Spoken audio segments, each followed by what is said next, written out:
right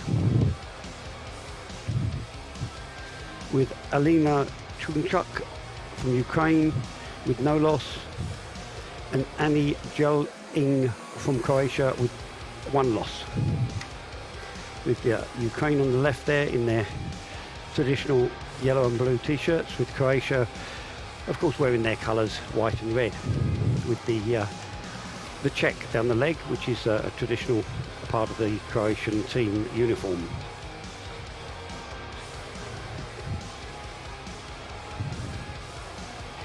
Not quite sure what they're discussing there, but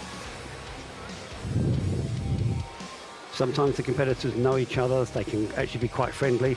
They may have pulled before several times at other competitions. And of course they can also request things. They can request to be put in the strap from the very go as well, and even the referee's grip. And a straightforward win there for Alina from Ukraine, making her the European champion. Winner and European champion, Alina Trinuchuk.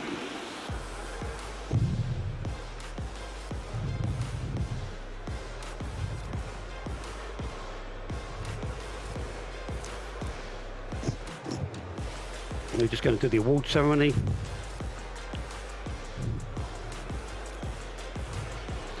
They're just showing you these replays from different camera angles, because of course we have 2 cameras on the table, which is the angle you're looking at there. So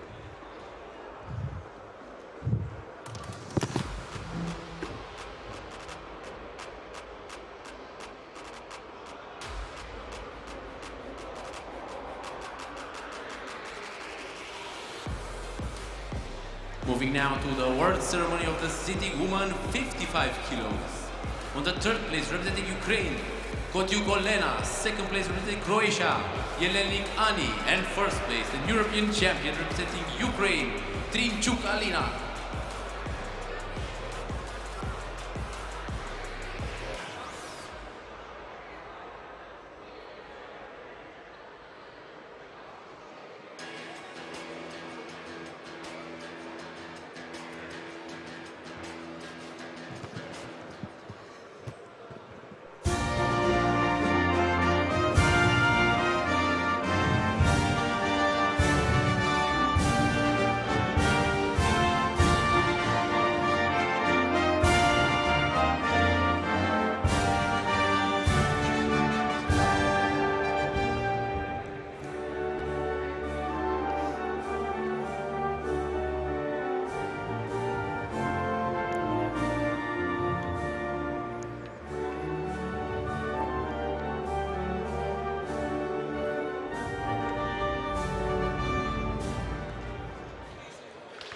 Congratulations to the European champions. So Ukraine was 1st, Croatia 2nd, Ukraine 3rd.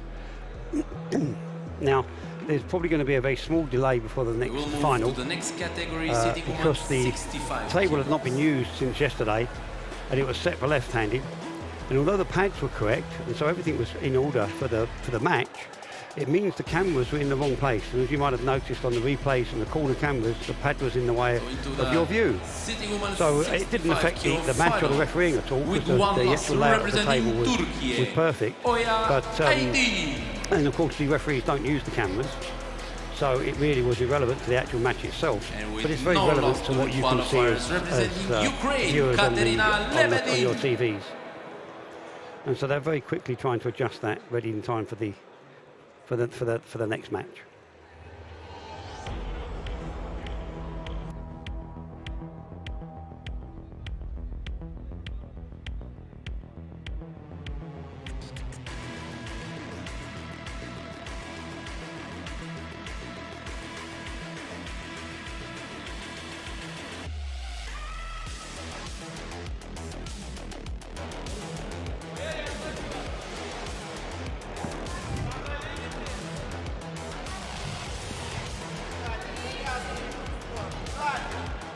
Okay, so now we're very hurriedly ready, but we are ready now. You can now see the much better camera view across the table.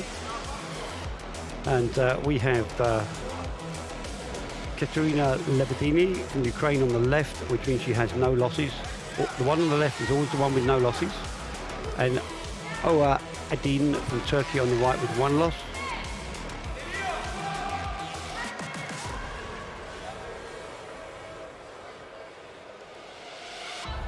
One elbow fall made by Turkey. And the top ref is Raphael from France, with the second being Dennis from Italy.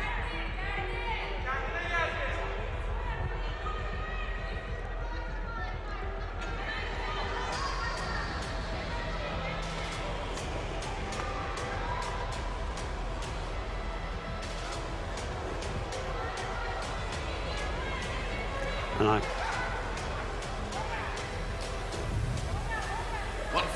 I've got to say, from the camera angle, it does look like Turkey have been pinned, but the referee was down there looking, and what I can tell you is an arm wrestling table is not, or there's more to it than you see with the rules.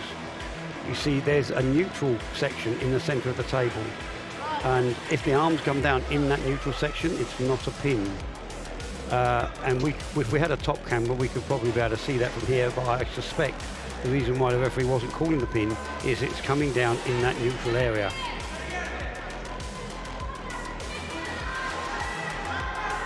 That's it, and now she has, unfortunately, Ukraine has another elbow foul, and second elbow fall. That means that gives the win to Turkey.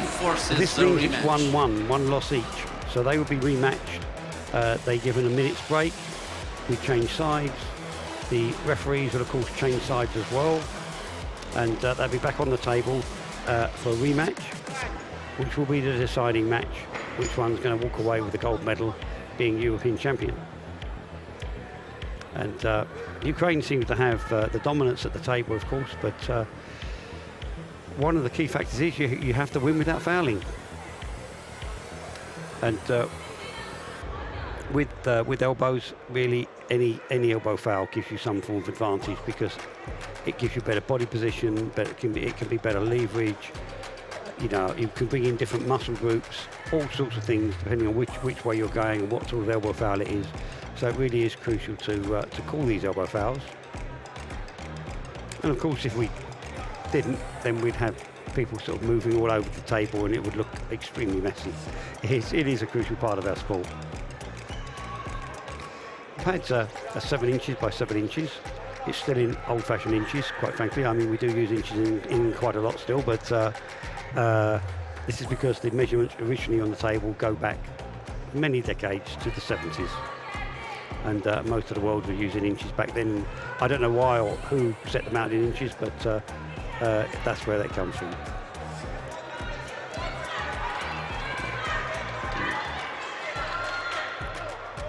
Okay, now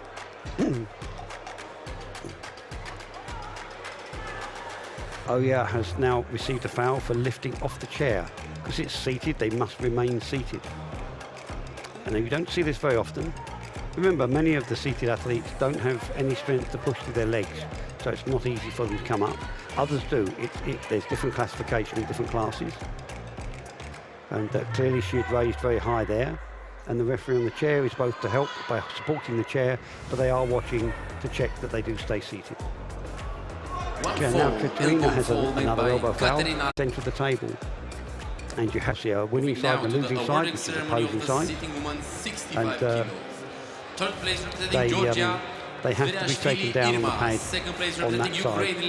If it's your winning side, you cannot be pinned on your winning side, no matter how low your hand goes.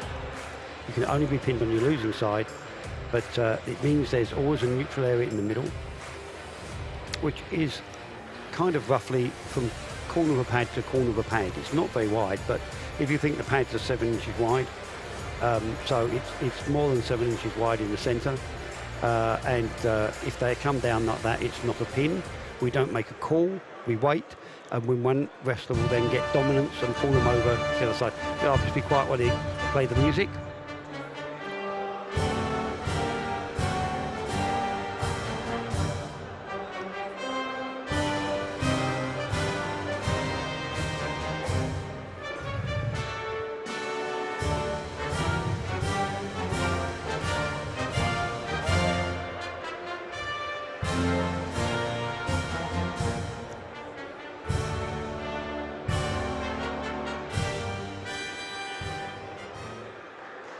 Congratulations to the European champions.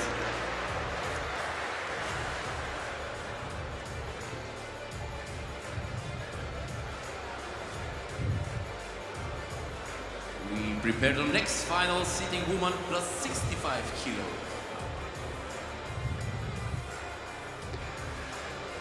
So,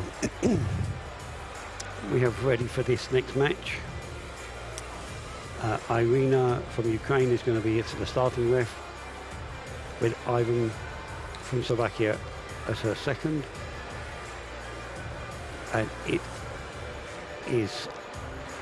Moving now to the next final of sitting woman plus 65 kilos. I can't say her second with name. one I'm loss sorry. representing I'm Georgia, Nino from Turkey, who's going to be on the left with 0 losses. And with no loss to qualifiers representing Turkey, Meryem Ildrim Sevci.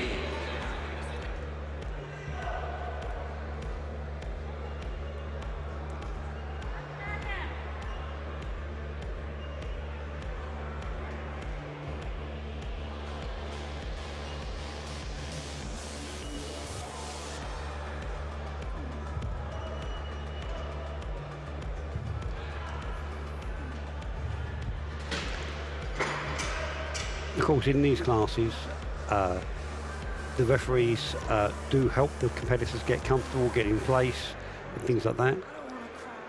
Whereas normally, normal competitors won't get any help. As I said, they have a more caring attitude. I certainly hope so, because I teach them here. But yeah, generally they're actually very sensitive to the competitors. They worry more about injuries for them, because they know it's more debilitating to them when you already don't have use as part of your body. If you end up injuring your arm and you can't use your arm, it means you're very immobile, shall we say. Now she's taken her wrist there, and so this is what we call wrestling with a flopped wrist, which isn't necessarily a bad technique to use, but also it's quite often when it's like this is when, and she's going to be pinned there, and I would say that's a pin. Yep, there we go. Winner and European champion Meryem Ildrim Sevci. Both very experienced referees, both master referees. As you may have probably mentioned before, there's only about 21 master referees in the world.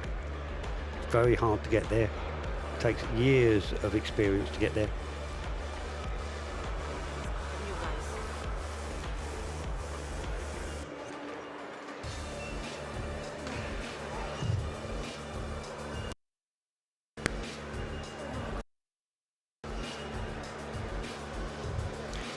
So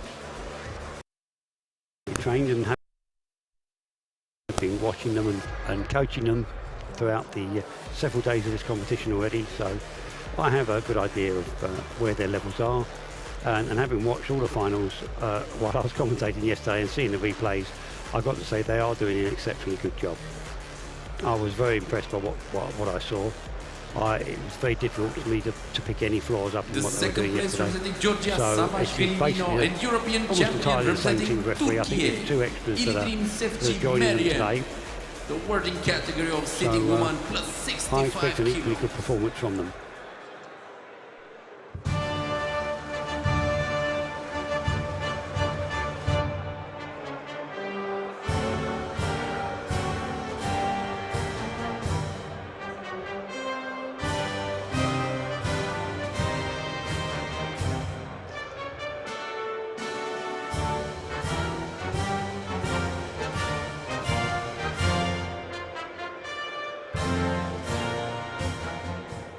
Congratulations to the European champions. So unfortunately only 2 competitors in this one, with Georgia taking the gold and Turkey taking the silver. Now for the sitting men 55 kilos final. We're now going to move to sitting men 55 kilos. Of course they're all right hand tonight. And it is Sargis Huturanyan, I think. Again, as I say, my apologies, because I am so not a commentator and can't say their names. He's from Armenia, and he will be on the left with no losses. And Halkan Yunal from Turkey on the right with 1 loss. Moving now to the final of the sitting men. As you've already seen one match, it's not that unusual that the one with one loss ends up the winner, because sometimes it's not always the person they're wrestling they have the loss against. It could be against a different competitor, yet they still make it to the final. So it is possible that they've not wrestled in this tournament together, and I simply don't know those facts. But sometimes you can have a loss because you had a bad start. You know, you just nervous, not thinking right. Your opponent could have been really fast on the start and take the advantage, and you lose the match. And then when you come in, you're fired up and you get your line straight and get your own start quick, and you can turn it around. And a number of the top competitors, it's always very, very close between them.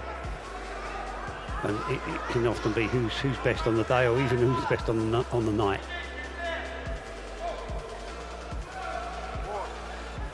Okay, now got Sasha Karmarov from Ukraine top reffing, with Irvin from Romania as a second. And although the hands come apart, the elbow came up as they were pulling, so they have one elbow foul and not a strap or anything else.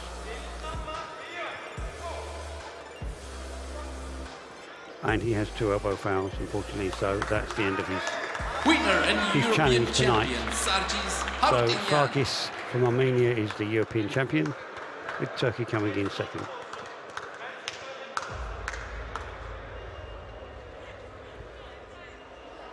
And they may show us a replay of the elbow fouls. Moving now to the awarding ceremony of sitting men 55 kilos.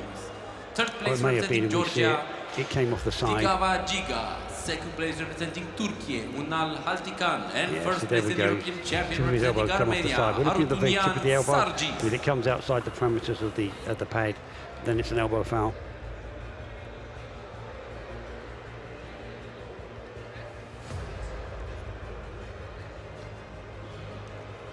Having these cameras does make the referees extra nervous, because they know if they do make any mistakes, it's going to show on these camera shots. Whereas you can't see if you're just standing back and watching. But the cameras do reveal all. And that's one of the reasons I was so pleased with the referee's performance yesterday, because it was very difficult to actually fault them.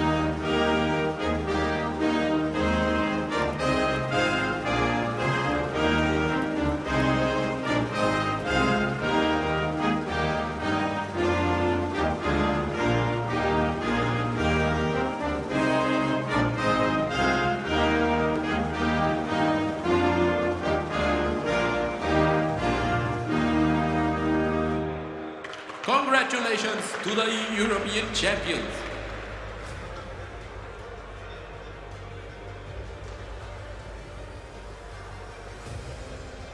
We're preparing now for the finals of the sitting men 65 kilos.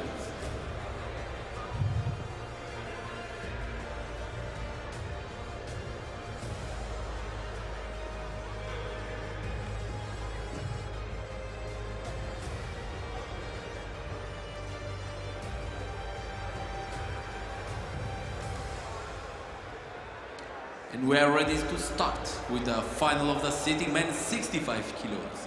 With one loss representing Armenia, Sahen Babayan, and with no loss during qualifiers representing Georgia, Temuri Dadiani.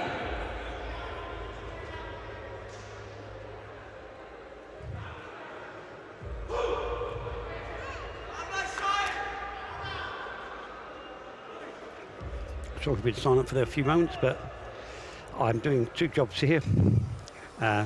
Because I'm making notes of what I want to speak to my referees about later on, because after sort of about 30 finals, I will forget who did what. So if there's something I want to speak to them about, then I'm going to make a note of it, and they'll either be praised for their good calls or chastised if I think it's not quite right, and things like that. I'm looking for lots of things, including all their hand action, how they appear. But on with this final now.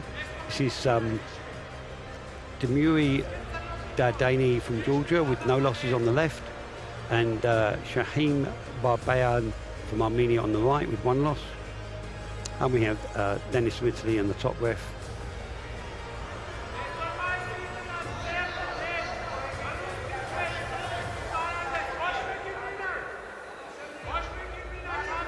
with Sondre from Norway as a second.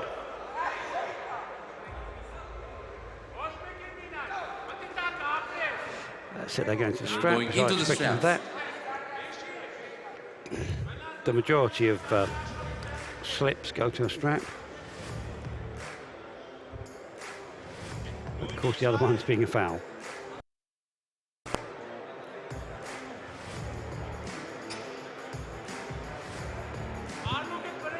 Unfortunately, you can't really see the strap being put on very clearly at all. I mean, they're showing replays now, but that's because the second referee's job of holding the hands very steady and very level is very crucial to getting the strap put on fairly. And so the second referee has to be in the way of the camera to do that.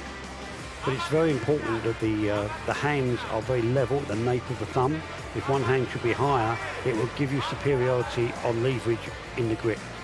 And that's one of the things they're doing. They're also keeping the hands level. And here we go now. And now there'll be no more slipping, but we have an elbow foul. One fall, elbow fall made by Sahen Babayan from Armenia. Yeah. So it's very crucial to getting a good strap what the second referee does. It also makes it easier because the wrestlers sometimes they're out of breath sometimes and this and that, and they move around a little bit, and the second referee helps to keep it all still while you're applying the strap. And the more accurately you can apply the strap, the better the strap's going to be for both competitors.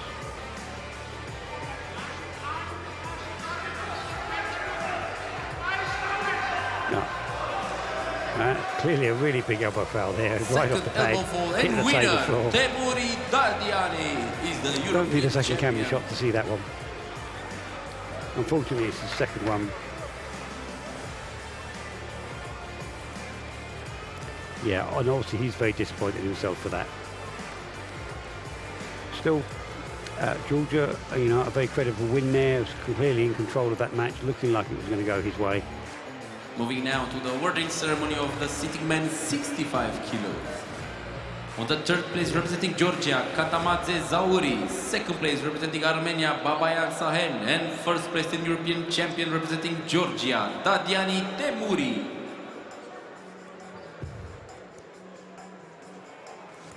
Yeah, elbow fouls come in all shapes and sizes, and that was certainly a big one. It's not particularly unusual for them to slip off the pad to hit the table.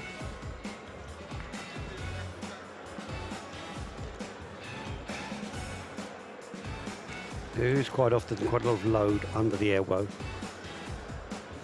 So if it does pop off, it does go down with a big thump like that one did. You'll probably feel that later too. So we've got Georgia winning this, Armenia second, and Georgia once again third.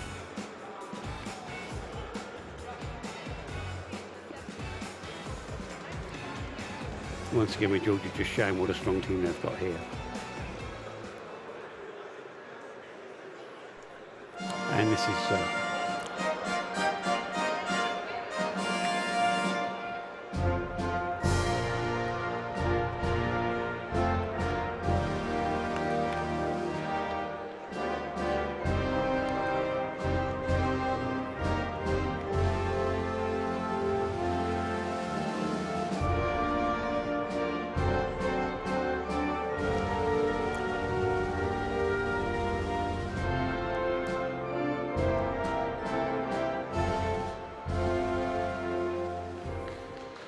Congratulations to the European champions.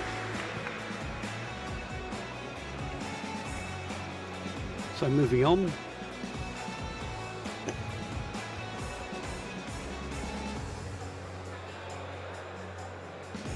We are preparing now for the sitting We now have the men's 75 kilo final. Seated 75 kilo class.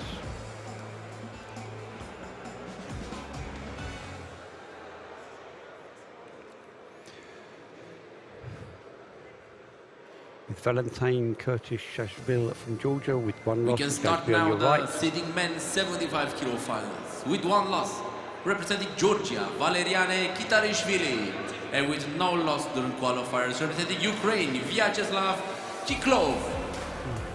With Vyacheslav Kitolov on your left from Ukraine with 0 losses.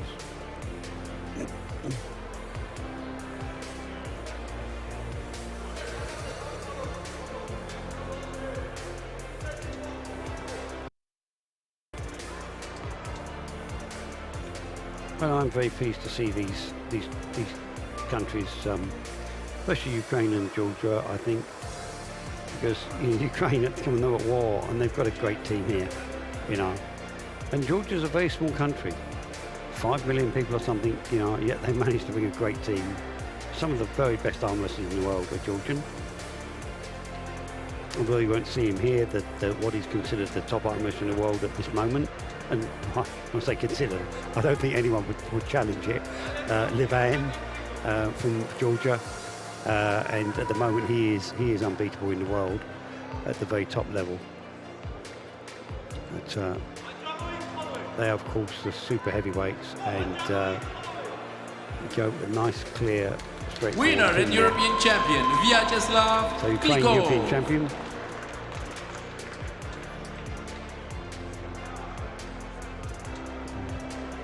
Jose Livan is as big as a house if you see him.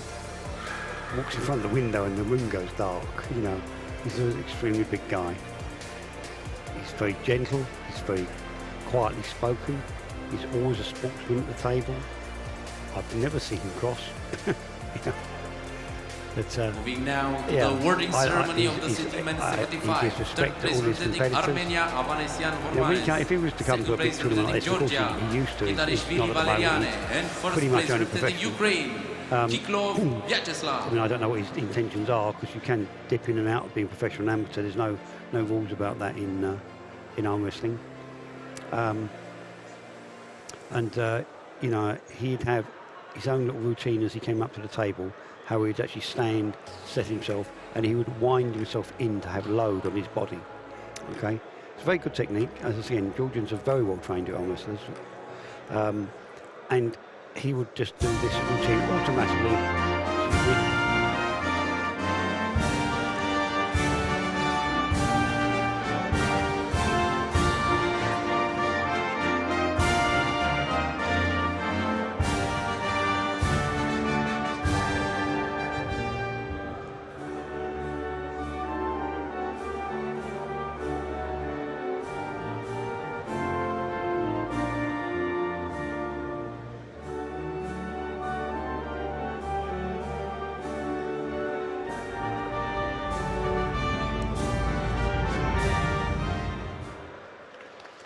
Congratulations to the European champions of 2024 here in Bratislava, Slovakia.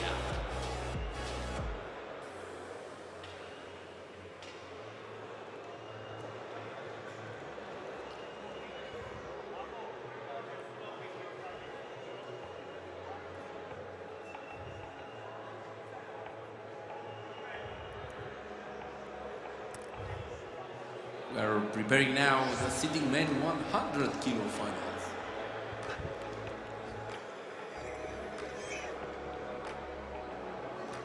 And we can start with the final of the sitting men 100 kilos with one loss representing Croatia, Domagoj Citovic, with Mustafa and with no loss Dinlej one from of Turkey, representing with no losses. Turkey, Mustafa Dinlej. And Domagoj Citovic from Croatia with one loss. Croatia, of course, being in the red and white on your right. In a moment, you will see Turkey in the red and white too, but a very distinctively different T-shirt.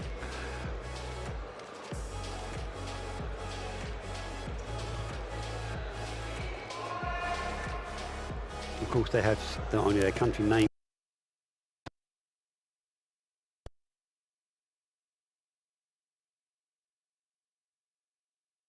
flag and Croatian.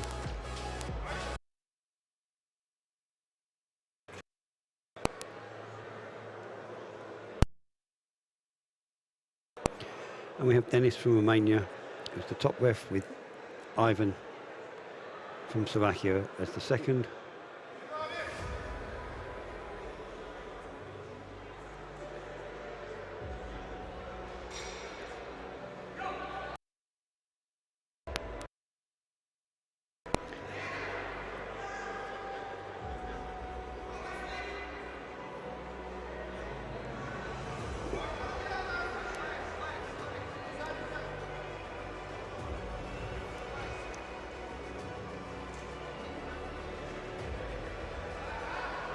not One quite fall, sure elbow fall made by Mustafa Dilenc. what happened there. I thought they were pointing at something under the table, but wasn't obvious what they were doing. I should be asking them that question later.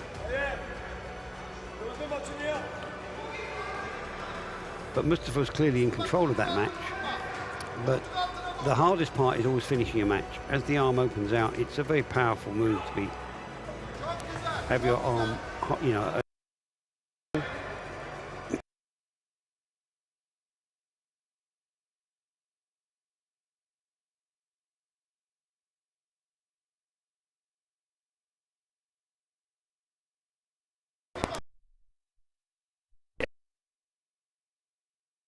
Champion Mustafa.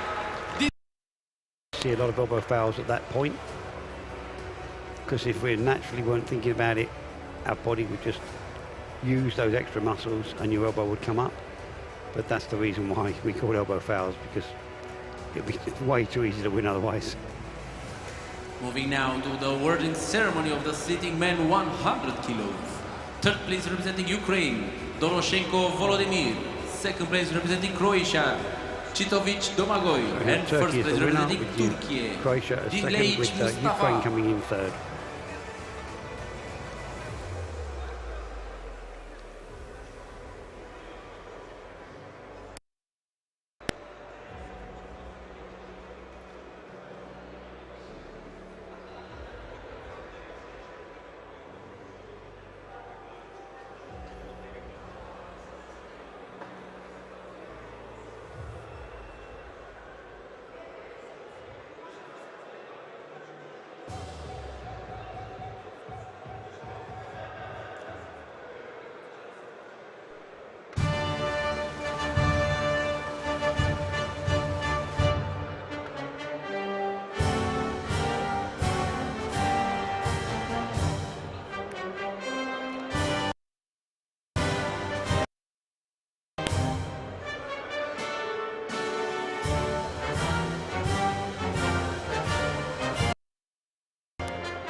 Congratulations to the European champions. So, We are the plus 100 kilo kilos. plus men's final with Lucas Preszczynski from the Czech Republic with one loss, and Alexandra Plaskika from Ukraine with 0 losses. We're going to be on your left.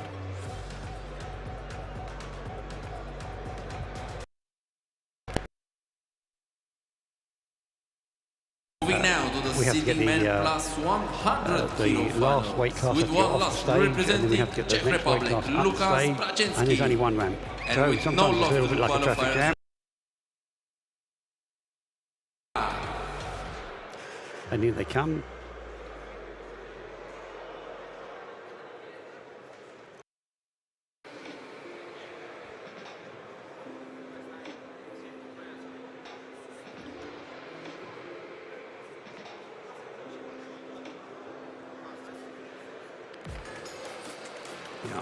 And as you can't actually see what's going on at the moment, but all the wheelchairs have places for their feet to they can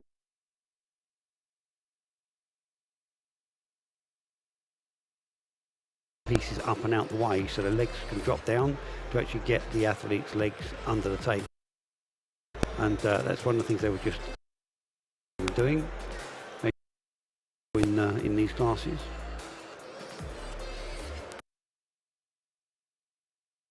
You see, these are the super heavyweights.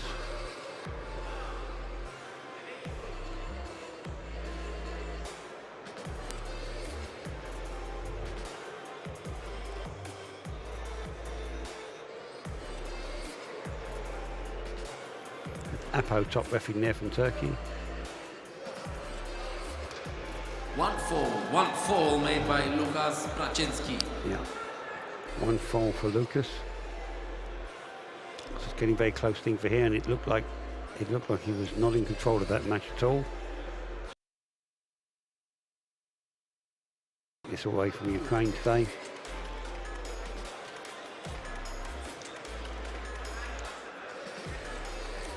When they're gripping up, there's a lot more going on than it looks. How you grip, where you put the pressure and the load, all makes a difference to how you're going to pull, which muscles you're going to use. Yeah, and Ukraine knowing he's got this really. He's playing a waiting game. Yeah.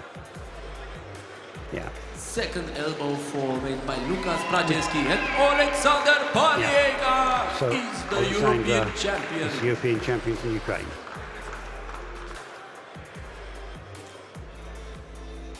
Standing arm wrestling and seated, although it's the same table except for the height. I don't know if people know that, but just literally, we literally take the legs off one of the standing tables and put shorter legs on it for moving now to the warning ceremony. This table will be used tomorrow night in the finals as well in the standing.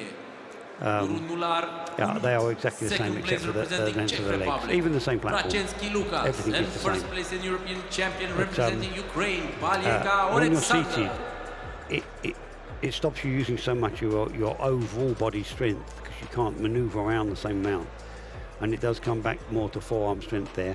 And I think despite the Ukrainian having the smaller arm, he clearly had superior forearm strength and controlled that match.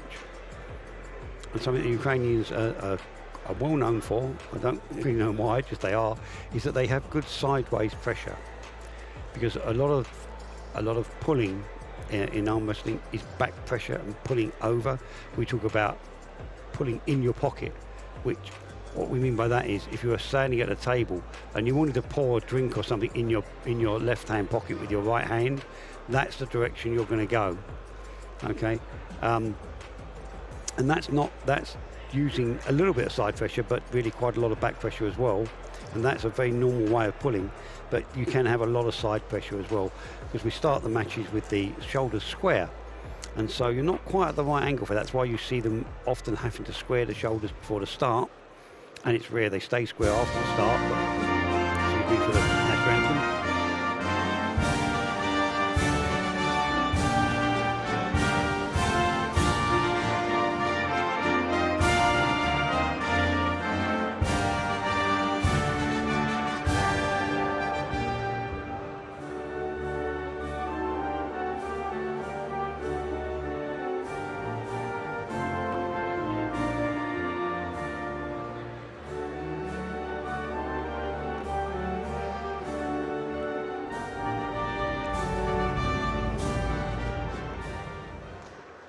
Congratulations to the European champions.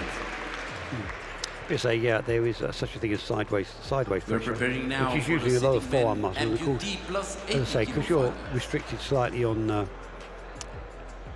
movements and the positioning you can get being seated, that it does bring in more. It'll come back to the forearm a little bit more here, and so athletes that have good sideways pressure are going to be better on a seated table. Well, quite frankly, sideways pressure is good on any table, but probably slightly more on a seated. But you know what people don't know as well, or don't remember, is until where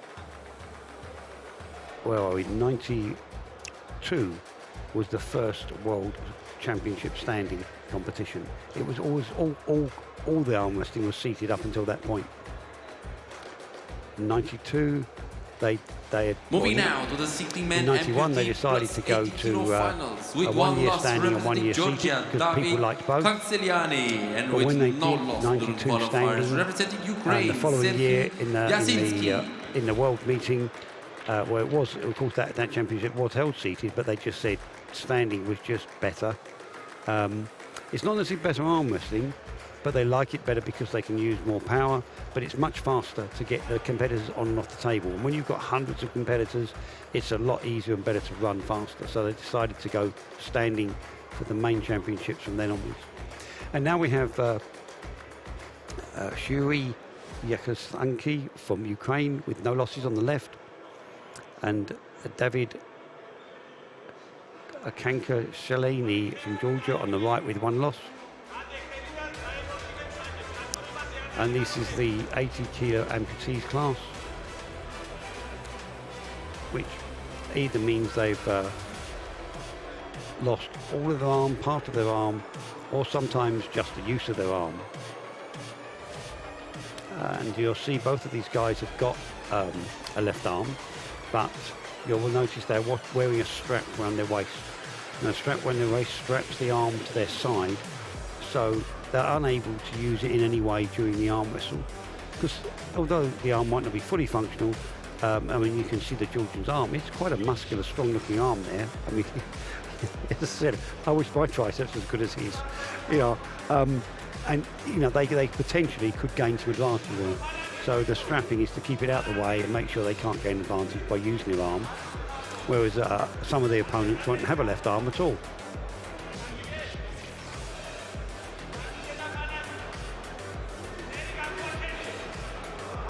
Gabriela, head referee for Ukraine, just starting this match. I'm sorry, Romania, not Ukraine. I'm looking at Ukraine, saying the wrong country. Yeah, now slapping the wrist, which means he wants the wrist straight. And I was just going to say, the wrestle started now. And Georgia is pulling out slightly there, so he's coming just nicely onto the fingers of Ukraine. This is giving him a leverage advantage. It also means it's harder for Ukraine to use all of his power, because you really want someone in the palm of your hand. And he's just got just enough leverage there to come out on his fingers. I would say the Ukraine man's hand is probably very strong, and he'd like to come out slightly more on his fingers, but he's probably stopping him.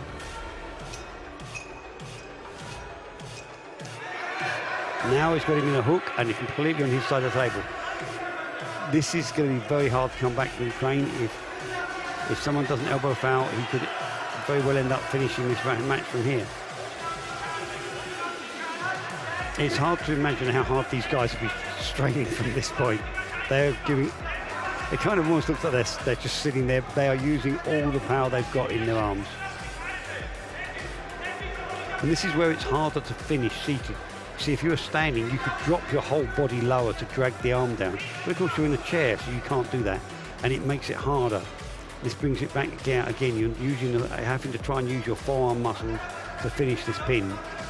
And it's much, much harder than being able to drop your whole body weight down.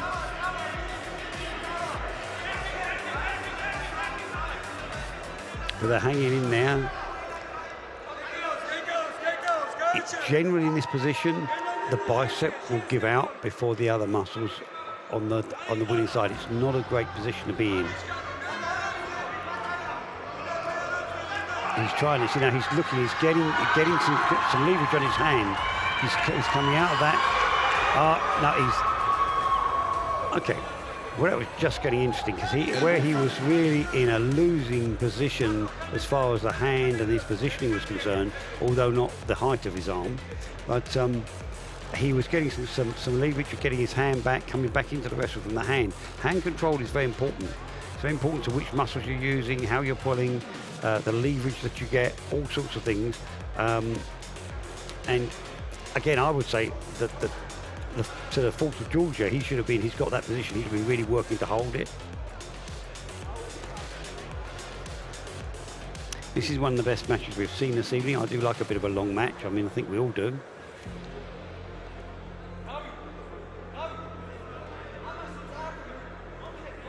I can tell these guys will be feeling very exhausted at this point.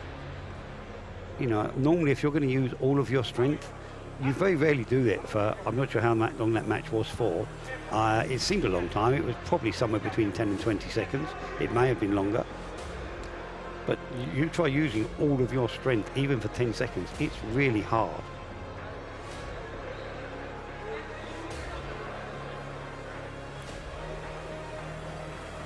And now these guys have got to do it all again. But the start could change everything, because Ukraine might stop Georgia from getting that hand control he got on the start. I mean, it really depends on how good they are at getting it. You see, Ukraine is actually kind of giving him a little bit of that. I think Georgia has a really strong hand and wrist, and Ukraine is struggling to deal with that, and that's giving him hand control. And he's now slightly on his fingers, and his whole hand and wrist is slightly turned in, what they like to term as pronation. I like to be more simple and just say his wrist is turned. So his wrist is turned, so when your palm is up, your bicep is not as strong as when you're in what we call the hammer position, like the way you'd hold a hammer with your hand upwards and your thumb up. Your bicep is stronger. If you ever do bicep curls and you try doing the heaviest curl you can with the weight upwards rather than that flat curl, you'll find it's very noticeable that you're much stronger. So when you get turned downwards like that, it puts you in a weaker position as well. See, now he's gaining. Oh, now this time Georgia fouls. Okay. Again, once again, Ukraine was just coming back on the hand. Ukraine needs to do this from the start. Now, these are very well-trained wrestlers in Ukraine. Again, it's a very well-established arm wrestling country. Of course, we don't know how much practice these guys do, what training they do, especially at the moment. I don't know if all of them are even living in Ukraine, because there's a reasonable percentage of their population that's moved out. I know our Ukrainian referees here are all living in Ukraine, and they have to make the effort to come out, which is a big effort because there's no flights. They have to either drive out or get trains. It's possible where we are here, they've driven all the way, but if they were going any further and things like that, then they would be normally they get a train out of Ukraine to whichever is the most convenient near city. Quite often it's Poland, and they will get a flight from Poland to wherever the championships is from there. So it's quite a lot of effort they've got to come. Of course, all the time while they're at war, there's big queues at the borders because of all the checks and security and things like that. It's really hard for them to come out. And of course, it's going to be the same for the competitors.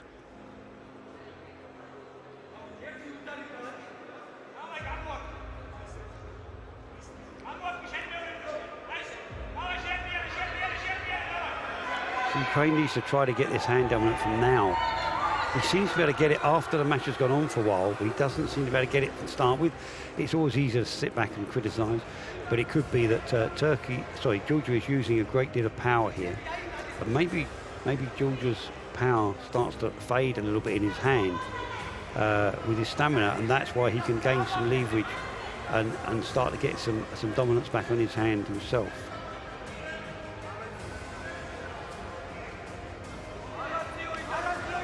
But some of this is going to come back to who's got the most endurance. This is becoming an endurance match. You can see them really puffing and panting. As I said, it's going to take an enormous amount of energy to do this. Although they're using a relatively small amount of their body, it's more than you'd imagine as well, because they're using the pectoral muscles and the back muscles as well as their whole arm and that. But it's the fact that they're using all of the strength they've got.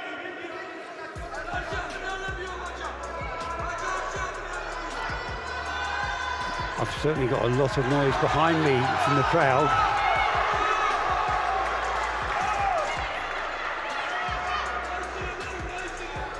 And this is a lovely match to see this go backwards and forwards like this.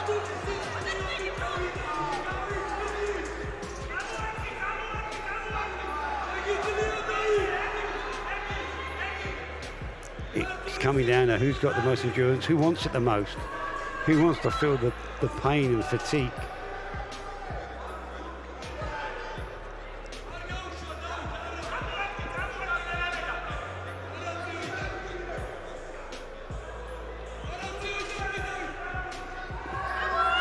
He's going to be careful. He's going to elbow foul if he keeps on doing that. Very long match, very powerful competitors. Doing jerky movements can get you some leverage, but you have to be so careful not to make a foul when you're doing that.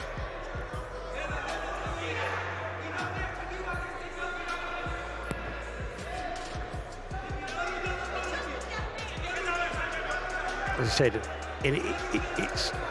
this is where if you are in the wrestler's position, you'd probably feel very frustrated because there's so much more they can do in moving their bodies around if they were standing.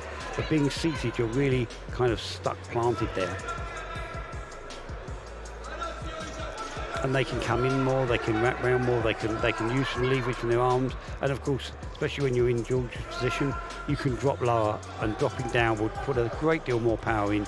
He'd bring it, rather than pushing down with his forearm, he'd better bring in his bicep and his back as he dropped lower to come down and probably get the leverage to finish that pin.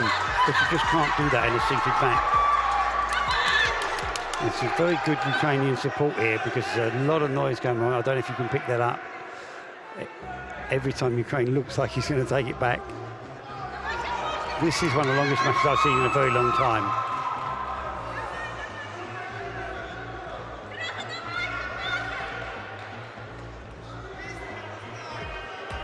I can tell it's surprisingly hard for the referees too, actually. You've got to really be absolutely focused as a referee.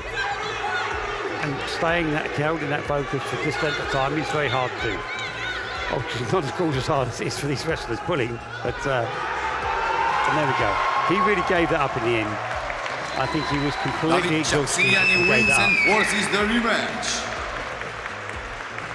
And I can see the crowd here is absolutely loving that.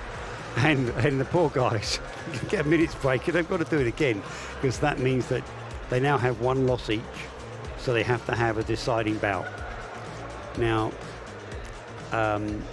normally they only get 1 minute, but this was an exceptionally big bout. I would think they might give them 2 minutes, which is not long to recover from that. You know, it's really more like 2 days to recover. But yeah. They can, if they've got time, go off stage. In fact, you'll see now they've allowed one of the Georgian coaches come on to give him some help with his arm, getting his arm back in good shape. Because technically that's it. That match is finished. They're going to a new match, and so they are allowed to have some assistance. Normally this would happen off stage, but because of the issues of getting wheelchairs on off stage and the time that takes, we allow the helpers to go on stage.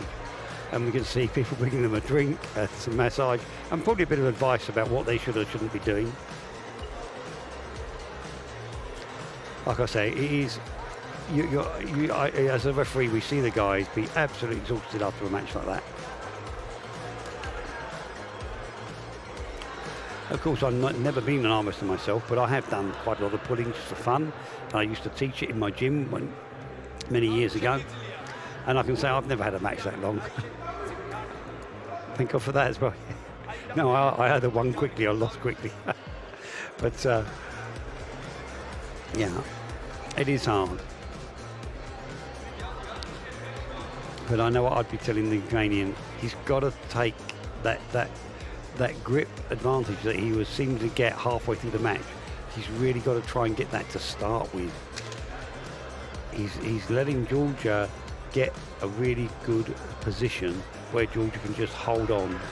And as I said, it tends to be the bicep that wears out first. And again, he did give up in the end.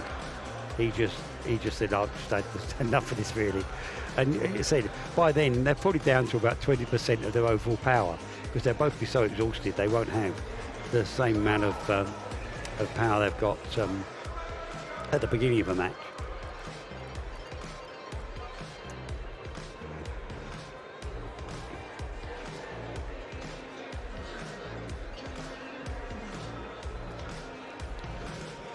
Ukraine just, I think, you know, it's hard to say because if Ukraine does a different move, something else, you know, could happen that's not necessarily to his advantage.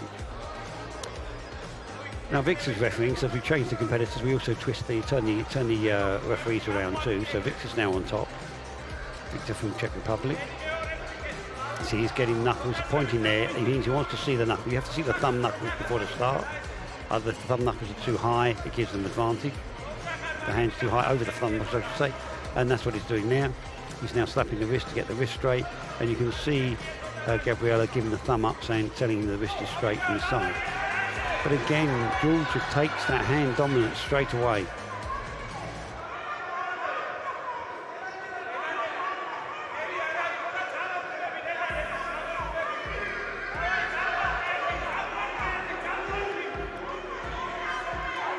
And if you look at their arms, I think he's just had enough. Wins and he's the European champion. He's just had enough of it there. Yeah. He just thought he couldn't come back from that, and he's just completely exhausted his arm. But I was about to say, if you look at their arms, especially you could see it more with the Georgian on the left, because the Georgian's got a slightly shorter arm, which is actually better for leverage. And once you've got it that side and a nice hook like that, it's really hard to get away from that. The longer arms have other advantages, and many of the top arm wrestlers have long arms, so don't think leverage is everything by any means. In fact, more have long arms than short arms. But and there's a lot of debate about which is actually best for arm wrestling. But certainly, if you just went on the amount of champions that have long arms, there's more of them that have long arms than short arms. But that could be more guys have long arms and short arms. It could be as simple as that. But it does give them height at the table when you first start to set up. Having a slightly higher hand can give you a slight advantage with that. And of course, a longer arm can potentially have a bit more power in it. But you'll see, if you're watching up arm wrestling, there's some people that are very dominant in their weight class for years with short arms. It's not necessarily long arms at all, but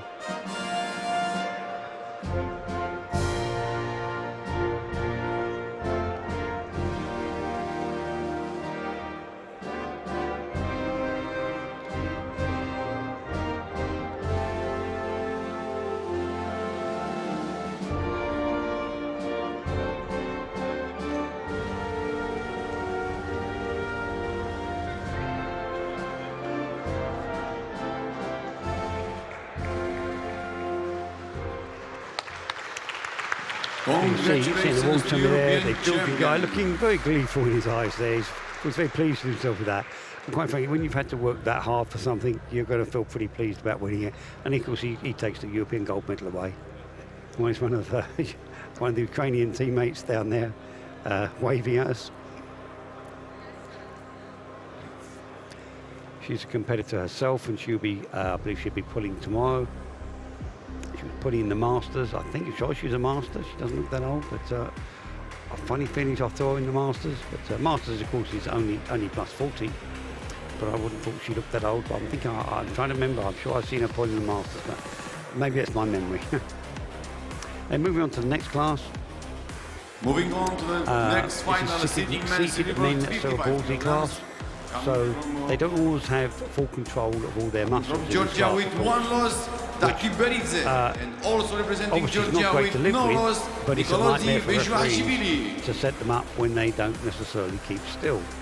So it's a very challenging job for the referee to decide what is fair play and what is not, and what they can tolerate and what they can't in a class like this. And we have Nikolozzi Benja-Salville from Georgia on the left, just coming in here now with 0 losses, and Daci Buzendi from Georgia on the right with 1 loss. We've got Ali from Turkey, is going to be top reffing, with Matush from Slovakia being the second ref. And again, they're just making adjustments because there's not really enough room under a table for 2 wheelchairs. So they often have to kind of slot everything together. If you want the wheelchair to be quite well into the table, so it's easy for them. They want their waist to be really right up against the table. And it's very hard because there's not actually enough room for all the legs. And this is what they're trying to adjust here to get this so they can actually fit in as much as possible. So that's why you'll see the wheelchairs are often angled at one angle. That's so they can miss each other. If they come in nose on nose, you can't get the wheelchairs in far enough.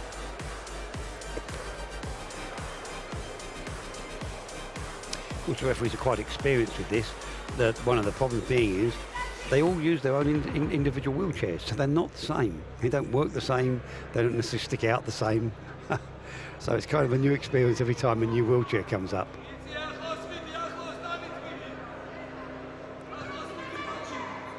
Okay. Okay, when it's 2 teammates, you know, that you don't know. They almost certainly wrestled each other several times. They may know each other very well. They might even train in the same place. Of course, I don't know that, but you can bet if they've qualified to come here from Georgia, they would have been wrestling. They've wrestled together before.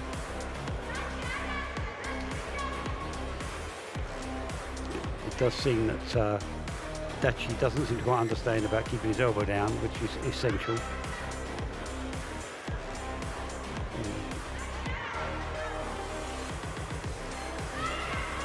he was a little surprised there when he touched him. So.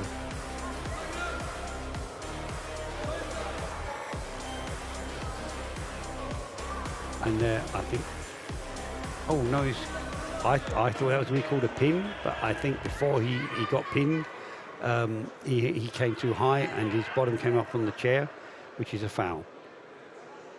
As I may have explained before, as soon as a foul happens at that moment, the match is over. It doesn't matter how much time it takes for the referee to get in there and make the call or anything like that. The match is stopped from the moment he sees that.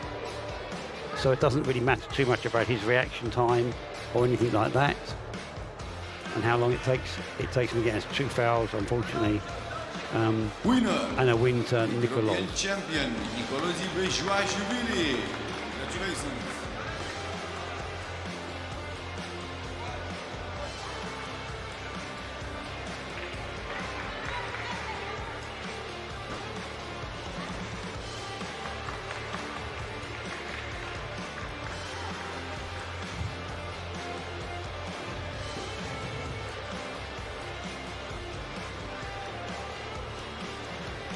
This is, of course, a class that's, it's kind of impossible to make it completely equal because the levels of disability that they have in cerebral palsy.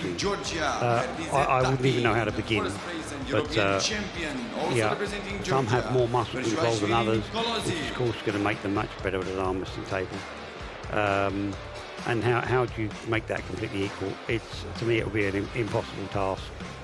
They have to do the best they can in classification and within the rules.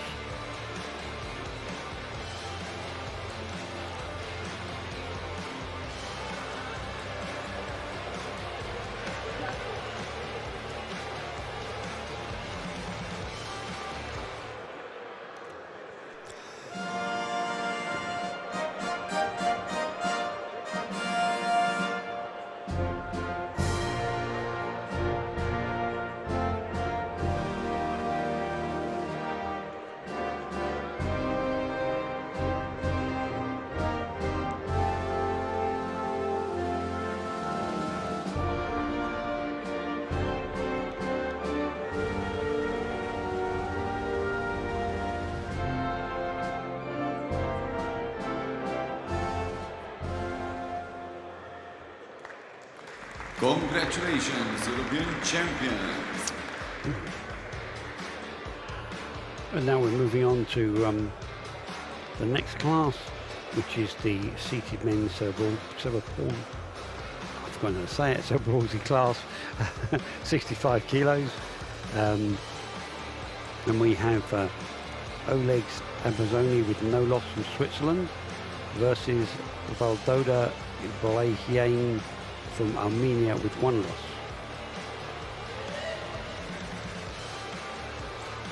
Refereeing this match for you is going to be Adin, who's head referee for Turkey, with Hristo, who is head referee for Bulgaria.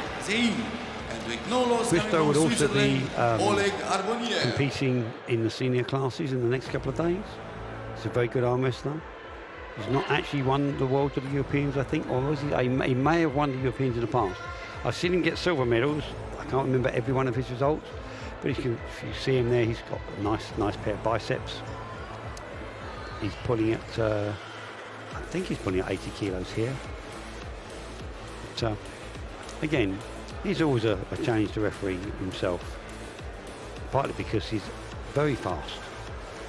He will come in and get his hook because he likes the hook like lightning.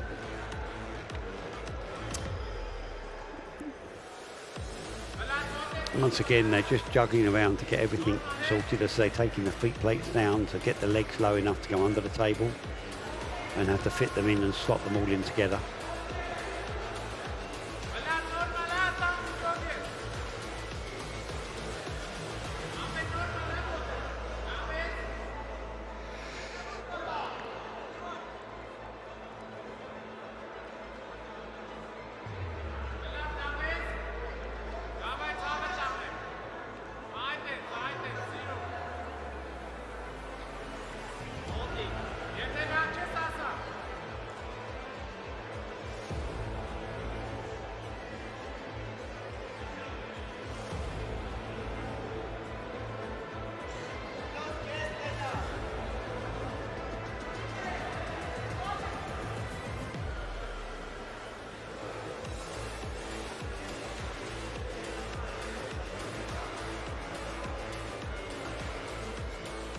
You can see Christo's hand signal there, telling him a couple of things there. He's saying, hey, it's a bent wrist now. Now he's got thumb up, so oh no. They're both nicely hooked in. Oh, he's got an elbow foul. One elbow fall for Armenia. I think Valdoda is having a few issues in fully controlling where his arm is, which of course is part of his cerebral palsy, so it can't be helped, but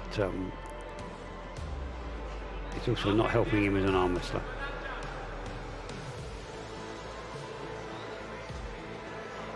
So they're just requesting a little more chalk there.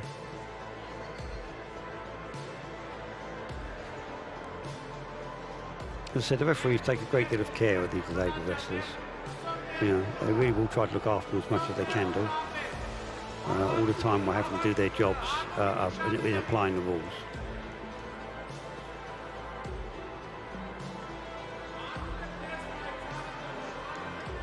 Okay, now it's Chris's thumb up, and that means it's a good start. And now they're in the match. He's making him work for it. Again, as we saw in the last match, this is where they can really get stuck. He's now already got his muscles engaged. And Oleg's struggling to try to finish this match. Save from Valdoda's face, he's looking like he's really struggling.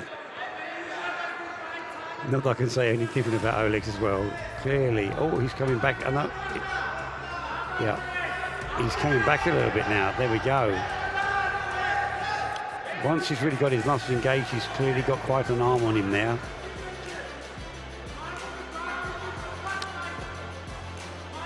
Oh, and now Oleg's has had an elbow foul. Oh, simultaneous. Simultaneous elbow fouls, which means no foul will be called, they will just be reset.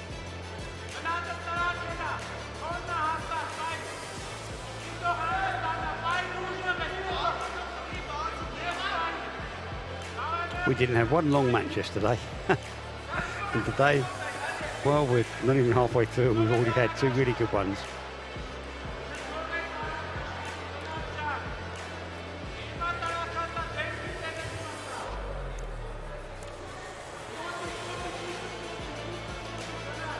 You know, as referees, we referee the disabled quite a lot, and we all agree that some of the very best matches come in the disabled classes. As you can see, they put their heart and soul into their pulling.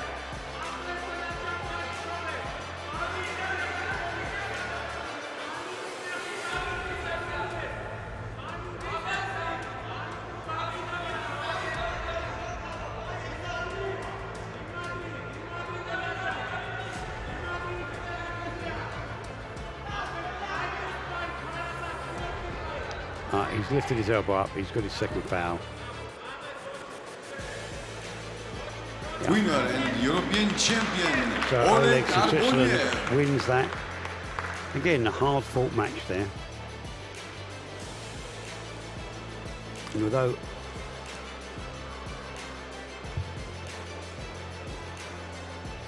continuing with the awardings, Valdoda for third place representing struggled with Lasha. his setup. Second place Once he was in the match, he was clearly a fierce competitor. Champion of this championship, coming from Switzerland, Arboniev Oleg.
Yeah, nice to see Switzerland taking that, with Armenia second and Georgia third.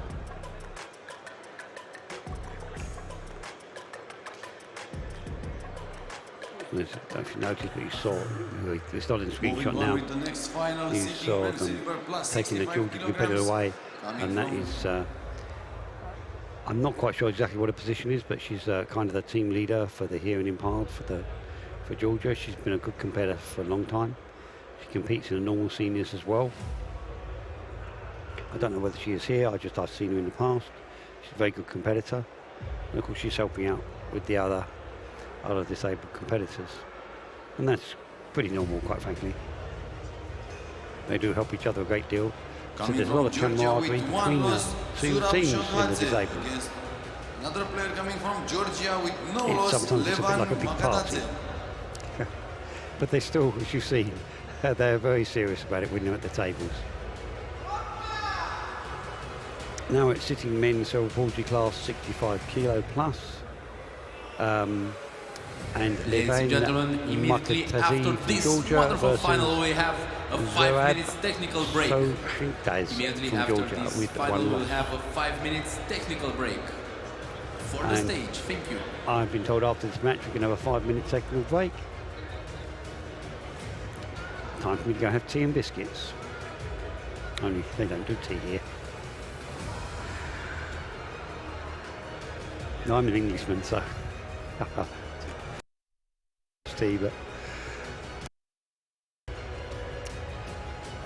so we've got Ervin from Romania on the top, with Dennis as his second. Once again, just make sure that wheelchairs are locked in place, and try to make sure the brakes are on and everyone's comfortable and as good a position as we can get them in. You see Dennis's hand there, the flat hand means the wrist is not straight. And there you go, he's going in and out straight there, as you say, he's changing his signal, because it means he's bending his wrist around. Sometimes it's straight and sometimes it's not. But we also show a couple of other moves which can be like a carving move, which means it's not just bent, but the wrist is turned in. There you go, he got his thumb up, and Irving let them go, but we're going to go into the strap. And again, these competitors, again, both from Georgia, but clearly both of them want to win. They're not here just for the ride. They might be both in the same country, and I'm sure they both want to win for their country. But yeah, they're going to put everything into this match as well. And to be honest, I can see this match taking a little bit of time. Now into the straps. It all depends. I say the strap can change everything. But if they go into that same position they were just then, in the strap, they're going to stick in it a little while. It kind of depends. Let's say it can change a lot in the strap, but if they do go into that position, they could be a while to finish this match. Again, they would have pulled against each other to be able to qualify to come here in the qualifications in Georgia. So they know each other's ability, and they may know that it's really very close between them, and who's best on the day is going to take the match. Of course, we don't know how much wrestling they've done before and how hard the wrestlers were. One could be much more tired than the other because it's had some really hard bouts during the day, and that can make a difference too. Of course, we don't know that, although they would.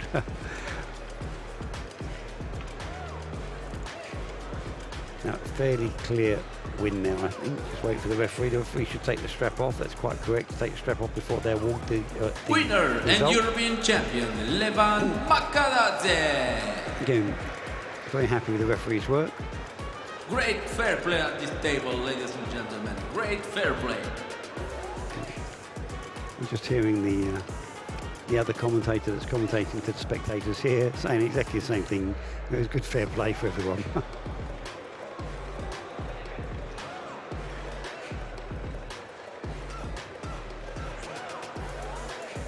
Moving now to the awarding ceremony of the City Men's Cerebral Plus 65. Third place representing Ukraine, Kruchko Volodymyr. Second place representing Georgia, Sokadze Zura. And First place, representing also Georgia, Makaradze Levan.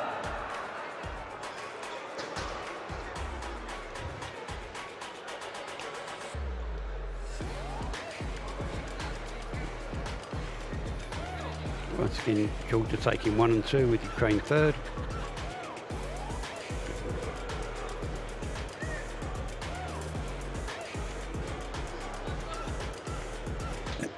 The only thing I'm a little surprised, I've not seen more Turkish athletes in the finals. I don't know how big their disabled team is here, but normally they have quite a big team. And again, they're always well trained, very tough competitors.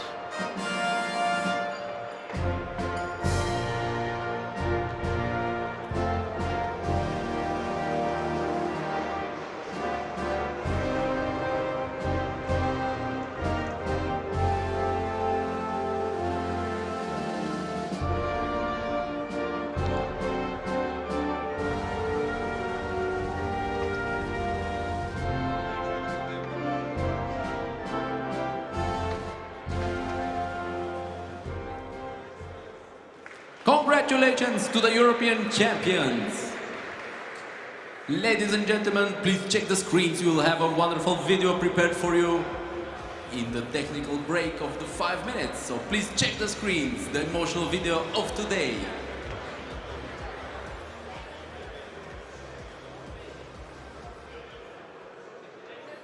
Okay, so now we're going to take a break for 5 minutes and we're going to go to standing. I'm going to leave you in peace and quiet while we do that.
Let's hear a big round of applause for 2024 Para-Armwrestling Finals.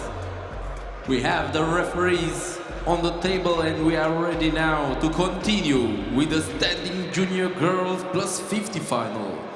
With one loss representing Georgia, Ana Meladze. And with no loss during qualifiers representing Turkey, Asude Sari.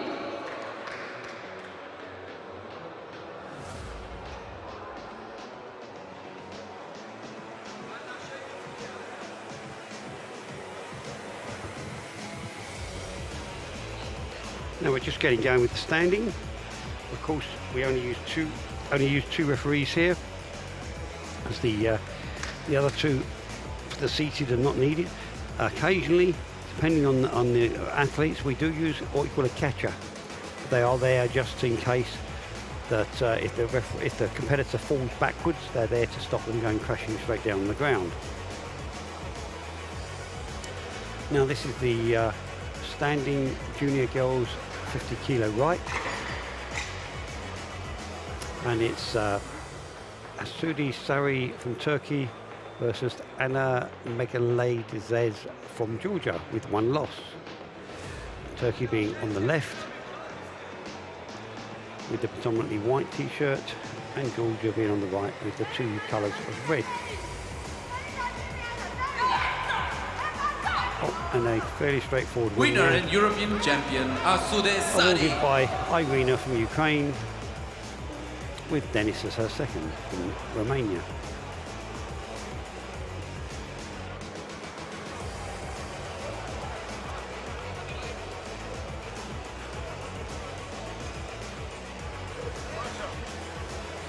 Moving now to the awarding ceremony of the standing junior girls plus 50 kilos.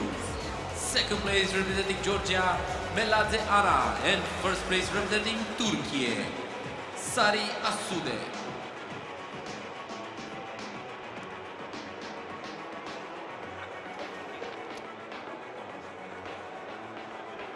So, not surprising to see Turkish competitors coming into it. As I said, I was surprised there hasn't been more.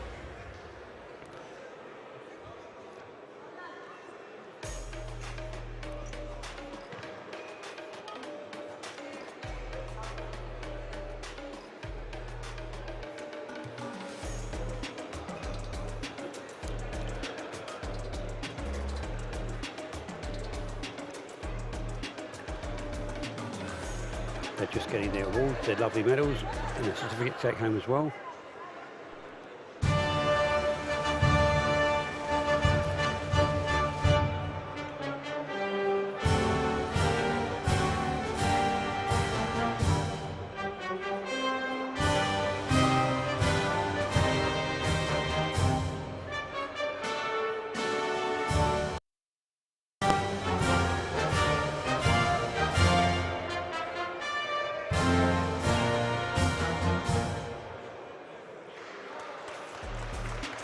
Congratulations to the European champions.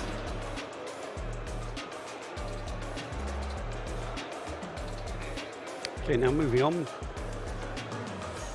The Americans are standing junior boys, 65 kilos right, with moving now Antonian to the standing junior boys, with no losses, plus and kilo Rudy final. Anatolic from Croatia with With one loss representing Croatia, Rudy Antolic, and with no loss during qualifiers representing Armenia, Gurgen Antonian.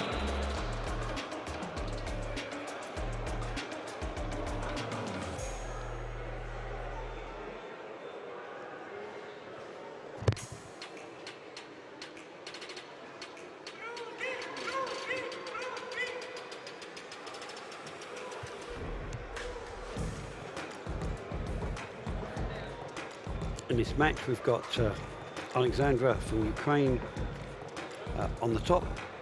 Raphael from France is his second.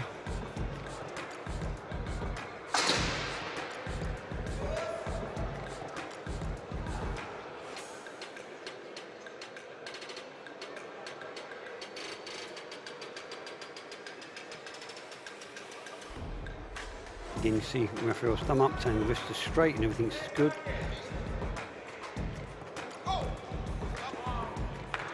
Yeah, straightforward win there. So winner and European champion, Gurgen Antonian. Armenia takes the gold, with Croatia second.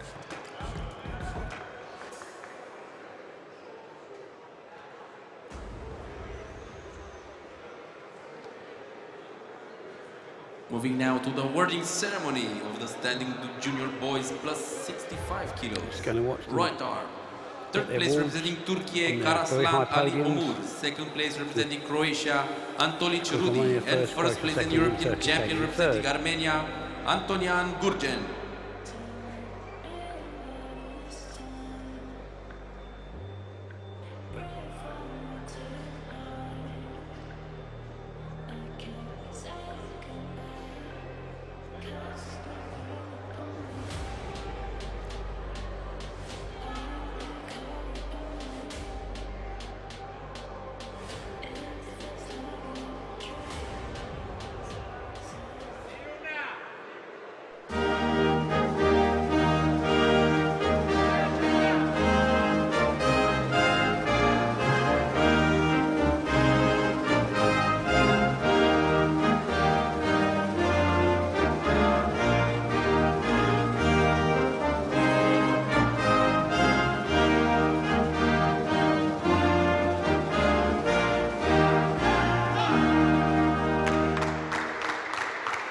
Congratulations to the European champion.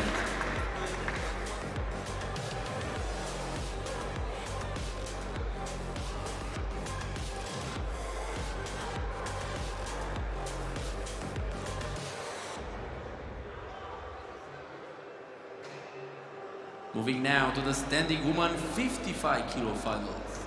With one loss representing Georgia, Anna Mekalze, and with no loss during qualifiers representing Ukraine, Svitlana Drozdyuk.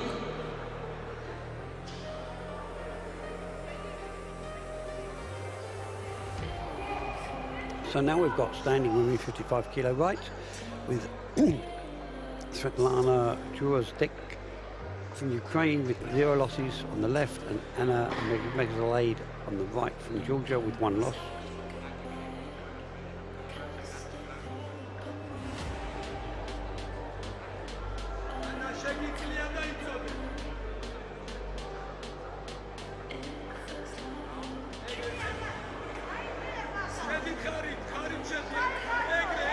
Ivan from Croatia just setting him up there, with Edin from Turkey as his second.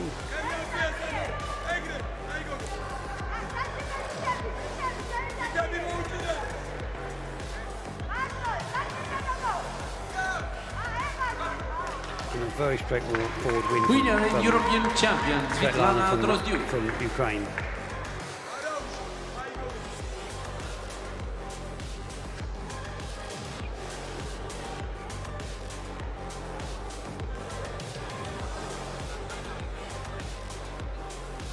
Moving now to the awarding ceremony of the third place representing Georgia, Saralidze Tiniko. Second place representing also Georgia, Mekalze Anna. And first place representing Ukraine, Drozdyuk Svitlana.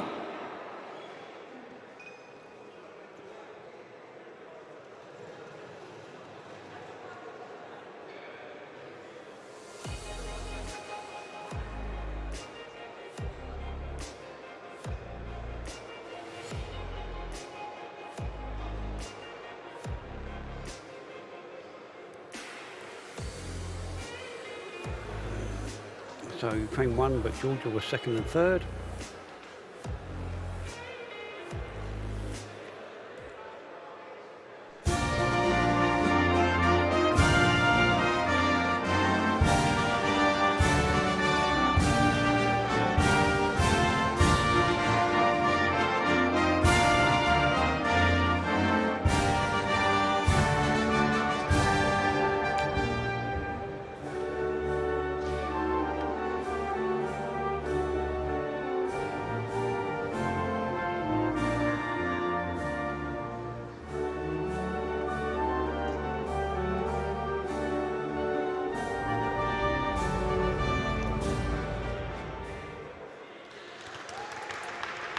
Congratulations to the European champions.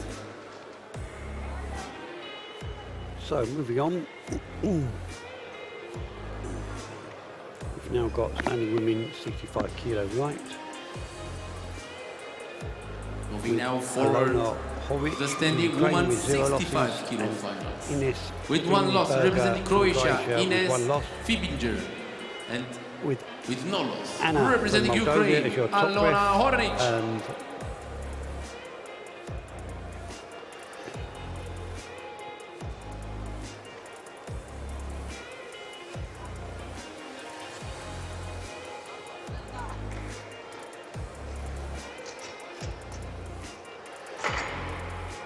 Apo as your second. I forgot his name for a moment there. I should know, I've worked with him for years. I qualified him as master. Sometimes my mind goes blank. And here we are using two of the other referees just as a safety factor in case the girls fall backwards. It's just a purely on safety factor. They're not doing any official duties. They don't get involved with the match or anything like that. Don't make any calls. There we go. Winner and European champion, Alona Hornic. Whereas when they're doing the seated stuff, then they are there officially as referees. Obviously they're there to help stabilise the chairs, but they're there to watch that they don't rise too high up the chair. If both moving now to the awarding ceremony, it's a foul, and you did see that call a couple of times. 65 but kilos, in this case, they are just there representing Croatia, Fibinger Ines, and first place representing Ukraine, European champion Hornic Alona. I've seen normal competitors come right off the stage and things like that in the past. When they're pulling, there's a lot of back pressure sometimes, and it suddenly goes and they kind of fire backwards. But if you're not very quick on your feet, you will fall straight backwards. Of course, the first thing that can happen is your own hand is under really heavy load and it suddenly goes, and sometimes you hit yourself in the face.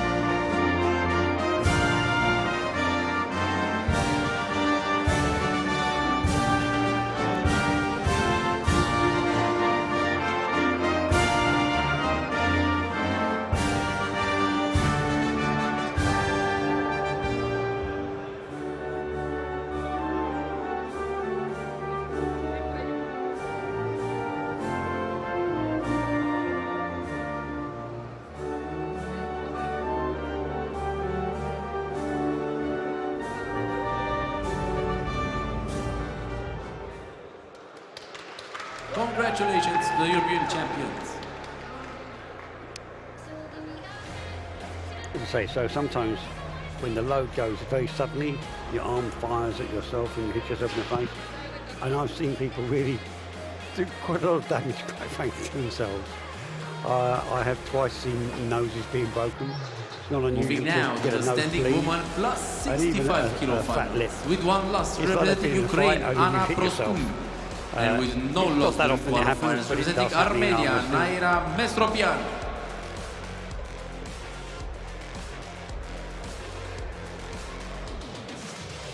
Because sometimes it's not just that, but you completely fall backwards, depending on how you're bracing yourself and one thing like that. Especially some athletes actually use one of their legs to brace on the opposite table leg. Of course, if your one leg's up there, you've got no leg to support you from going backwards. So if the grip goes, you just fall backwards. So, and again, the catch is there just for safety factor. With Naira Mestropian on the left, with no losses, and taking a very straightforward winner and European champion, Naira Mestropian. And Prostun from Ukraine.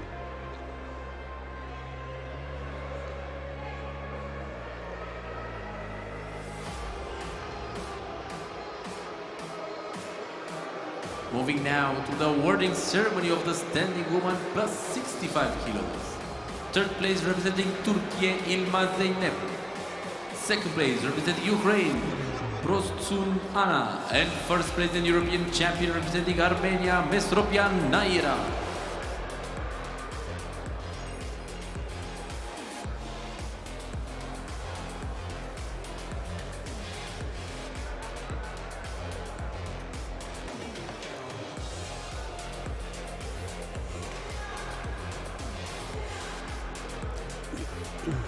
Now, I'm not quite sure what's happening here. It's just the girls who just watched compete are receiving their awards. But the Turkish girl came third, is in an electric wheelchair, buzzing up and down the stage. I think it might be she's trying to get the Turkish flag or something to hold with her. But no, I think she may have given up. She's now come back. She's congratulated the other girls as she's gone past them. But she was going up and down the stage really, well, I wouldn't say particularly fast, but faster than you'd walk in a little wheelchair, buzzing up and down there. Now, and someone has actually now brought her the Turkish flag, which I'm sure is what she was after. They're all very proud, keen to show their flags.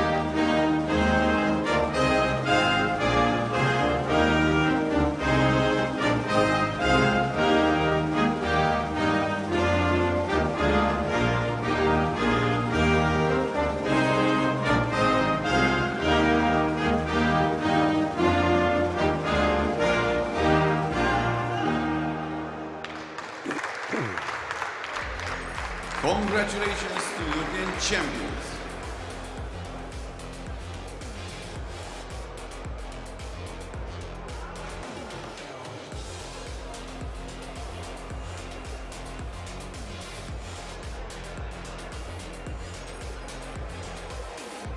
So moving on to the next class.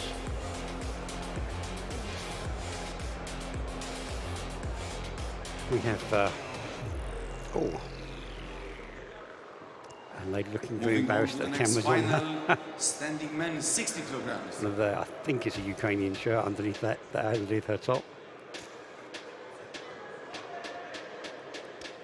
But it's standing men, 60 kilos, and it's Testone Kadez from Georgia with no losses, and Jihan Agbal from Turkey with 1 loss. First finalist coming from Turkey with 1 Again, loss, not at all Jihan surprised Agbal. to see more Turkish competitors coming in now. I'm not quite sure. We seem to be lacking them for a few classes there, but they're back in the running now. I say not to my surprise. I don't know what strong team they've got. Just wondered where they've gone for a few classes.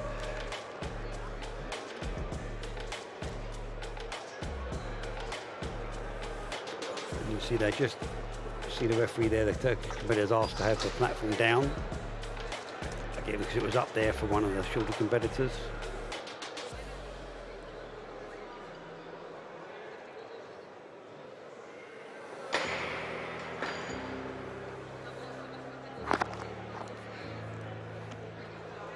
They're just going by the way they grip up. This looks like it's going to be a competitive match. I think Turkey would like to take this, although he's one pin down. Oh, he's not got any chance of that though. That was just too fast. Winner and European champion. I think he just wasn't quite ready for that. Still, that's arm wrestling for you. Real quick move there. Absolutely just powering down on that.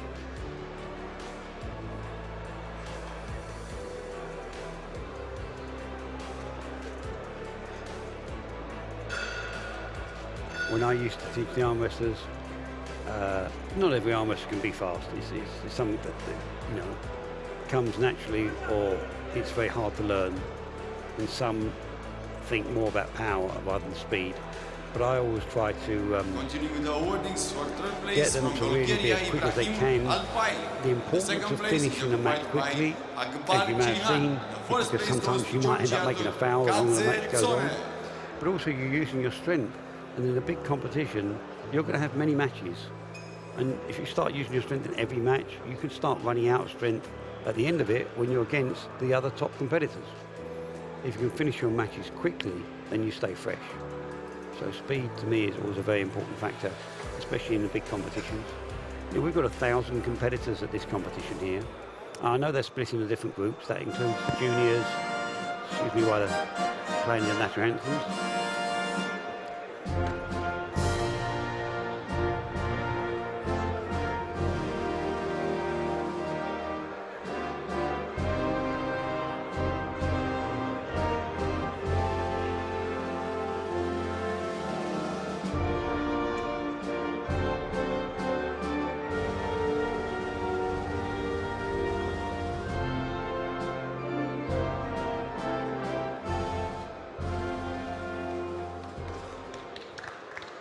Congratulations to European champions.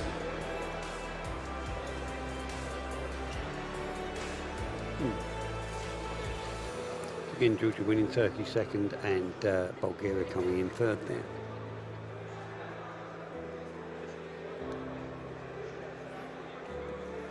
I was just talking about the importance of moving on with the being next fast as an arm final, wrestler, standing man, and getting the match 70 over quickly kilograms. so you don't get tired. And we have 1,000 competitors here, but it is juniors. And the first finalist coming from Ukraine with one loss, Dimitros Savchuk. As well as then, of course, the seniors, which are mixed in with masters. So The other technically, it's finalist 3 coming competitions also from Ukraine with with 1,000 no competitors loss, in total with 20 Zario countries. So, Savchuk. you know, that's an enormous percentage of countries, considering not sure how many countries there are in Europe. Not that many, but so 29 is pretty much all of them. I think there is 30 something, but yeah, it's a very big part of Europe that's here. Now we have Nazary Osenchuk from Ukraine with 0 losses on the left, and Dmitro Savchuk from Ukraine with 1 loss on the right. And Nazary has asked for the platform to be up. He'd like to be a little bit higher at the table. I'm not sure he's a little bit higher than he wants to be there, really, quite frankly. So if I was coaching him, I would say that's too high. And if the platform is about 4 inches, you see, it could be what he needs is 2 inches. If he only needs 2 inches, I'd have him wear high shoes. You can get trainers and things just with very thick soles that can bring you up that much height. Because if you're stooping at the table, it's not a good position. It's going to go straight to the strap. Yeah, so these guys are really going to pull for this. You know, they're both from the same country, but it's, you know, they both want to win it. They want to go home European champion. They don't want to be second. I was saying about the height of the table. I did mention it yesterday. You can't make yourself high and gain advantage. You can only equalise yourself. If you're too short, you can't move enough. You can't get in enough. Your positioning is not right. But equally, if you start getting too tall, you have to stoop, or you just bring your legs right down, and you end up the same height. So it doesn't really matter how big a shoes they wear, or whether they have use a riser platform or not. Because, as I said, when you go over past a certain point, it actually starts to become a disadvantage, not an advantage. So you can't gain an advantage by using platforms. So we don't have any rules about how high they want to make themselves, because it's not possible to actually have an advantage from it. Now they're in the strap. And the strap will stop them slipping. I mean, it's not unheard of that straps can come undone or come loose, but it's pretty rare. And if they break, it's the buckle that breaks. I've never seen a strap break. The straps, which have thousands of pounds of pressure in these straps, and nylon straps, and you could tow a car with them, quite frankly, you know. But the plastic buckle is the weak point if it's ever going to break. Elbow fall. A little bit too quick for his own good there, and lifted his elbow. Now the pressure's really on him, because, you know, he needs to do a fast start. I mean, if he could have done that, he got a nice bit of leverage on the guy. He took the advantage, bringing him over his side of the table. It was a nice move. If only he could have not elbow fouled. But now the pressure's on, because if he does it again, he's lost the match. So he's got to be more careful.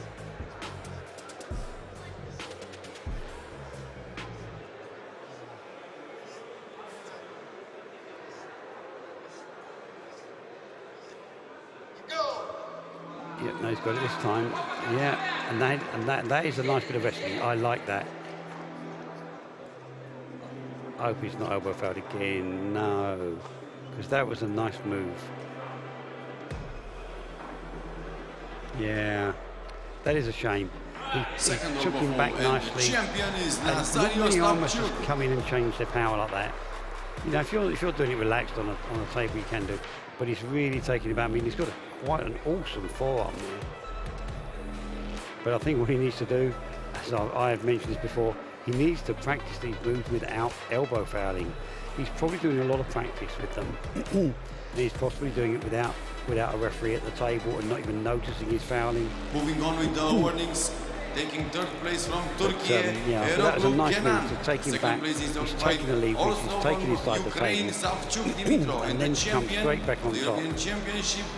It's occupied also from Ukraine, Ostapchuk Nazari. Yeah, there we go. It was in the push when he was trying to push him down, and he pulled his elbow off the back of off the side of the pad rather. Again, the referee's just looking for that elbow tip that you saw, the point of the elbow come off the table there, off the pad there. Shame because he executed the move really well, and then when he was trying to get, as I mentioned before, trying to get that leverage, excuse me, like that.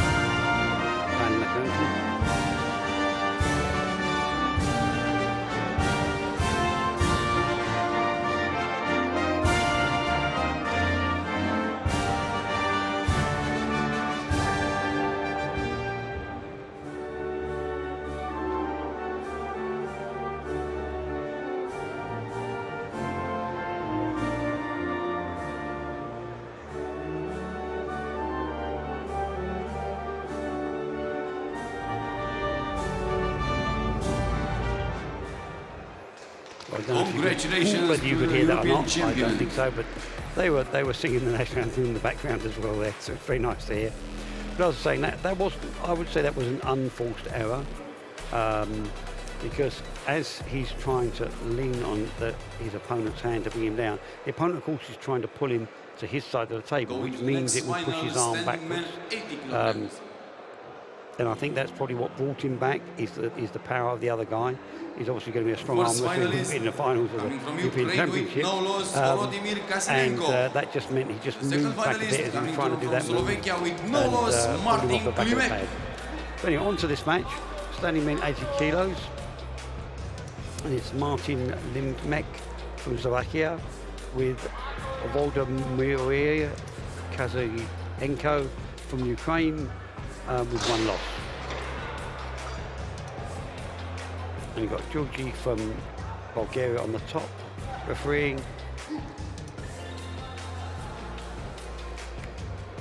With Victor from Czech Republic as his second.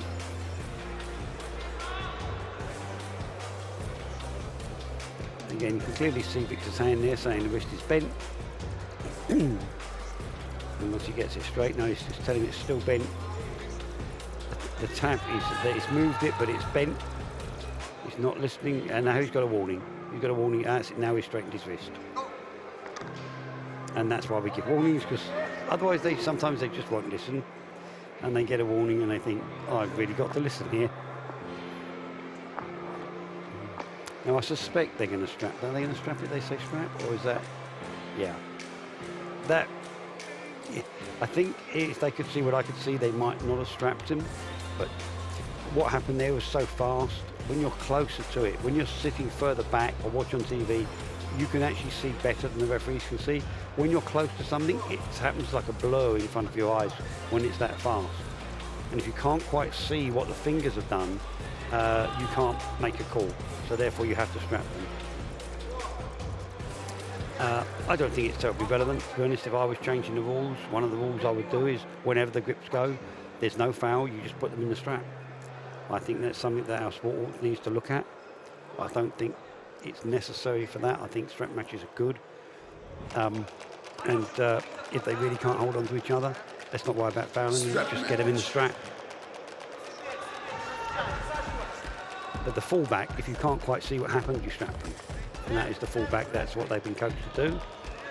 So I know I'm their coach, so yeah, exactly what I tell them. And that was very, very fast, so they wouldn't have picked up exactly what happened there. Oh, and no. Nice quick move, but again, this is the natural instinct, is you bring your shoulder in on that move. And that's it, he brought his shoulder in and his shoulders lifted his elbow for him.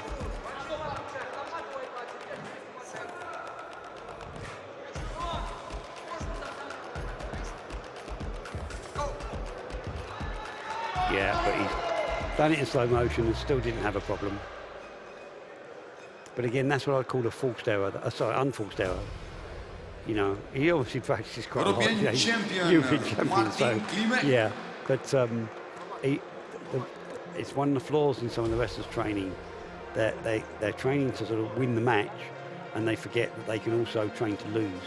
And if you're training and not correcting yourself and not stopping yourself elbow fouling, learning how not to do that, then your practice. Continuing with the wordings, the third play occupied by a representative of Georgia, always spent quite a bit of time with my guys.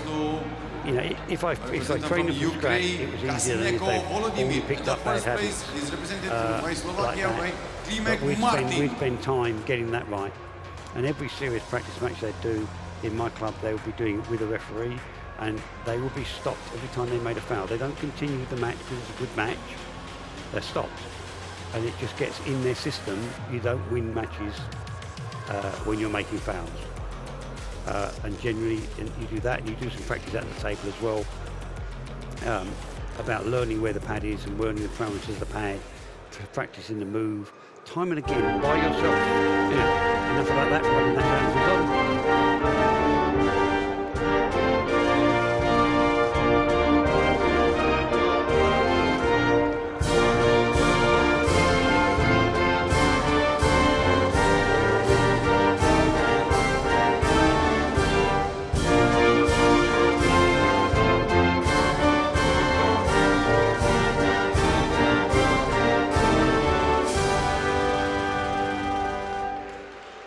Congratulations to the European champions.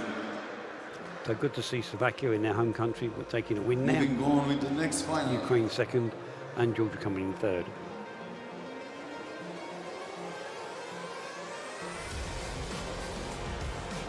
Now moving on to standing men 90 kilo light with Sergei Semenko from Ukraine versus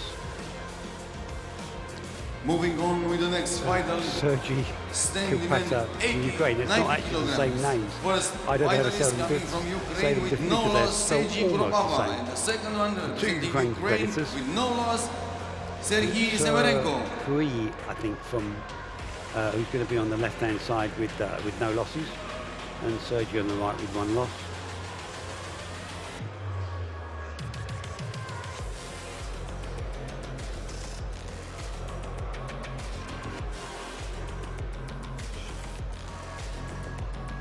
Sergei's asked for the platform to come up, which I'm a little surprised because these guys are quite tall. But, yeah, I think he's maybe a little taller than he really want to be there, I think, again.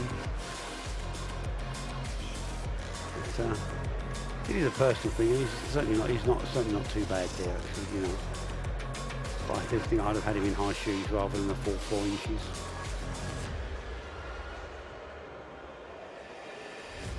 And especially many of these guys don't have the full use of their legs, and so it's not as easy to get comfortable and push through and bend your knees and whatever you need to do to really get the perfect height and the leverage you want. So getting the perfect height so you don't need to do so much of that is definitely, I would have said, a key factor to get right.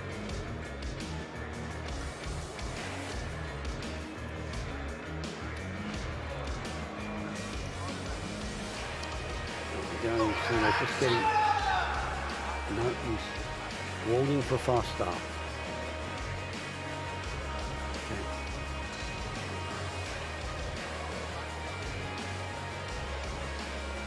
There's Matush from Slovakia refereeing now. Irvin from Romania. This is second.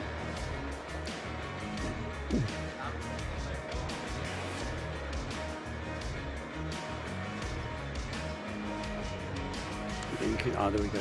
Just see Irvin's hand giving the indication that there we go. And the thumbs up. That's all ready. And hold on. An elbow throw there picked up by Irvin. Elbow forward. See, because Irvin's further away, he simply can't get in there very fast. Of course, you have the reaction time, and when things are moving, the wrestler's going to always move before the referee can get in there and react. It's quite impossible to do it any other way. But the instant the referee sees that elbow foul, the match is considered over at that point. So it doesn't matter how much they move afterwards, the match is finished at that point.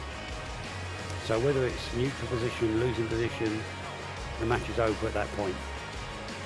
So I talked to the referees about, so I'm just going to watch this match here.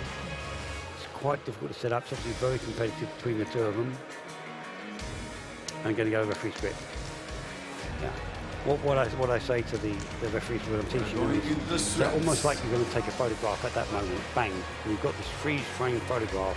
That's where they are, that's where the arms are, that's where the foul counts from. And the match is over at that point. So it really doesn't matter how much they move after that. Doesn't matter if it takes you a second. A second is quite a long time to get in there. Most of the referees in there within half a second. You think that sounds like a very quick time, but it's actually quite normal to be in there within a second.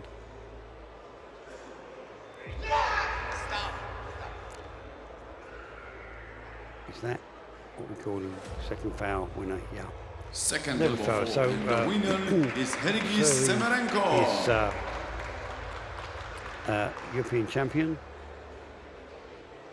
but he did seem to be looking like he was going to take that every time they started. So it's never guaranteed, but he's walked away with the win, and it was well deserved.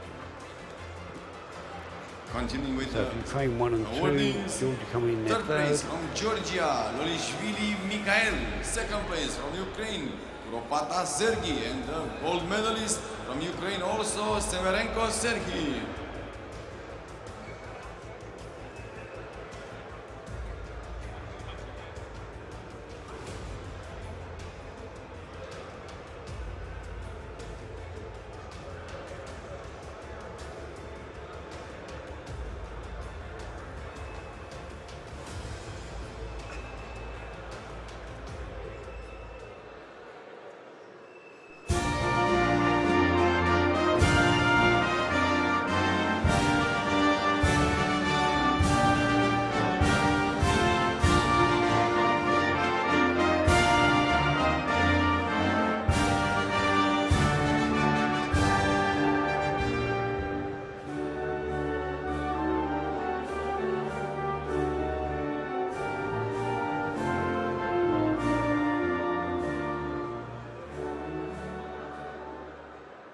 I'm just watching the athletes there. Congratulations to European champion. Kind of nice medal you're seeing on the winner there, but the medal, that's actually the back of the medal. It says what it is on the back, and it's even prettier on the front. They are very nice medals. They're nice and heavy. They're a good size. I like them. I can't see what the material is. They're obviously metal, but they have a part of the face it's all embossed. It's all raised. It's got a shiny, almost porcelain-like look on some of it. And the first finalist they really are very nice. With one loss, Alexander Shumilov. The second finalist coming from Georgia with no loss, Beshik Lekiashvili. Beshik Lekiashvili from Georgia on the left with no losses, and Alexandra Sumulo from Ukraine on the right with one loss.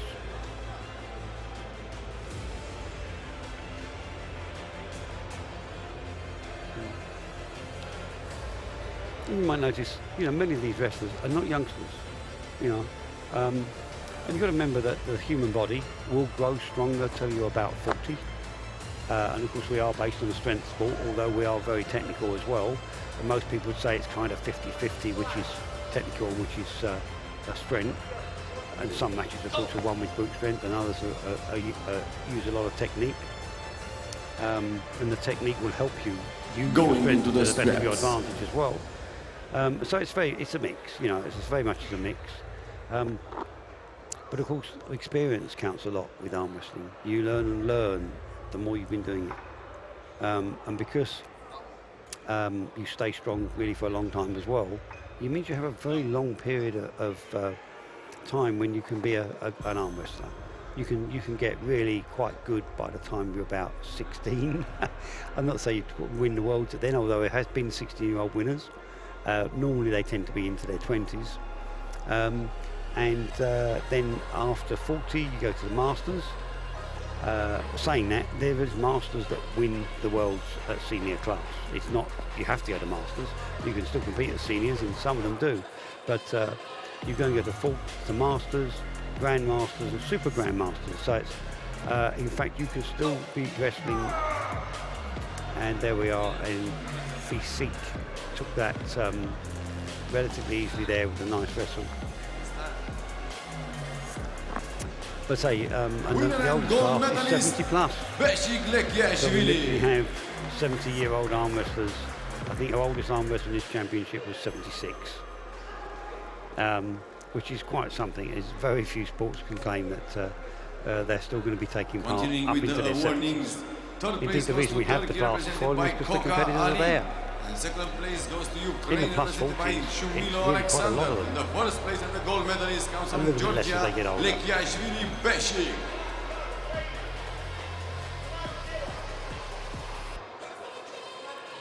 You see, now that's what I like to see. Not that you're seeing what I'm seeing. The Georgian who's won was calling because to help the Ukrainian guy because he didn't have his flag.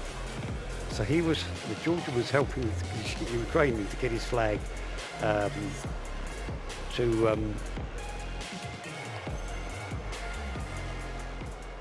show.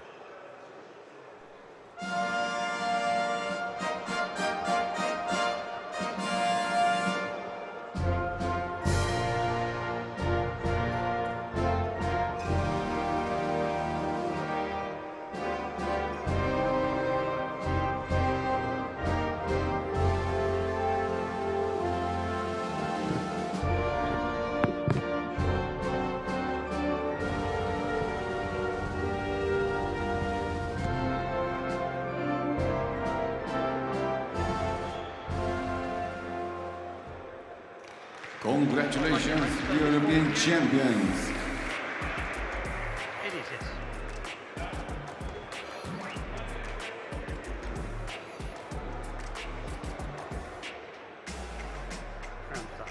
You mean Moving on with the next final standing man, yes, amputee 85 kilograms. Yes, there is one. First finalist coming from Ukraine with no loss, Ivan Komar. And the second finalist coming from Georgia with no loss, Georgi Karashvili. Okay. I know it's going to sound... You're going to have to think about what I'm going to say to you right now. I am actually doing the commentary for the European Arm Wrestling Championship right at this moment. So can I give you a call later on? Because I really got to go back to it because I took my headphones off to answer the phone call. Yes, it is available, and I'll give you a shout. I'll give you a shout if you like. It's going to be about 8:30 by the time I'm finished, and I'll give you a call then. What's your first name? Sorry, it was Kersey. Oh. Kersey, okay, so it's very noisy, I couldn't hear. But I'll give you a call later on then, Kersey. Okay, thank you. Right, bye-bye.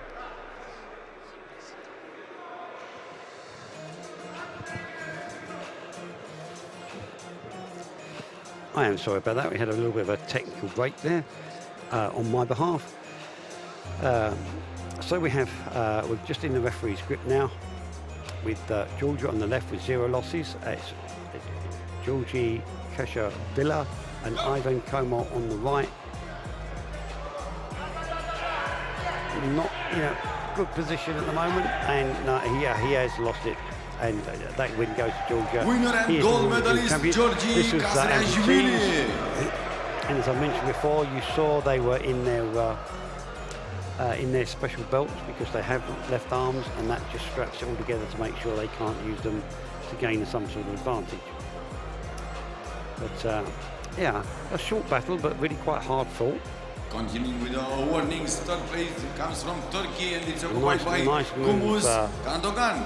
Second place goes to Ukraine, represented by Komar Ivan. And the first place is represented from Georgia. It's sometimes underestimated how hard it is to win these matches. You know, it's to some degree you might think he made it look easy. He made it look easy because he was wrestling really well. You know, that's why it made it look easy. Obviously, he was very strong, but he took the advantage, he took the leverage, he used his body weight to drop down. You know, it's a nice move. And that's why he's standing on the top step and he's European champion. And there we are with Turkey coming in third there. I said, not at all surprised. It's surprising that Turkey's, I know Turkey's got a really strong team here. And there are different awards that can be won. Obviously, you can be as a team championship, you can be the junior team champion, you can be the disabled team champion, and you got the power, and you can even be the masters team champion, but masters is actually generally mixed in with the seniors. Excuse me a moment while I play the national anthem.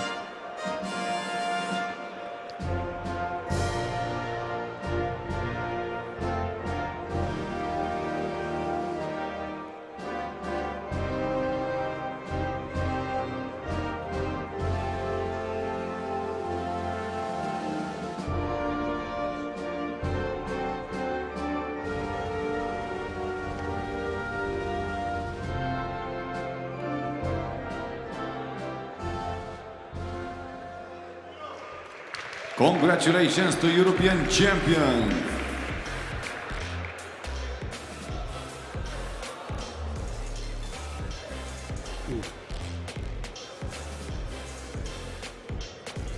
As I was saying, yeah, Turkey have a very strong team here.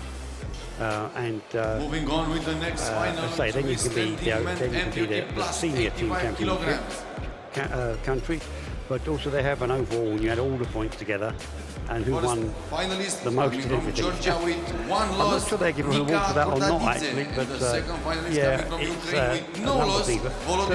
Turkey is going to stand very high up on all these rankings. I would not expect them to be lower than third, and I kind of think that the actual senior classes, I think they're going to take it overall. But I haven't seen the seniors yet. Can't tell you their numbers. I don't know anybody's numbers in the seniors, or in the other classes for that matter. But here we go again then. And we have Volodymyr Holzik from Ukraine with 0 losses on the left, with Nika Kursadanzi from Georgia on the right. And again, this is amputees class, 85 kilos plus. So obviously you can see pretty big guys. And you can see again that their left arms are actually strapped down, so they're not able to use them in any fashion during the match.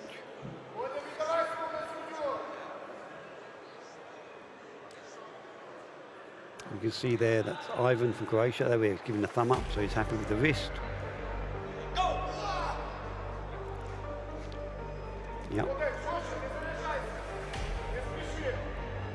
And you saw there Victor let them go, and we did see a little bit of pressure coming backwards, not quite enough that they had to be caught, but you saw that Matush standing behind Nika was very ready to catch him.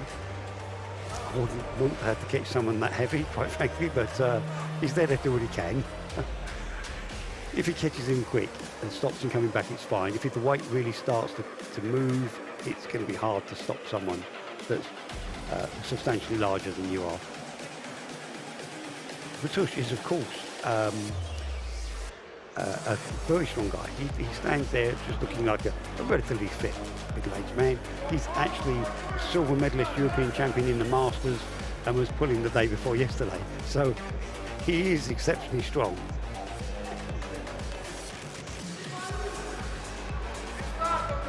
So there's a busy man here putting in the Masters for his team, and obviously refereeing for the European Federation, but he is slacking. So all the referees, of course, fundamentally are neutral here.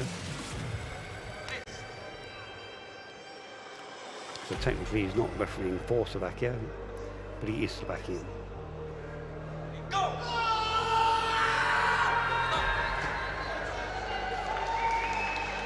Again, nice move, you know. Winner and gold medalist Volodymyr Holzik. Yeah. Again, what you're looking at here, you see as he's come down, he's used his body weight to drop down, he's kept his shoulder and hand nicely in line. You'd be surprised how easy it is to open out that and go past that, and when you do that, you're then losing your power. Third place comes from Ukraine and is represented down by there. Really remember, this is a strong man who's Second pulling place is on, from Georgia, down represented there. by Kurtadze. If you were in the right position First for yourself, place you'd never be able to put his arm down like that. Represented by And if he ends up moving down and dropping and leaving his arm behind, you extend your own arm, you become weaker, and sometimes the wrestler takes it back and takes it to the other side and you lose the match. But that was a nicely executed move. And again, that's why it made it look maybe just a little easy. That's because it was done so well. And once someone takes that little advantage from it, it's very hard to stop it. You see, it didn't take very long, but you see how out of breath he is. You're losing loads of your power when you do that.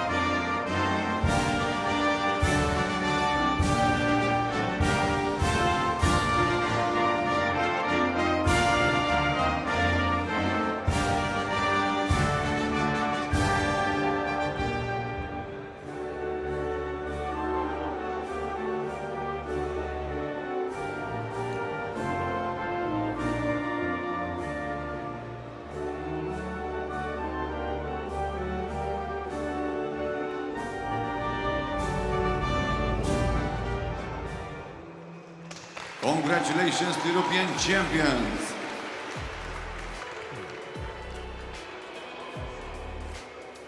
So again, nice result for Ukraine, first and third. Georgia coming in second. Moving on to the standing men's palsy class. Continue the next final standing men's 60 kilograms. With Wolfgang Akabazade from Georgia, who I do know a little bit. Seen him wrestling for a number of years now. Against Tonki Alvishvili from Georgia, who I don't know. I do know that Wolfgang is on the winning side. He's in the finals. Doesn't really surprise me. He's been a very good competitor for many years. Very nice man. Smiles a lot. Georgia with Always really nice to people. Smiley with them. Yeah, loves to say hello to everyone. And again, you see the young lady helping Tulkini out. As I mentioned, she is a very good competitor herself in the healing and hard. But I have also seen her competing in the normal seniors as well, which she does very well in too. I'm hoping she's going to be putting in the seniors. I'd like to see her there, but I don't know. But always helping everybody.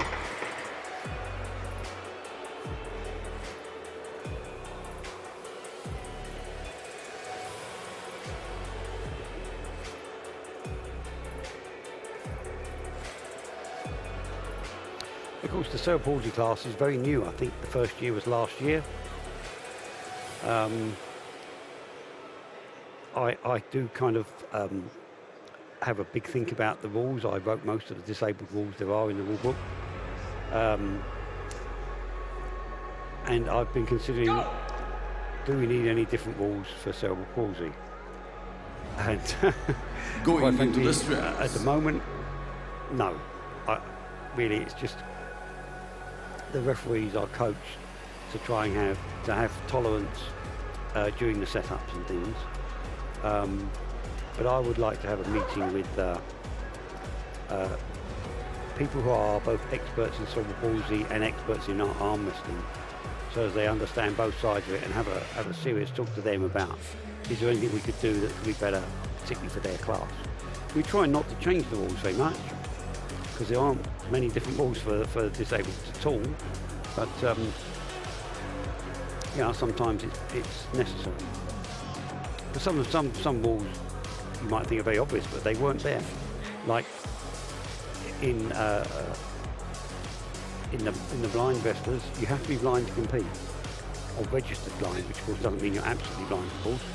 But you'd be surprised. I've seen them let people who can see compete because they're going to wear a mask. It's not the same. And things like that. And the same as you have to be in hearing impaired or classified as hearing impaired to compete with the deaf. And, now these things are very, very obvious. And there we are, again taking that relatively easily there.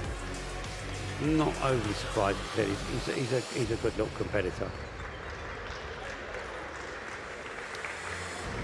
I was saying it's like with the deaf. Again, you know, they have different levels of hearing, and some of them have implanted hearing aids. That I don't even know if you switch them off if you want to. So to make it equal, we referee them in silence. Yeah, and there is a hand signal for ready goes. But other than that, they don't have any different rules. The only thing in the rule, not to do with what with them directly, but normally if athletes get in a dangerous position, we will give them a warning, and if they get out of it very, very quickly, we will let the match continue. If they don't, it's a foul. But obviously, because they're deaf, they might not realise who, and certainly can't hear us give a warning. So we don't give a warning. If they go dangerous, we will just stop the match, again, for safety. But other than that, there's no different rules. But there are still 3 rules in it that are necessary for the deaf. And there might be some little tweaks that I haven't necessarily thought of. But the referees are you know, obviously briefed again by me to be very tolerant in the setup with cerebral palsy, because they haven't got full control on what we can and can't do and what they can and can't do. And we do try to work with that as much as possible.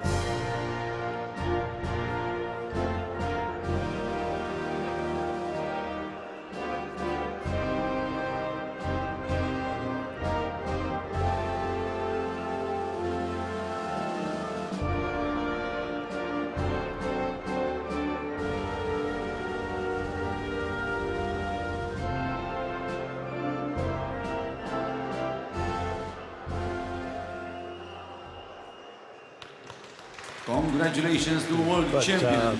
My mind never stops thinking of what could we do to improve things in our sport, or even in that particular weight class.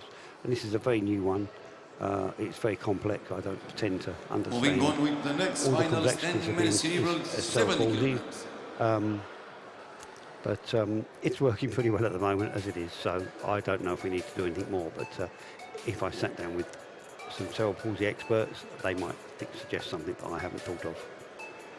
And I'd like to do that, but I don't know any that are experts in both. When I find them, I will sit down with them. Georgia with no loss, Sota Omarashvili.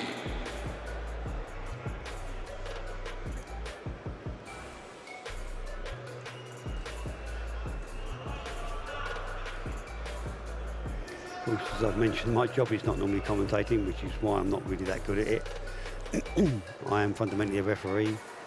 I am the longest running referee there's ever been, at 37 years a WAF referee at the moment. I know, I sound so young. So maybe I'm on my second time around. Anyway, we're standing men's cerebral class 70 kilos with Shota Omarashvili from Georgia on the left with no losses, and Georgi Spinu from Moldova on the right with 1 loss. And again, Apo setting them up from Turkey.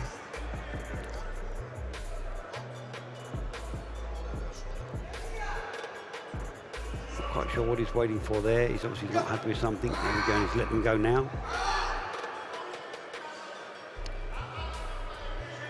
But Moldova is pulling out basically there. I think if that's it's an elbow foul. Okay, didn't see that from where I was. I was worried he was going to end up just pulling out and get a foul for pulling out in that position.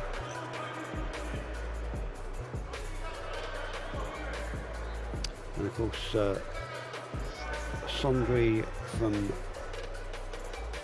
Norway is the referee's second. And he's done the same way again. Generally, this is because Moldova feels, yeah, pulling out foul. Certainly see it. See, I'll go on the blind side to it. That looked like what he was doing. So unfortunately, he takes 2 fouls and a loss. But I think he was pulling out because the other guy, the Georgian, was just too strong for him. And if he hadn't pulled out, it would have just gone down. So one way or the other, he was losing. If they'd gone to the strap, it could always make a difference. If your competitor is just simply a lot stronger than you, going to the strap is not always a good idea. So Georgia, the winner, Moldova second, and the first place coming from Georgia represented by Omarashvili Shota. Yeah, you can see from that camera shot, he's taken all his fingers off his hand, off the opponent's hand, which means he's not really holding on anymore. You can't hold on with a thumb. And so it's deemed if you take all the fingers off your opponent's hand and the grip goes, then that is a foul, because you are no longer trying to hold on. And I'm pretty sure that's what's happening even from the blind side, but when it's in front of your face and it's fairly slow like that. The thing is, sometimes that happens so fast you can't see it. And that's what I mentioned, the fullback couldn't see it, was a blur. Fullback, put him in the strap.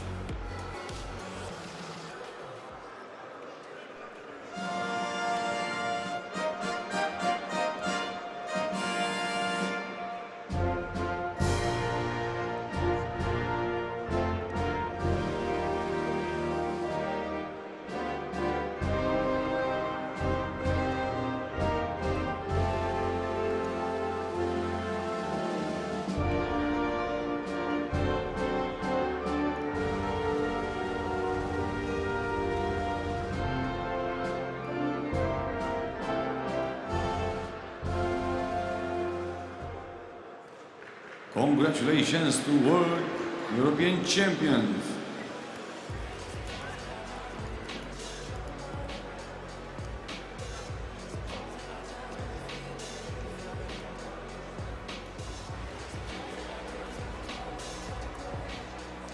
Okay, so we're moving on now.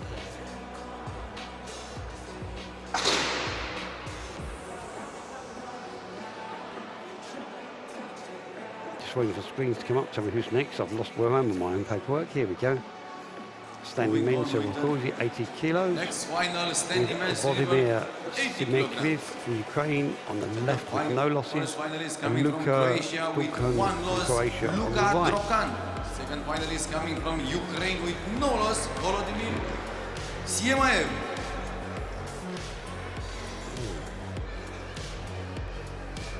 Now this could be an interesting match. Again, I don't particularly know the Ukraine guy, but of course he's from Ukraine. They don't have any competitors that aren't good, I can tell you. And of course he's in the finals with no losses, so that speaks for itself. But Luka, he's a formidable competitor himself. As I said, I don't know how he's got his loss, whether it was wrestling this guy, someone else, or he just made a bad mistake and had 2 elbow fouls or something. But this could be a very competitive match. Because I know Luka is a very good wrestler in himself, so we'll see if Ukraine is just dominant with this. Now he's got... Oh! Okay, Ukraine elbow fouling. Okay. That's interesting. As I said, it can be that they're under stress, and that's when they make elbow fouls. Especially if someone hits them quite hard, it can pop the elbow up. Depends how they're set up, when they've got much weight on their elbow or not at the time. And you'd think you'd always have that, but no, you don't always want that. That depends on your setup and where you're pulling. 2 fouls. Elbow throw, Ukraine. And that forces a rematch. Wins and forces the rematch. Now, as I was saying, it's not obviously I wasn't predicting that, but you know, I knew Luka was a good competitor, and so because the Ukrainian is obviously under pressure and he's making these mistakes. Like I said, it can happen like that, and then this time he won't make the mistake and he could win the match. But that's why Luka could have a loss against him, because he wasn't actually beaten, he just elbow fouled himself, and I don't know that. But now it's 1-1 each, and this match is going to be the decider. Yeah, and they're going to go to the strap. Going into the straps. Which is much better than elbow fouls. But it is absolutely crucial that elbow fouls are called, because they always gain advantage from them. If the elbow didn't come up, the arm would go down more. But it's because it's been pulled and you're trying to stop the leverage going, you bring in more power as the elbow comes up. And if it didn't come up, the arm would go down more. So you gained advantage by it.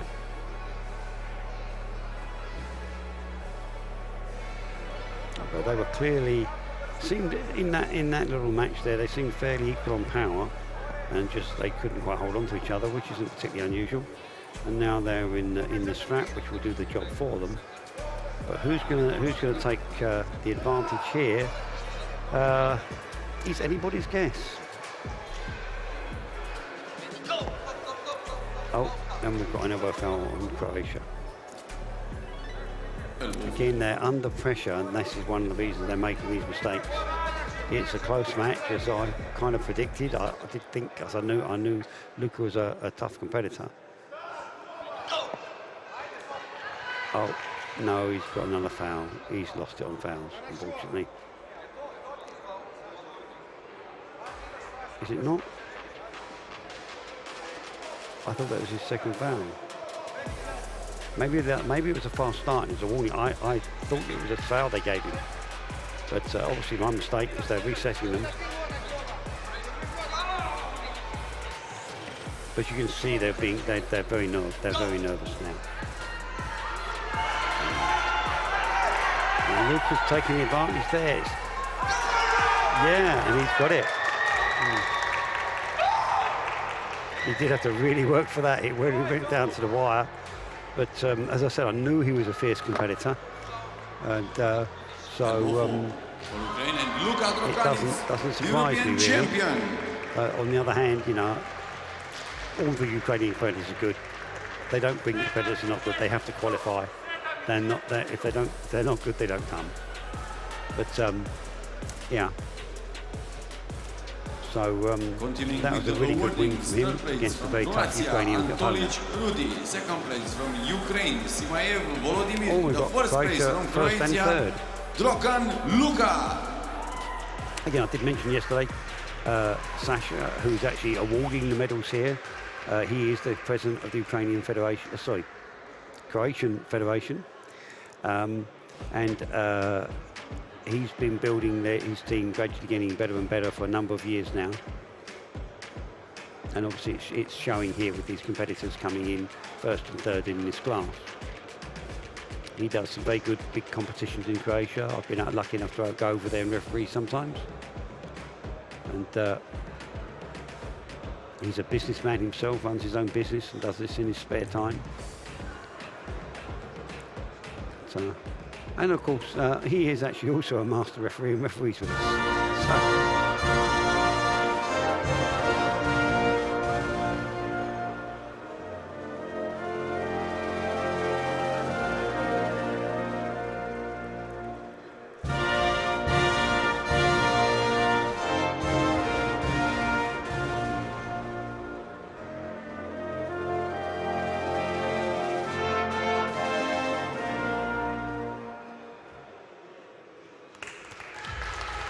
congratulations to European champion.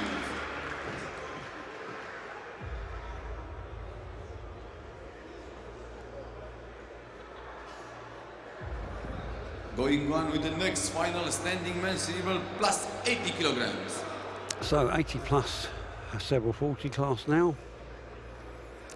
Will Oscar Sander Pinchuk from Ukraine versus Oleksiy Lesko from Ukraine. First finalist coming from Ukraine with one loss, Oleksiy Lesko. And once again, the second finalist coming from, also from Ukraine with no loss, Alexander Pinchuk. Certainly on the first pool, obviously. Of course, they're both in Ukraine uniform, but Oleksiy is wearing glasses and has hair.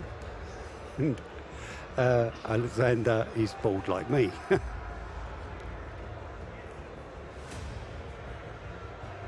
Well, actually, he's not as bald as I am. He's got some hair.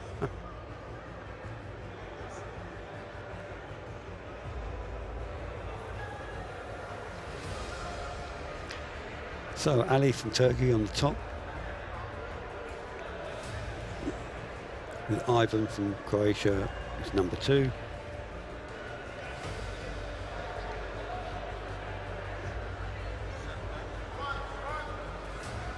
And you might pick up here and there. A lot of the referees are not wearing them, which I think they should, but it's not compulsory.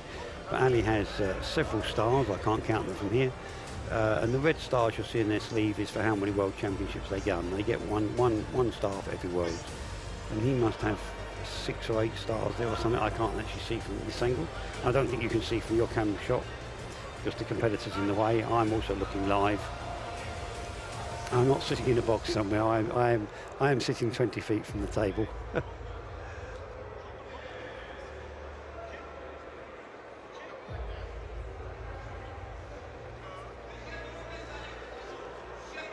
And some wrestlers can be extremely difficult about setting up. The problem being is when you've got cerebral palsy classes, are they being difficult, or is it their cerebral palsy that's being a problem?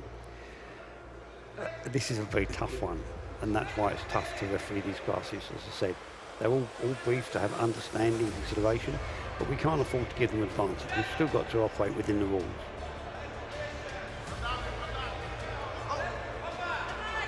There's an elbow foul.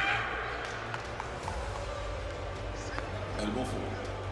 And the winner is Alexei Lenkovic versus a rematch. So it's a rematch.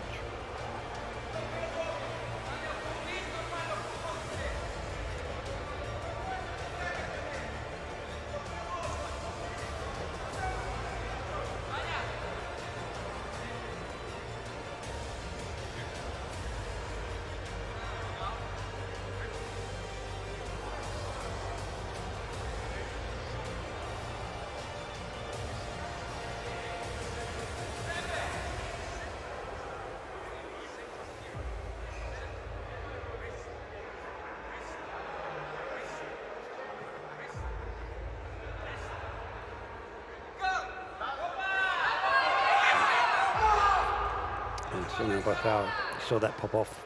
Didn't need me to tell you that.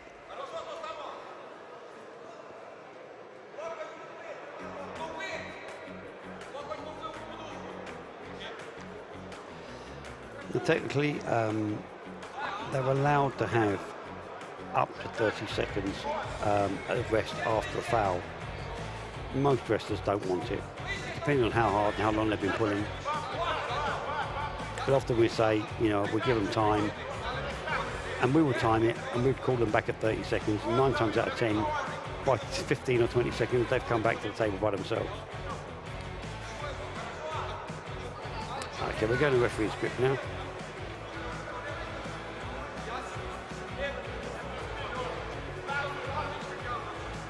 Now, if I know Ivan, he will do this beautifully. Although, as I said, it's very difficult. Because they're not supposed to move in referee's grip. Of course, asking several people not to move, it's not always an easy task for everyone.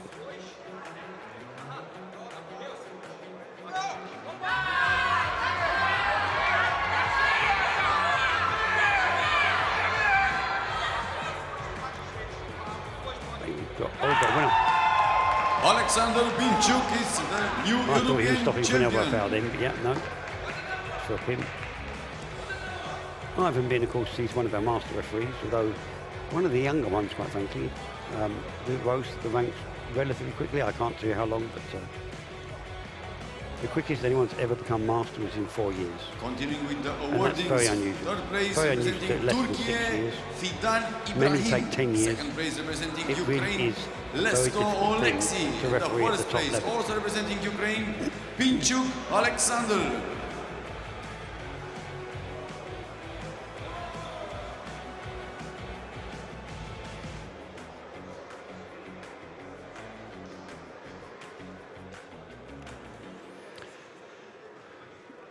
There we go. So we came 1 and 2, but Turkey came in third there.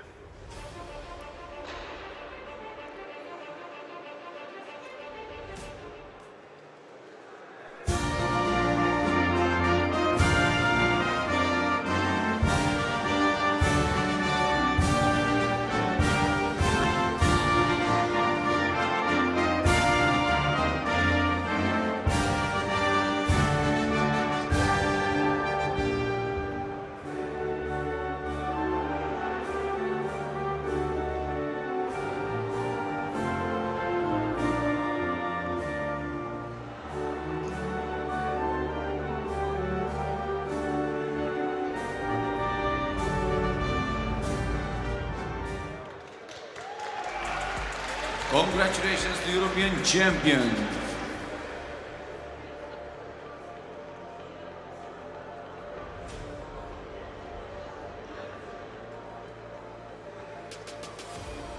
Moving on with the next final visual junior girls plus 50 kilograms.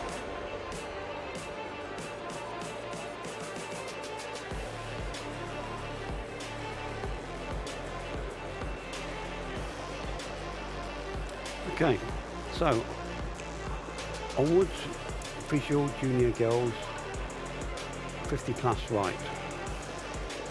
And the first finalist comes from Ukraine with 1 loss, and it's Kira Teslia. The second finalist comes also from Ukraine with no loss, Maria Chumak.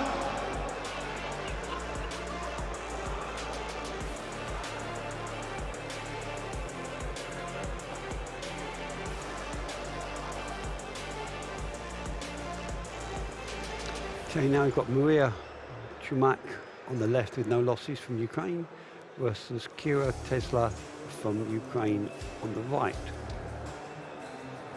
I don't think she's anything to do with the rather famous Tesla cars, but a very similar name. Now, of course, these girls can see some things. They wear a mask to make it more equal on the table. And once again, it's adding from Turkey on the top with Dennis is number 2. Sorry, Georgie, I couldn't see his head there. Yeah, Georgie number 2 from Bulgaria. And once again, they wear masks. They have to be blind to take part, or register blind. But pretty much everything else. Oh, that's a straightforward win there. Yeah. Okay. Winner and gold medalist Maria Chumak. But everything else is refereed the same, and we do everything by touch anyway. So it really makes no difference. We just kind of make extra sure our signals are clear to them. There's a couple of things, like when we're saying centre, we would indicate which direction the centre is, just competitors that can see. But of course, we can't do that to these, they wear masks. But we just do everything by touch. We will just give a sort of a palm tap on the hands in the direction we want it to go in. Whereas normally we'll give an indication with our finger, but for them we do that. But everything else, what we're asking for, wrists, knuckles, you know, as I said, shoulders, the whole thing, we're touching the competitors anyway. So they're very used to recognising what's been asked of them.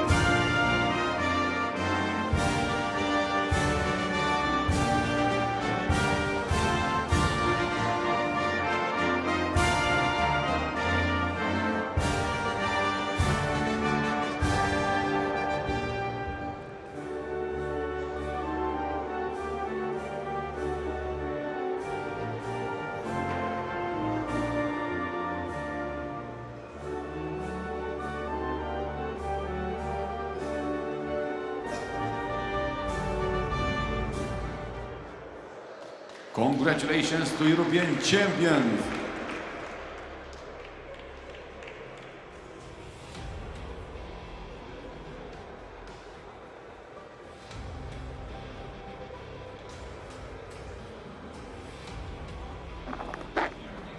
Continue with the next final, visual woman 60 kilograms.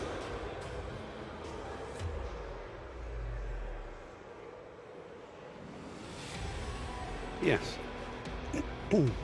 As I said, there's no. And the first finalist coming from Ukraine with 1 loss, Tetiana. Competitors. Ludmila Demenko. As far as the actual arm wrestling concerned.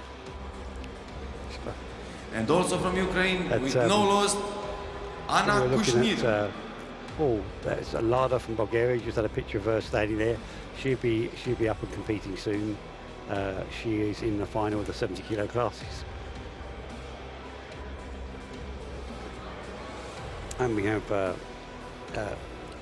2 more Ukrainians, Anna Kusher with no losses on the left, and Ludmila Demenko on the right with 1 loss.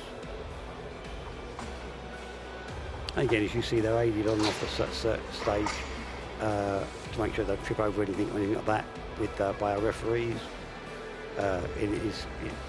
So they're very different levels of what they can see. An equalizer is wearing the masks. Not, you know, you could be a sighted arm wrestler. You can wrestle perfectly well with your eyes shut. It's not that much of a disadvantage to actually wrestle with your eyes shut or without being able to see. It's more in the learning, because you can't watch. You can't watch what people are doing to learn. So it inhibits them and their learning ability of what to do. But can they be good arm wrestlers? Yes, they can be. Sometimes when you're dragging someone down and it's really near the pin pad, but you don't know it, that can be hard, because if you could see it, you think, oh, just got to make this bit of extra effort. When you can't see it, yep, there's things that's not as good, but fundamentally you can still be a really good arm wrestler. And again, as I say, the rules are the same. The only thing that's actually different is that should they go into a dangerous position, we don't warn them, we just stop the match.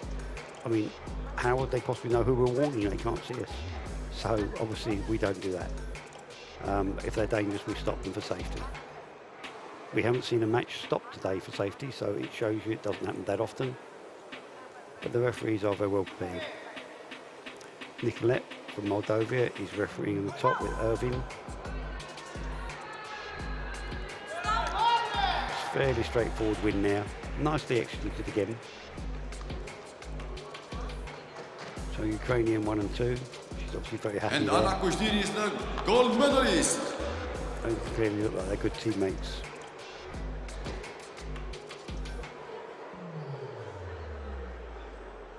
And you can see she's used to being led. She's patient to wait. She knows she can't see.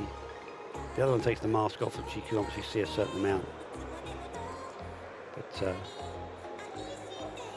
continuing the it makes very little awardings, difference third place comes from the winner, Bulgaria, because you can't see very much at all. represented by Krashteva Angelina.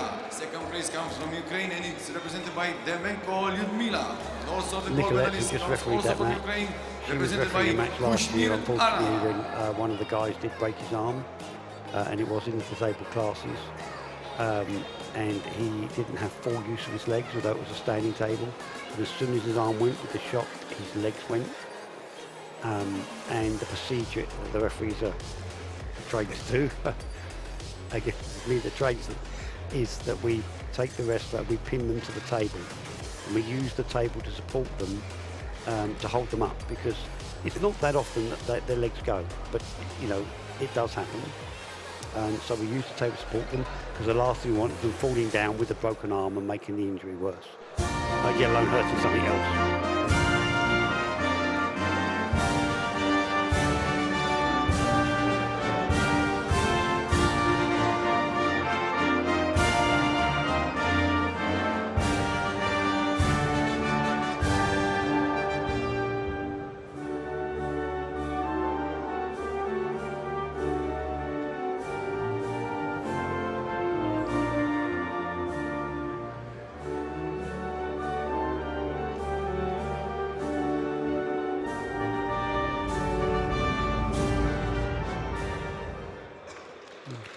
As I said, and congratulations to the European champion. I'm going to use it as an example of how referees should be in my training in the future, when I've got a clip of it on my laptop to show people, because Nicolette and indeed Victor, who is the other referee with her, you've seen here today as well from Czech Republic. We're moving now to the next final of Visual Woman so fast 70 catching this guy.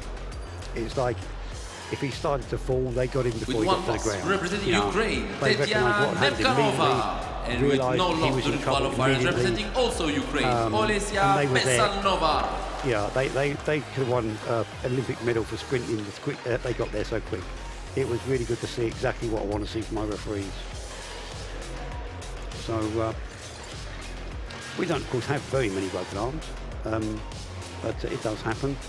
As I mentioned, we have a dangerous position, and if we see it coming, then we will stop it, and that's one of the reasons why. But in that case, the arm broke, and they were not in what we recognise as a dangerous position. But in throughout the whole championships last year, we had 2 broken arms, and again, many thousands of matches. I think we had something like 1,200 competitors at the World Championships. So really, that's not too bad. And both of those were not in a position we'd recognise as a dangerous position. You know, we can't explain why sometimes arms break when it's not that. Shouldn't be dangerous, but it just does happen sometimes. It is relatively rare, but yeah, but the referees are trained exactly what to do. Catch them, support them. Obviously make sure into the straps. the wrestlers let go, especially if they're in a strap, get them out of strap. Meanwhile, one of them will be taking them out of strap, the other one will be supporting them, because the legs can go and they can collapse. Up to about 3 minutes it can happen. And I say, in this case it happened pretty much instantly. Other times they seem to be right for a few seconds and then they just start fading. And that's why we pin them to the table and use the table, because if someone goes unconscious, most people have never tried to pick up or hold an unconscious body. My God, it is seriously so difficult to do, you know. And remember, we've got to do it and not hurt their arm. So it's very hard, and that's why we use the table. And then what happens is the second referee will get a chair, or even another referee, because normally it's been noticed by others and they're never far away, will get a chair and we literally sit them straight back on the chair. So then they're winner on and the European chair, champion, making them comfortable, Pesalnova. while the medics come and then attend them. Sorry, I was talking to that way too much there, getting distracted. Shows you I'm not a good commentator. But yes, so Ukraine, and although they went to the strap, other than that, nice, straightforward, clean win there. Moving now to the awarding ceremony of the visual woman 70 kilos. Third place representing Bulgaria, Dobreva Kamelia. Yes, we could have. Second place representing Ukraine, Below a Para-Armwrestling. Nemkanova Tetiana. And first place the European champion representing also Ukraine, Pesalnova Olesia. And anything that goes, anything from where the wrist bends to the fingertips, that goes below the guideline with a pad, which is 4 inches, is considered a pin. Obviously that went way past it anyway, but as soon as we're in that position where the knuckle was down, so knuckle was the lowest point, as soon as that knuckle went past the level where the pad was, that was a pin. But they were moving at the time and kept on going, so that was irrelevant. The match would have been over as soon as that knuckle passed that parallel pin line. So again, a good wrestle from Ukraine. Number 1 and 2, with Bulgaria coming in third there.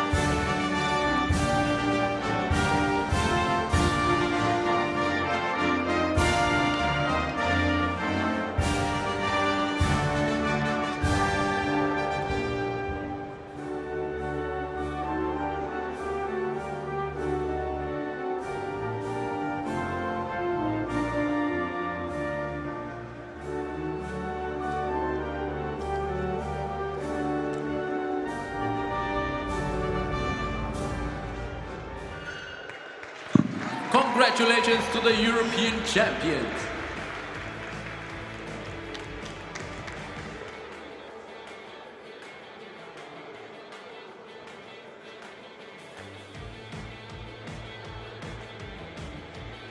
Moving now to the visual woman plus 70 kilo finals. With 1 loss representing Ukraine, Yulia Sapelkina. And with no loss in the qualifiers representing also Ukraine, Anna Sudistina.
Winner and European champion, Anna Sudnistia. So that was women visual 70 kilos plus. And Anna from Ukraine won that with no losses against her teammate from Ukraine. Moving now to the awarding ceremony of the visual woman 70 kilos. Third place representing Bulgaria, Stoyanova Emilia. Second place representing Ukraine, Sapentina Yulia. And first place in European champion representing also Ukraine, Sutnistina Anna. As I said, I've seen Bulgaria's visually impaired team. Some of them really quite experienced now. I'm trying to think how many years ago I was in Bulgaria refereeing them. I can't even remember. You know, a decade ago, many of them. I've done a lot of refereeing in Bulgaria. Again, it is the home of the chairman of the European and World Federation, Hasan Hajitarov. And obviously has quite a lot of arm wrestling going on in his own country.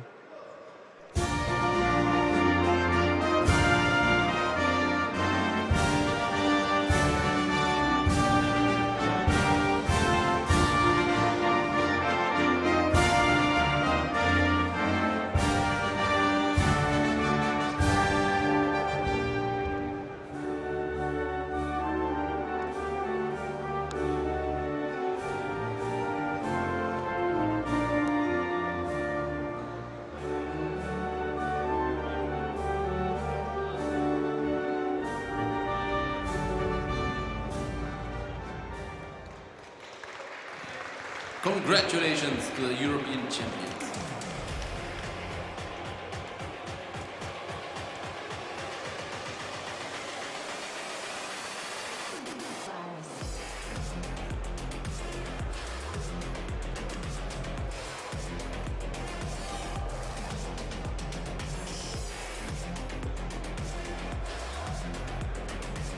Now moving on to visual men's 60 kilo class with Rati Jasafali from Georgia on we're ready now to go to the visual men David 60 kilo final. Iremedze from Georgia with one on the loss right, representing Georgia, David Iremedze. And with no loss during qualifiers representing also Georgia, Rati Jasashvili.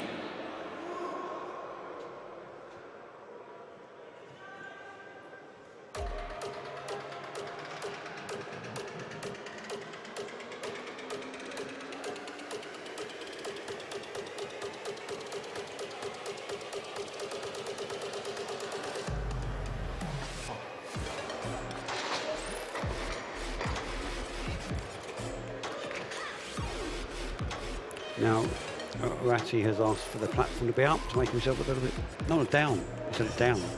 So the last minute myself, I saw the referee doing it. I thought he was putting it up. He's put it down, which I think is probably wise. I think he's about the right height for the table anyway.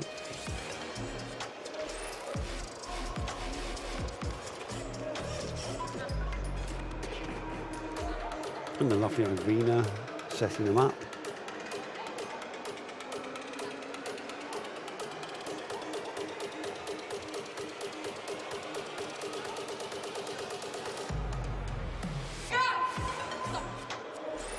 Winner and European champion, Rati Jasashvili. Rati takes that without too much of a problem there against his teammate.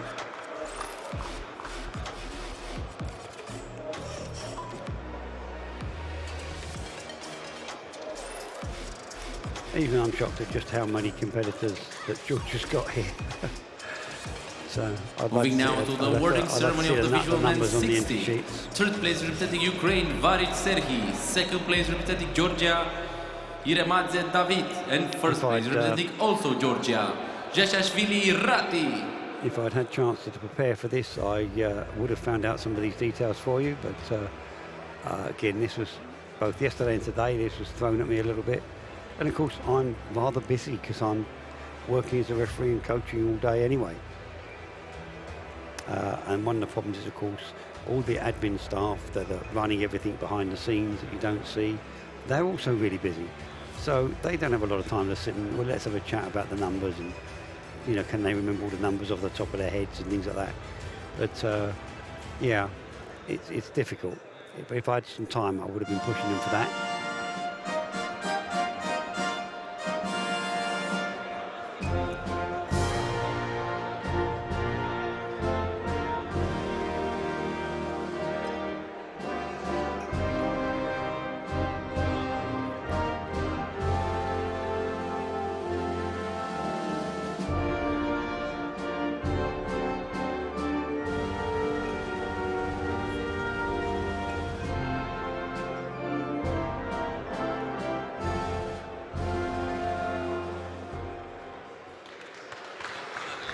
Congratulations to the Georgia with Ukraine coming in third. As you see, they're all escorted off because they can't see very well. Moving forward to the visual men's 70 kilo finals. With one loss, representing Georgia, quite frankly, Revazi Teftoradze. Dangerous walking And with no anyway. loss during qualifiers, representing We also have Georgia, rather large Para-Armwrestling. protective steps for that cover the all the wiring that goes around, and it's really easy to miss them and trip over. I can tell you, I haven't ended up on the floor, but I've tripped on them 2 or 3 times. Quite frankly, they blend in a little bit too much with the flooring, and you're watching arm wrestling, walking about or something, and you suddenly find this great big lump in front of you.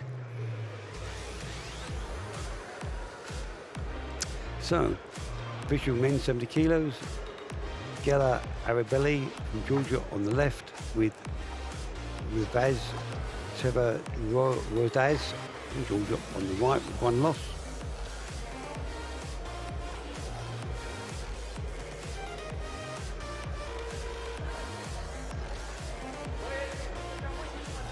Now, I've seen Gela a few times before. Obviously, a good competitor. Why he's on the loss and on the winning side in the finals. I do not know the younger guy. So is he going to give him some good resistance? No. And we're going into the straps. It's a good start.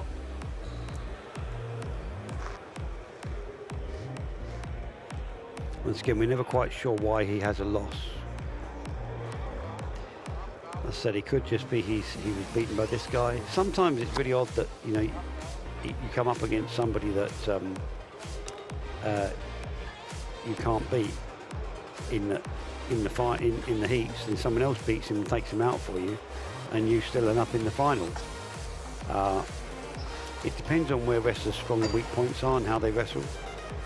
And again, you can just have had a bad start. You can just be not quite ready. Amount of times wrestlers say, "Oh, I wasn't ready." Well, unfortunately, it's their job to get themselves ready, not the referees. So. Again, just watching the strap, it's a nice shot seeing the strap being put on like that.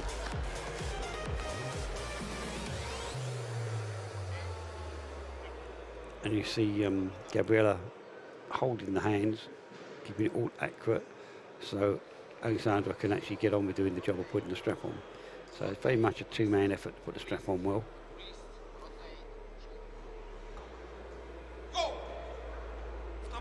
And yeah, nice, fairly straightforward job there.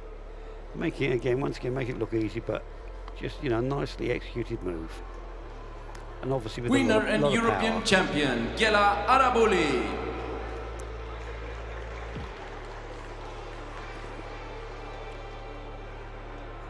Once again, it's really nice. I know they're teammates, but it's so often that the arm wrestlers end up with a hug afterwards. Moving now to the awarding ceremony of the visual men's 70 kilos. They almost always Third place representing Ukraine, Potomkin Anatoly. Second place representing Georgia, Teftoradze Razi. Really and first place, European champion gold medal winner from Georgia, Araboli Gela. Of course, if they're wrestling right hand, they would almost always shake with their left and vice versa. Partly because before they come up to the table, they put the chalk where they want on their hand, and they don't want to mess it up, shake it hand to somebody. So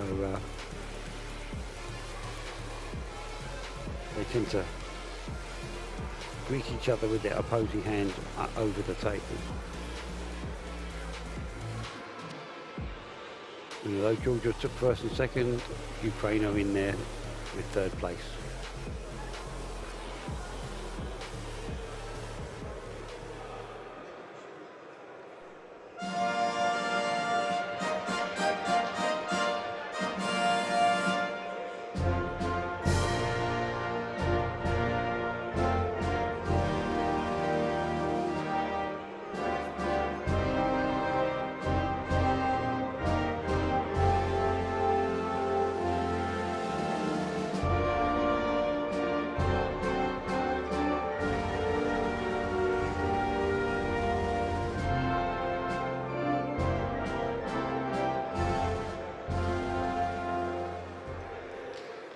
although it's not particularly noticeable, but you're watching up Congratulations there, to the European you saw champions. Sasha from Croatia, and then the young man who went and helped Sasha to award those awards. It's kind of where you get a little bit of arm wrestling family, because his father was a competitor, he's a referee, he's now the general secretary of We are ready the now Federation for the final of the from visual Kazakhstan. men 80 kilos. And that's his son, and his daughter is Final also for the around. visual They're men both 80 only, kilos. With I'm not one sure loss, exactly their representing ages, Georgia, 16 Daniel and they're both already working and with no loss, the behind the qualifiers scenes representing also in arm Georgia, wrestling, doing Grigori different duties and that. So it's kind of like, yeah, it's running in the family at the moment with that. And it's, you know, not unusual to see that. Of course, they all live in Kazakhstan, where they come from. And the World Championships was there last year, went very well. Second time the World Championships have been in Kazakhstan. Again, as I've mentioned before, one of the strongest arm wrestling countries, Kazakhstan. Always challenging for the top podium steps on in the team championships. And I expect they will be here as well. Oh no, of course they won't be here, sorry. It's not the Worlds, it's the Europeans. There you go, talking about the Worlds, I thought I was in the wrong place. But yeah, they won't be here. They won't be here because they're not European. At the Worlds they will be though, which is in just a few months in Moldova.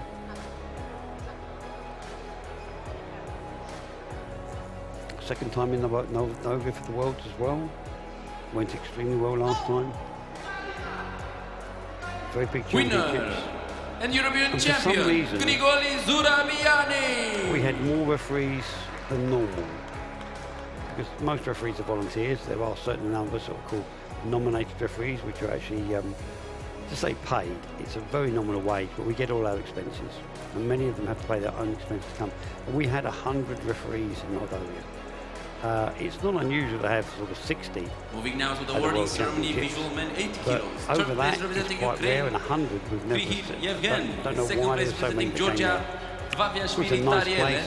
First place representing also Georgia, You know, Zurabiani take the Grigori. day off, you could have gone on the beach, because it was literally just a few hundred metres from the beach and things like that. So, of course, it is very nice there, but I don't know why so many referees came.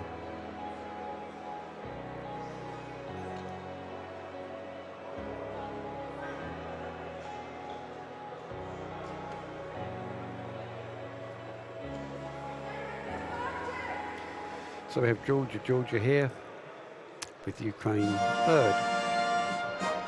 A little bit of a theme here going on with Georgia.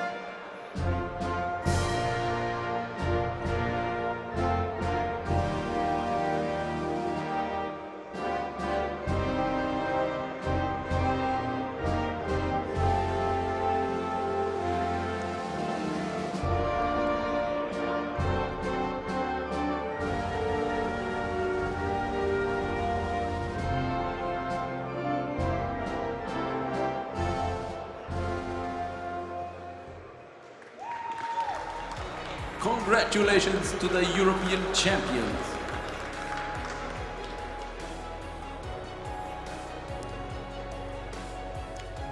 So moving on, visual men 90 kilo. Moving now to the visual men 90 kilo finals with one loss representing Georgia, Levan Arvelishvili, and with no loss during qualifiers representing also Georgia, Georgi Gokoshashvili. Georgi Gokoshashvili and Levan Arvelishvili, both from Georgia, with Georgi being on the left with no losses, Levan on the right. And kind of again showing, can't get away from the strength of Georgia's team, can you? But yeah, 1 and 2, no matter what happens now, they're going to be 1 and 2. It's just which one of them is going to be 1.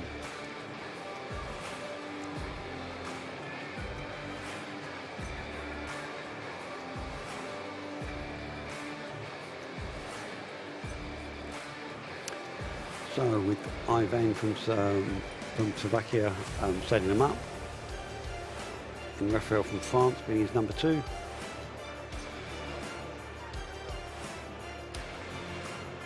Again, watching for the signals. Raphael's happy with the wrist. His thumb is up. Ivan is not happy with the other guy's wrist, and now he is, and he's let them go. Winner and European champion, Georgi Gogoshashvili. I think they all knew what was going to happen there. As I said, sometimes teammates know that it's just not going to be, they're not going to be able to beat them. They might have wrestled them numerous times before.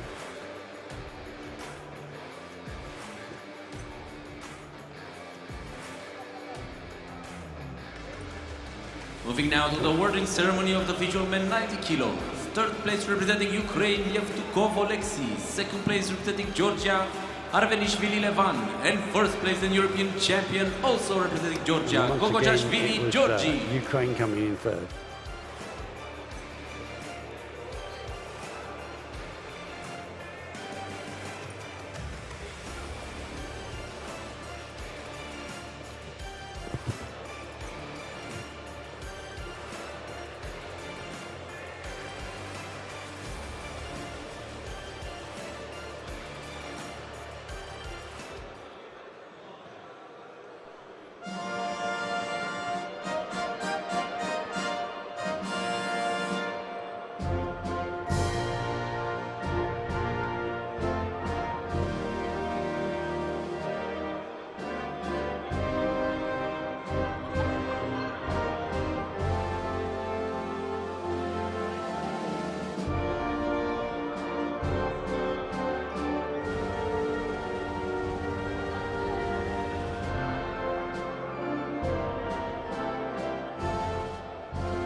Congratulations to the European champions.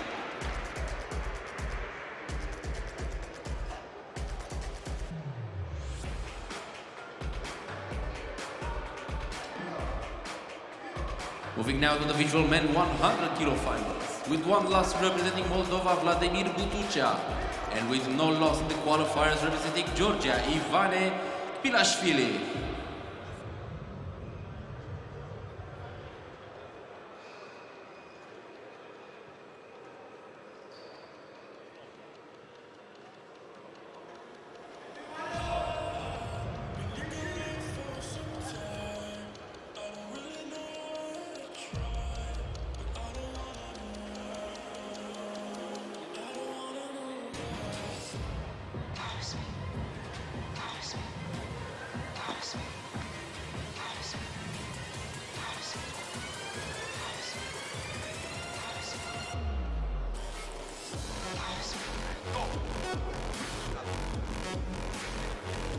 European champion, Ivane Biashvili. Apologies there, a little bit of technical break for me.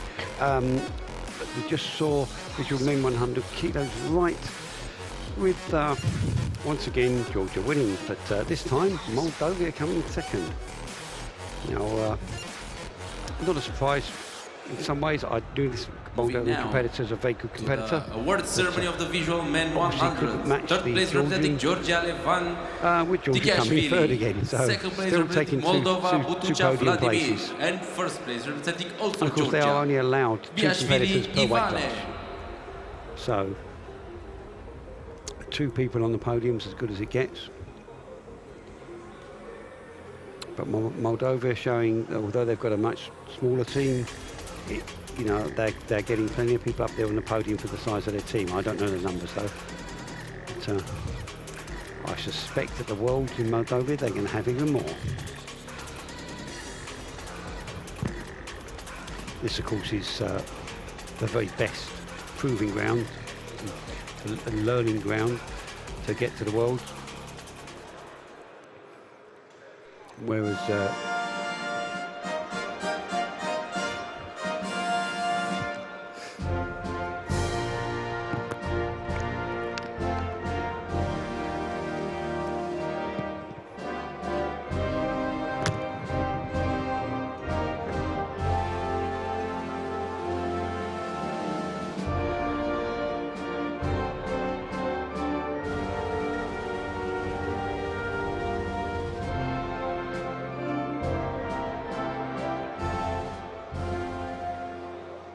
Congratulations to the European champions.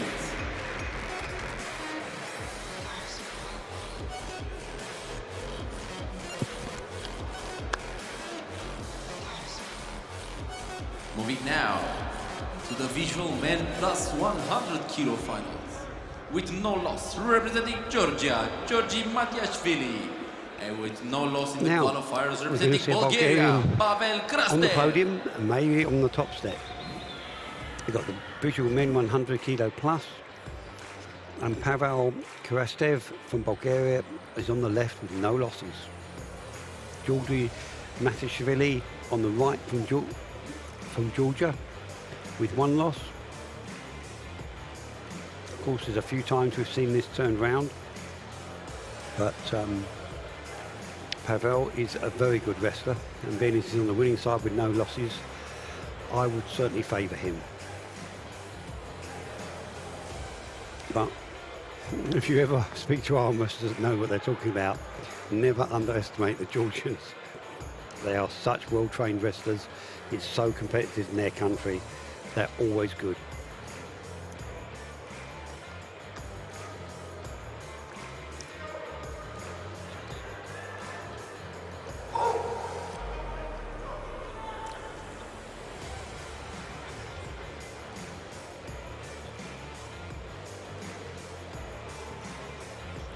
Honestly, Georgie doesn't look terribly comfortable there. I'm not liking the way he's holding his hand. It just... It's a man that's not expecting to get anywhere with this. Oh, no, that's okay. One fall, elbow fall made by Georgi Matiashvili from Georgia. But yeah, there's... made an elbow foul as well as, of course, the grip slip, but...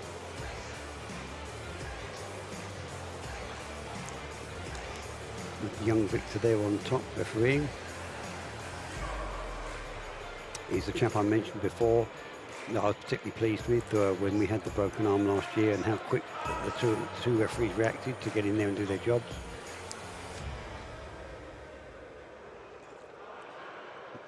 And he does a very good job of refereeing.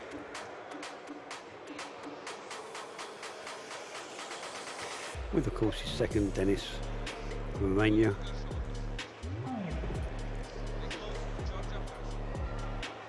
And Dennis always seems to, because he's still relatively young himself, he's been very good for a number of years now. And he seems to, he carries a maturity with him beyond his years in the way he referees. And we're going into the straps. Okay, so not a surprise here that the Georgian is making a real battle for this.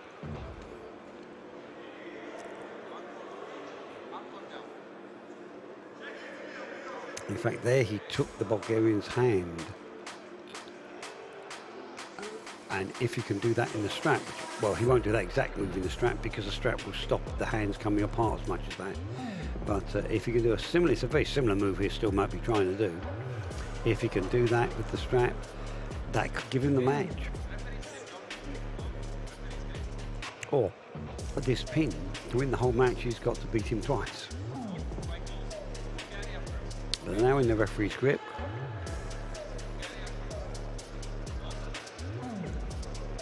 It's a very good equaliser, the referee's grip. So now we are it's a very fair way of starting also people. The referee's grip.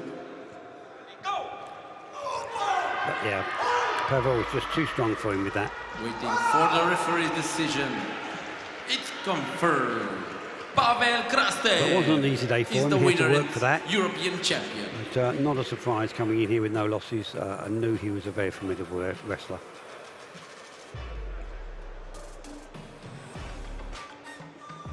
So it's nice to see Bulgaria in the top step though, and Georgia are second and third. Moving now to the awarding ceremony of the visual men plus 100. Third place representing Georgia, Vasade Georgi. Second place representing also Georgia, Matiashvili Georgi. And first place in European champion representing Bulgaria, Krastev Pavel.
Congratulations to the European champions. So now we're moving on.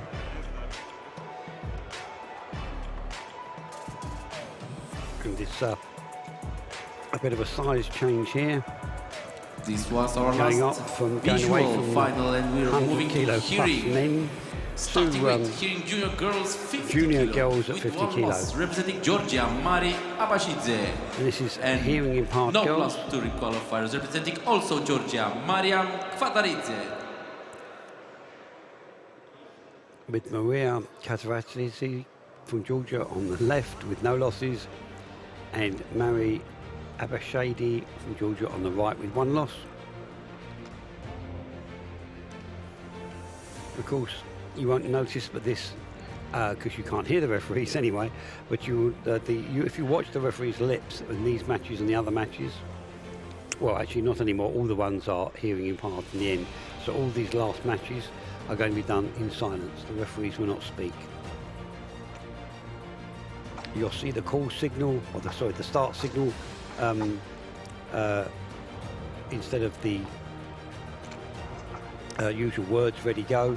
When a standard start, the referees cover 4 points on the wrestler's hands and say ready, go. Instead of this, 1 hand is on the wrestlers. The other one gives a thumb up very quickly, just for the equivalent of the word ready, and you take both hands away, and this sets the match off. And so everything is done in silence and by touch. And we're going into the straps. And sometimes, it's not something you necessarily notice very much when you're watching. But in ordinary matches, you'll quite often watch one of the competitors really staring at the referee, like really. It's quite unnerving. What they're doing is they're focusing on your lips, and so they are going to see when you're going to say ready, go. And this gives them a little bit of an advance warning when you're going to go, and helps them with their fast starts. You don't see it that often, but every so often you'll see them do it. I think it's quite a good technique to learn, because you can see the word ready pretty easily on most people's lips, and straight after ready is going to be go. You've got an extra advance warning. Of course, can't do that here because they don't say anything. And the Fairly gold medal goes winner to that went Miriam for Kvataridze, Both girls Georgia. looking, in fact, the winner's looking like she's grimacing. I think she's got some pain in her arm.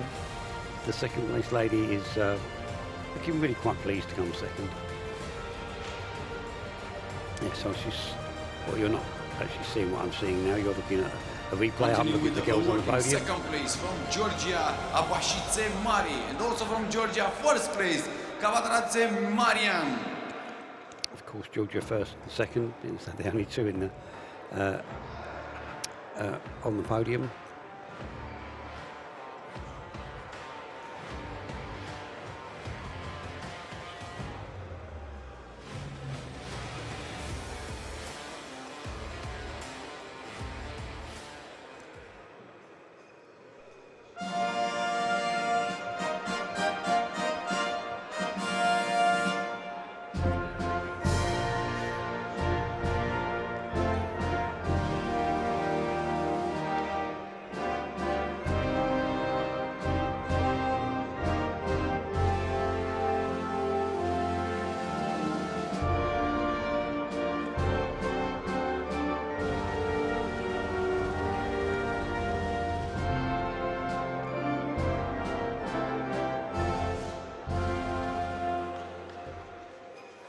Which is something else you don't appreciate, the behind-the-scenes team working lightning and fast here, because most sports do not move at the speed we move.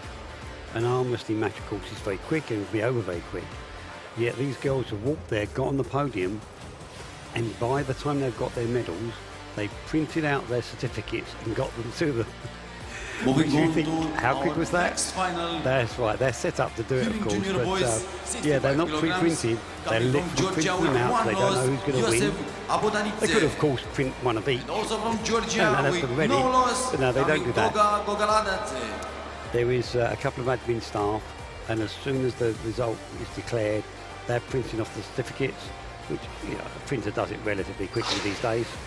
And so by the time they've got them on the podium, give them the medals, and then literally they've come fresh out the Finza, which is about 20 feet away from the podium, and they're given their certificates. It's just something that you don't necessarily see unless you're here, but it's all going on behind the scenes.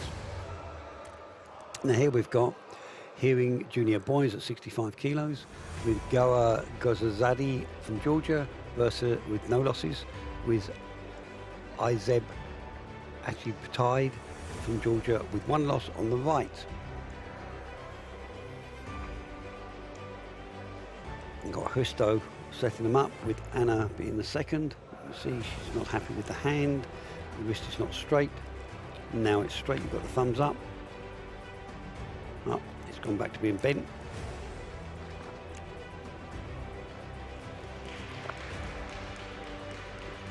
Now if you saw that, he got a warning for a fast start. Didn't say anything to him, made it very clear, he's got a warning, don't do that.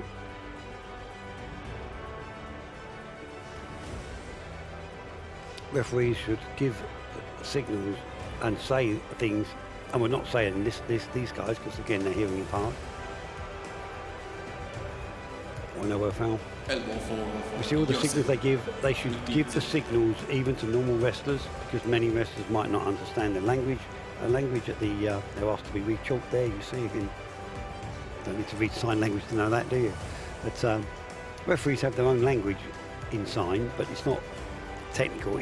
It's all natural things that you do, that even if you didn't really know much about arm wrestling, you pretty much always understand what they're doing and what they're telling you.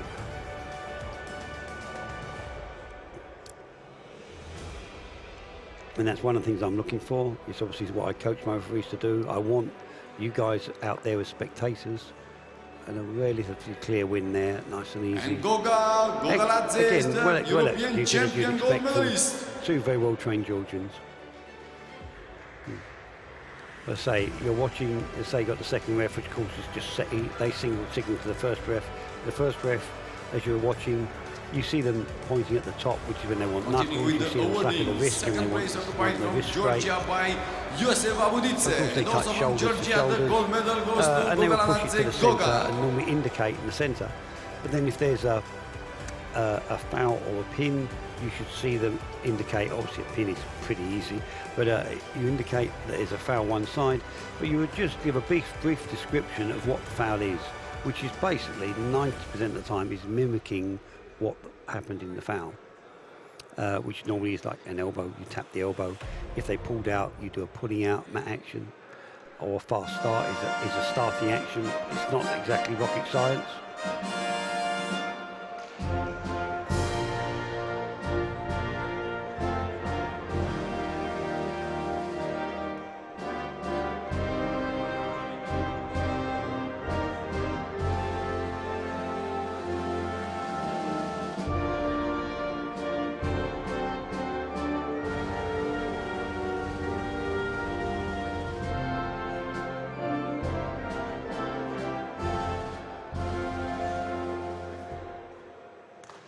Congratulations to European champions. But that helps that you as spectators understand what the referee wants, and therefore you can see if they get a warning. One of the reasons why the referees point directly at the competitors and that, if they have a warning, is so you can see they've got a warning. Next final, and of course, Junior if you Boys just said plus warning, 65 you could kilograms. potentially be warning either of them.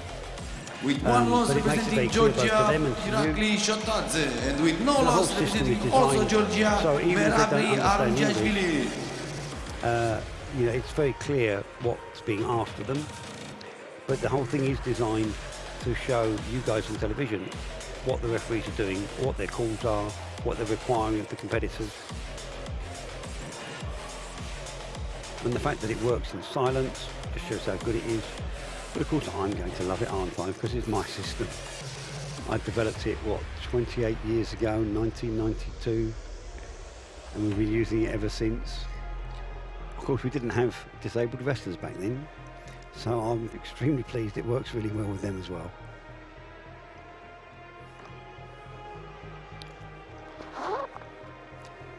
You can see Nicolette, she's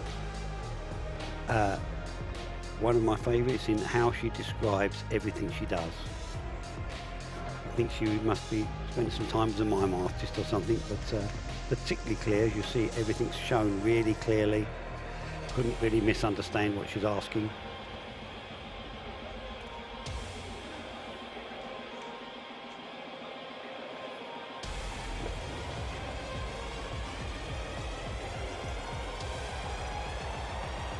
Moldova used to be, or ethnically from, used to be some, I don't know when, how many years ago, it used to be part of Romania.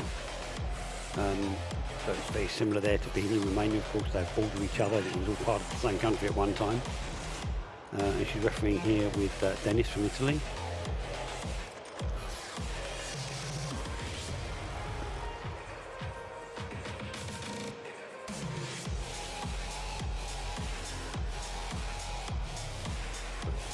Is refereeing very well, and they should take the strap off and award the win. Yeah, okay. And the gold medal goes to Meravi Alungiashvili. Nicolette's refereeing is getting better and better, and there's always a little bit of a battle of the countries who can produce the best referees. Not that much, but we try to encourage them to be competitive. Going on with the awarding, second place from Georgia, Moldova has not produced and also a from master Georgia, referee first yet. place in the gold Remember, medal. there's only 21 in the world, so Meravi. most countries have not produced a master referee. But being next door to Romania, now Romania has produced more master referees in the last 10 years than any country in the world. So that is exceptional from a country like that, you know. So Moldova kind of would like to catch up. So Georgia 1 and 2.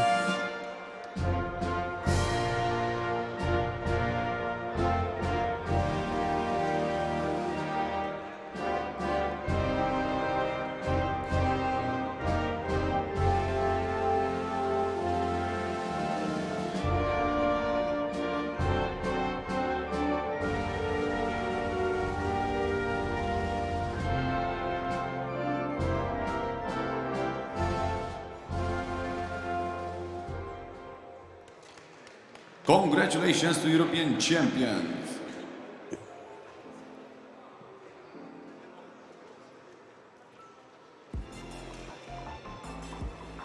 Now, although there wasn't a third person on the podium, I'm assuming there was only two in that weight class. But sometimes the third person is disheartened by coming Moving third, on to the next and final, hitting woman 60 kilograms. And I don't know. One loss coming from Georgia, Mari Avashice. And also coming from Georgia with no loss, Miriam Kavataradze. Now, we've seen these two ladies before in one of the classes, and I can't remember which it was, but they are entitled into more than one class. And here they are with the hearing women, 60 kilo right. And it's Miriam Kazavasadi against Marie Abashadi, both from Georgia, with Marie on the right with one loss against her. And last time Miriam took this fairly easily. Yeah, I've got a funny feeling they went to a strap before. But saying that, Miriam's arm was hurting afterwards, so if she's got a bit of an injury problem or just a bit of stiffness in there, who knows how much wrestling she's had to do to get here, I don't know. But it could be a deciding factor, especially in the strap. If it's a hard match, she gets a lot of pain, she might just give it up. But she definitely, I remember, because Marie looked really happy to come second in the class they were in before.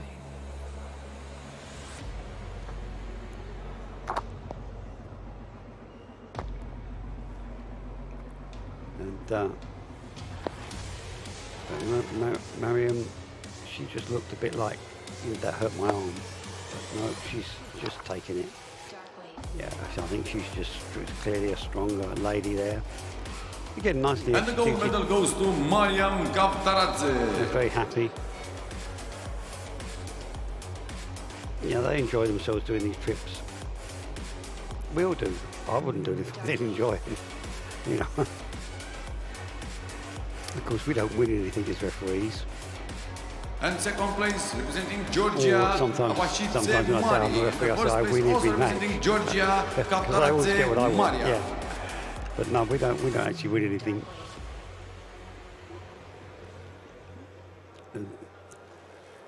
And we don't actually get paid. We get a nominal amount to cover any extra expenses that our main expenses don't cover. So we're basically volunteers, just for us, best to get us our expenses. And we have to work ever so hard for that.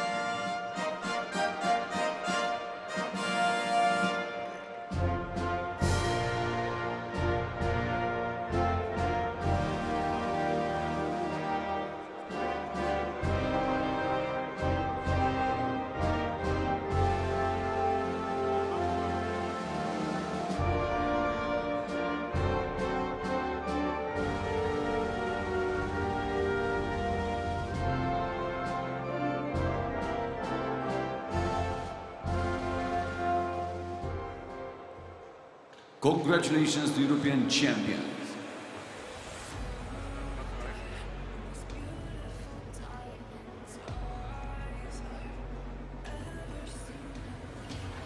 Now you can't see this, but it's really something I always like seeing. Going on with our next category and our next final, hearing 170 kilograms. Who tends to look after the hearing impaired girls. She'd come on stage and she was taking them off, and they were all there.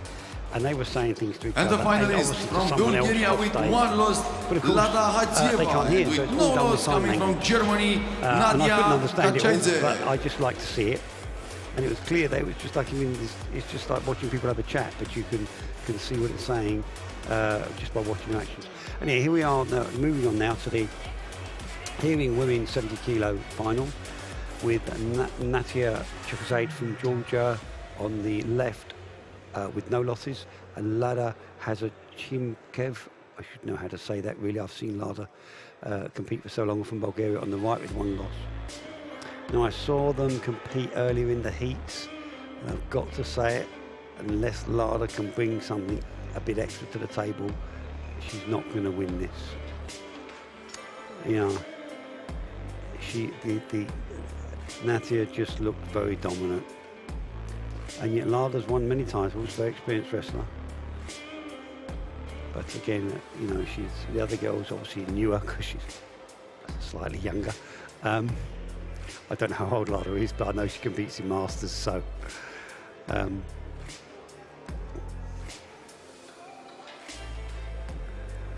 I just, again, some things you can't see going on here. I've got that young lady I've mentioned to you who helps the hearing impaired. And she's trying to catch their wrestler's eye and give her hand signals of what to do. Because often wrestlers will shout out about what to do to each other. Because they can't hear, that's no good. So she's desperately trying to give her some hand signals. Tell her what to do and give her advice with sign language, which I think just is wonderful to see this. Because normally they're screaming at each other, or at least the one's screaming at them what to do and do this and do that. Like, you know, come high. Don't let her take your hand. You know, take them outside, don't take them inside. Use a hook. Might be something, any little bit of advice they might be giving them. But, of course, the young lady can't hear, so it's all got to be done visually.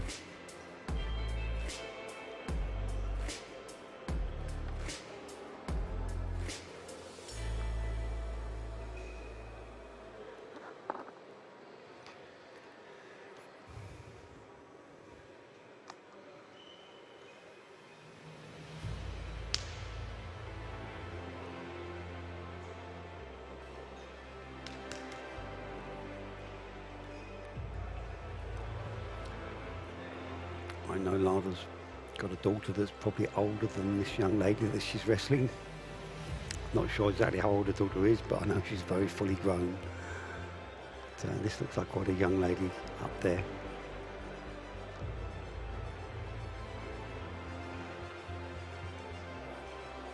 But don't underestimate Lada's strength. She's not weak, but she's against a very good Georgian competitor. And I think we've all seen just how good they are here. And she's got one foul against her. Again, that's not a good start. she makes any mistakes in the elbow, she's going to lose the match. Because losing one match, she gets a rematch. And we're going to go now. No, she's got a second foul. She's got the loss. She's just being too nervous and too keen. And yeah. Obviously, yeah, it was very, very clear movement foul there. So I knew exactly what the referees were going to call.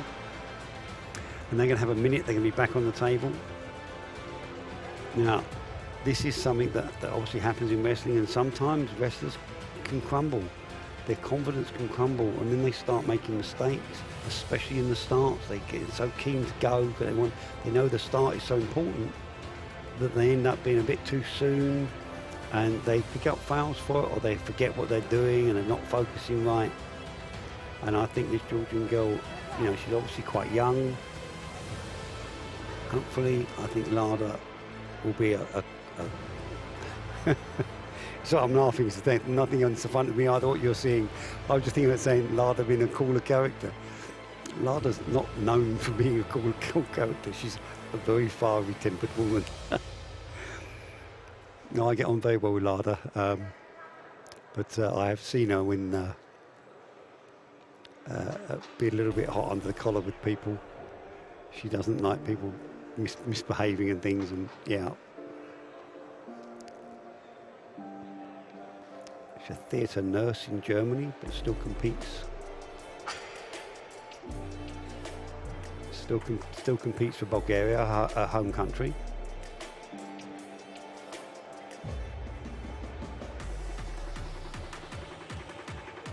And she's complaining there clearly that her fingers or nails are digging in her hand. And obviously I can't actually tell what's happening from back here, but I could tell what her complaint was. It wasn't difficult to understand. If someone's fingernails are long, the referees can request they cut them or they can't compete. In the finals, you probably not have a chance. Going to the strap. Oh, a little bit of fiery character coming out of Lada there. I say she's a good competitor.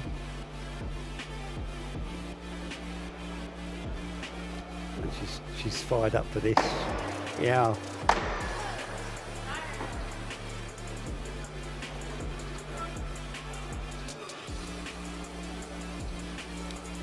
One day, one of the competitors collapsed on stage and went unconscious. And she was there, and she just took over, and she was like a military officer giving people orders what to do, because it was a young lady and she stayed unconscious, not for a very long time, but normally if it's just lack of oxygen, they come round within a few seconds, and she didn't. And so she was putting her in a recovery position and doing the things that she's obviously trained to do, because I'm not sure exactly her qualifications, but she's a former nurse. Obviously she's a theatre nurse, so she knows quite a lot. And she was barking orders at people what to do and stuff like that. It's like, it really was, they would have just done what they were told. Here we go. No, what have we got here? We've got one foul for Lada this time. Like I say, this is certainly a close match. Closer than I thought it was going to be. It could be that Lada's had a really big think about what happened in the heats, and it's come in with a different attitude on this in the finals.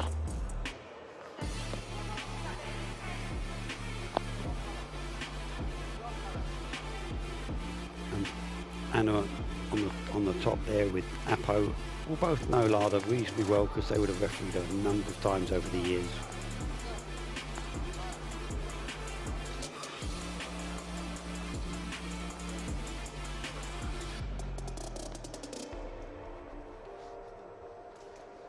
Okay, now we're in referee's grip as well.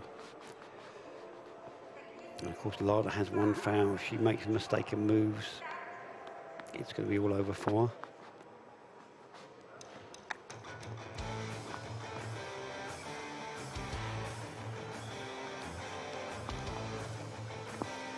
Yeah, she's not looking very happy there. It can be because things are just... No, we've got one movement. Yeah. Clearly Georgia moved for the go. You see, as Anna closes the hands, Apo will, at the very last moment, remove his hand. But obviously he's detected that she moves. It's one of the reasons we're touching them, is because if you just see a movement, you can't always tell whether one's moved or the other. But when you're touching them, you feel where the power comes from. And again, Apo, you know, is a master referee, very experienced.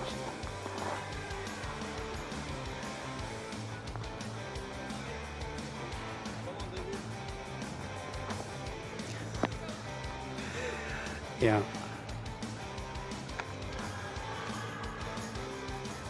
Again, putting the strap back on. Most of the time, if they have a foul, the wrestlers want to come out of the strap to have a little bit of a break. It's not very nice having the strap on for very long. It's very tight. Stops half the blood flow to the hands, I can tell you. But it's strap and referee's grip. And there's Georgia asking for the strap being tighter. Now, when that happens, if both wrestlers want it tighter, the referee will tighten it.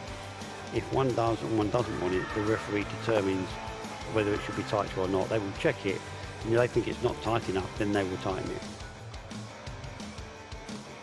So again, let's close the hand. Apo should move out. No, she's got it. Yeah. And although there's a lot of fire and stuff going on there, but still a hug and a kiss afterwards.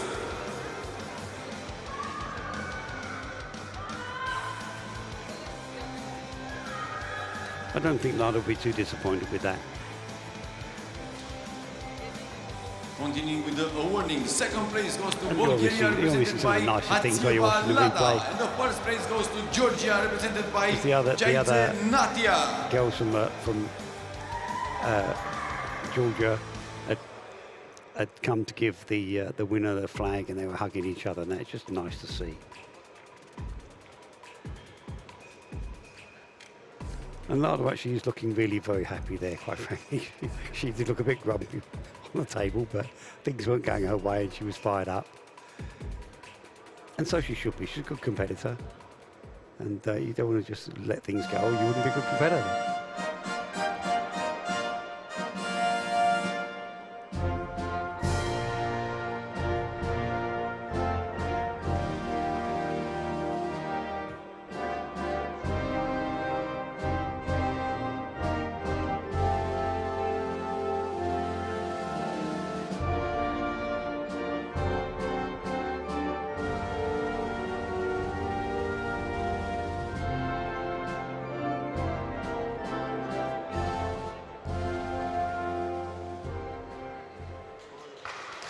Congratulations to European champions. There you go.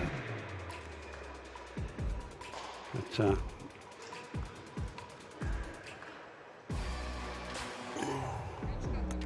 I think Lada will accept the fact you can't win them all. Now we're moving on. Heavy woman 70 plus kilos. Continuing on next final, hearing woman 70 kilograms coming from Bulgaria with one loss, Tilka Garikova, and with no loss coming from Georgia, Marine Putkaradze. Now, I didn't know she was in the finals, but this is the young lady I've been telling you who's been helping all the other girls. She's been working constantly. Now she's taking time out from that to do her own pulling, and she's in the finals with no losses. As I said, she's a good competitor. Don't know how good this Bulgarian lady is. Tilka Karikova from Bulgaria. But I do know Marine is very seasoned, very good competitor. She seems to just want the strap there. But again, it seems very deliberate, knows exactly what she's doing. And it could be she knew if she tries to take her down, she knows the grip's going to go. So let's get out of this and get in the strap, and then she can just finish the match in one go. And that wouldn't at all surprise me if that's what's going through her mind. As I said, very nice woman, always helping all the other disabled athletes, and a very good competitor herself.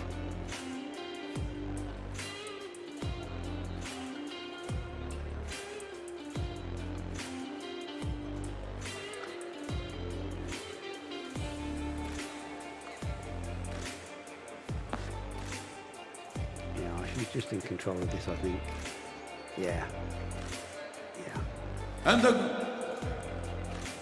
again, really, she needed a strap, I think, to stop the grip going anyway. She knew that, so she thought, I'm not going to bother. Let's get the strap first. And the gold medal goes to Marine Butkaradze. They can, of course, request the strap, but the wrestlers have to agree on that.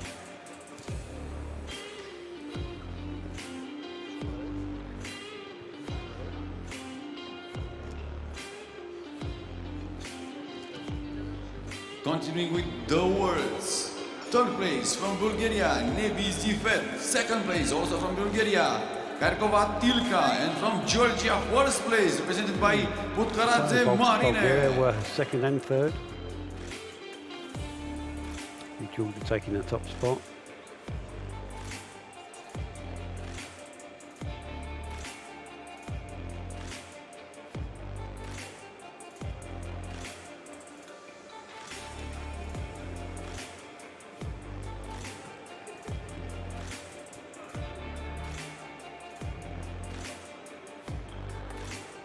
For many years when the Georgian team first taking part, they didn't have any lady wrestlers at all.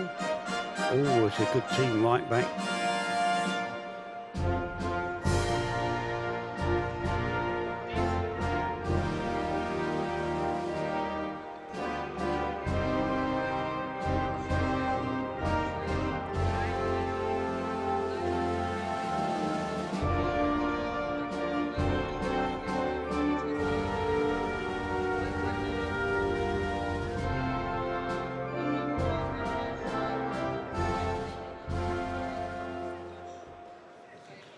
Congratulations to European champions.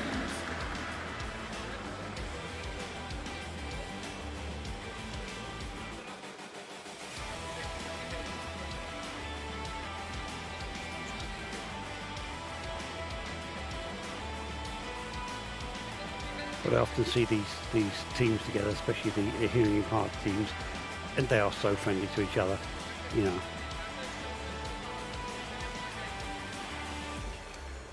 Our next final hearing men, 60 kilograms. Coming from Georgia with one loss, Georgi Bozeladze. And also from Georgia with no loss, men, 60 Goga kilos. Gogaladze. Goga Gazaradze with no losses on the left, and Georgi Persasvadi on the right with one loss.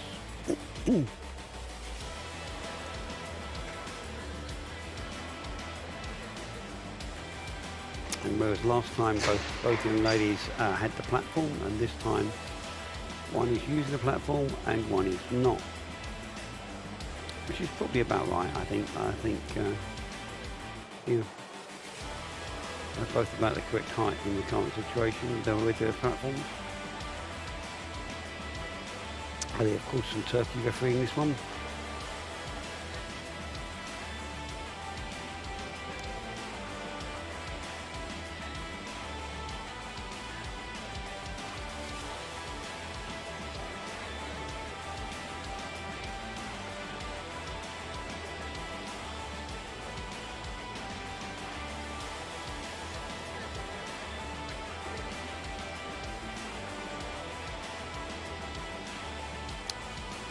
I believe that's one fast start.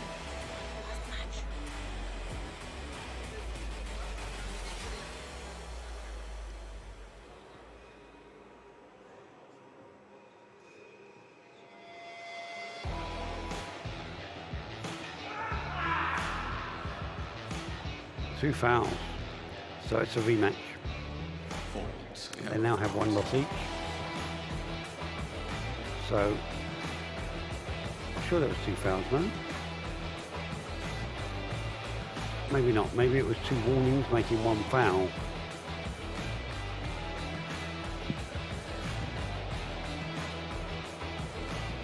Okay, so it must have been two warnings making one foul rather than two fouls.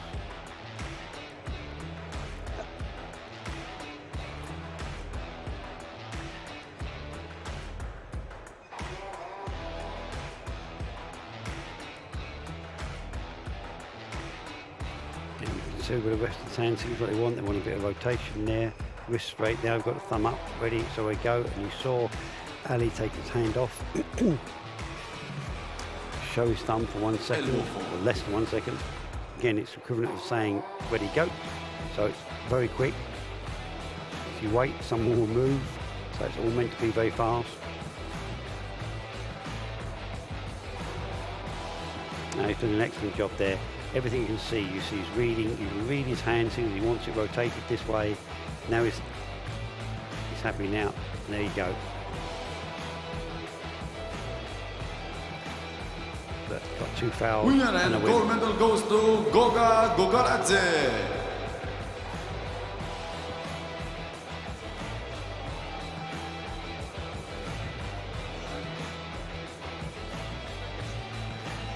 Continuing with the awarding, second place goes to Georgia, represented by Purseladze Georgi, and also from Georgia comes from the first place, Gogaladze Goga. I don't think there can be any doubt who's going to take the team honours in the disabled classes overall, because Georgia is in almost every final, and in fact for the last few matches we've got, every single competitor is from Georgia.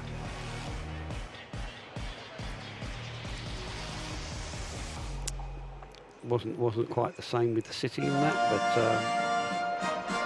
I just think they're going to amass so many points.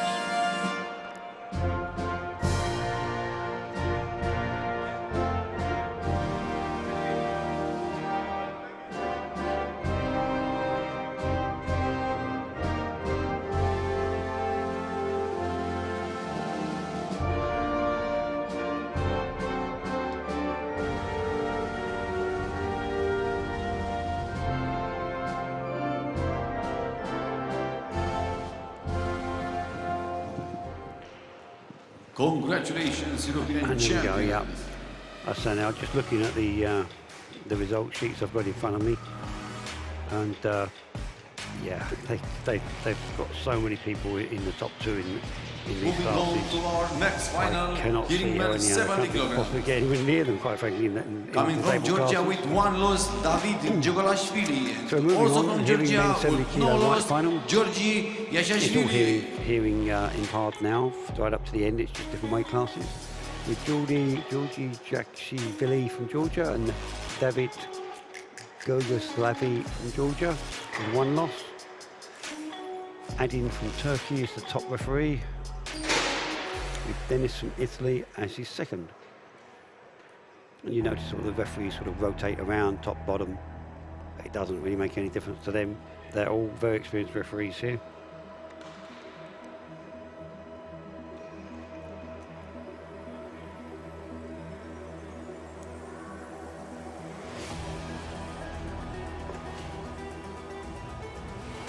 Okay.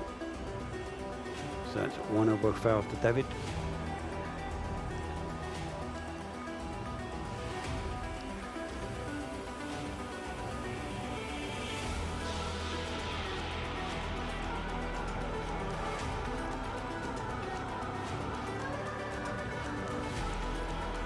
Going into the I think he was straps. very lucky not to get a second elbow foul there.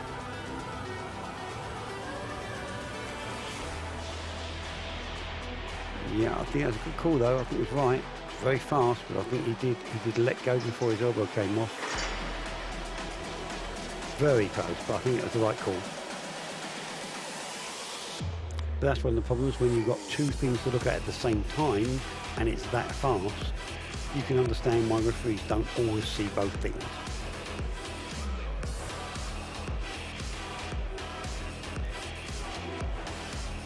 I said, you know, to get to this level of refereeing, it's very hard. Most people think, oh, how hard can it be? Yeah, well, come and try it. We have quite a big fallout rate. People that just realise how hard it is to be a referee and think, no, it's not for me. Yeah. But others fall in love with it, like me. I've been doing it for 38 years now. There's a number of us that have been doing it for 20 to 30 years. There's not that many that have stayed for the long haul like me, but there's quite a few that have been there. We go, and he takes that.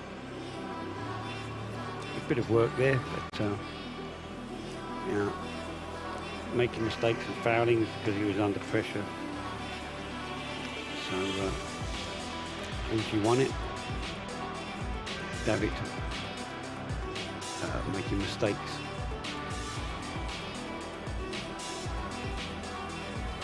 David looks happy enough up on the podium.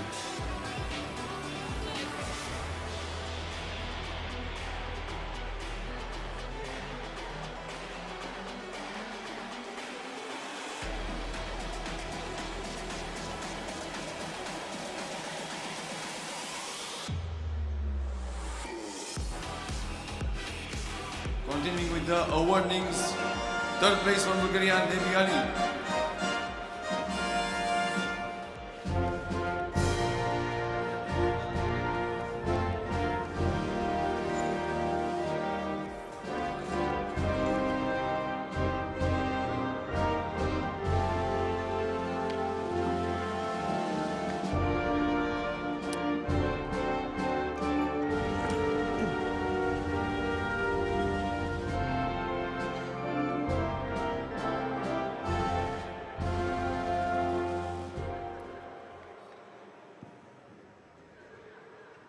Congratulations to the European champions. Now, just showing that replay there of the elbow foul just before, or say just before, in time-wise it wasn't very much, but as again, as I mentioned before, as soon as that elbow foul happened, the match was over. It doesn't matter that he then moved down closer to the pin, and it would have been elbow foul losing position. I don't think it matters, it was the second foul anyway, but yeah, the foul is called. First finalist, the match is stopped instantly. The referee has seen it. The fact that it takes a moment Second or two for the finalist, referee to also get in coming there, from Georgia which it with always Sergo will do, Koverashvili. not relevant. The match stopped as soon as that was there, and the hand and the arm was still in a neutral position there. And moving on to the 80 kilo men final, Sergio Koverashvili with no losses on the left, and Griglo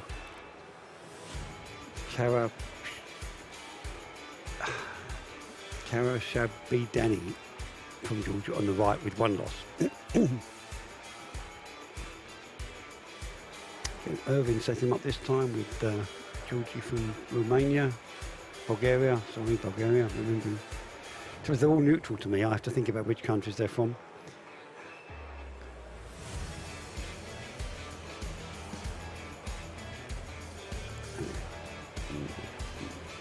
That obviously wasn't quite a pin there.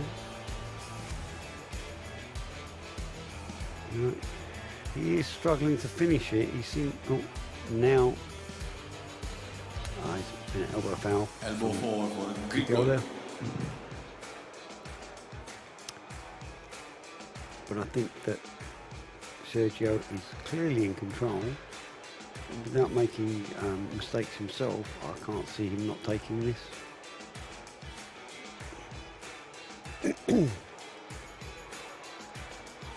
Again, they're both basically wrestling very well. They're both, as I said, the Georgian team has trained so well.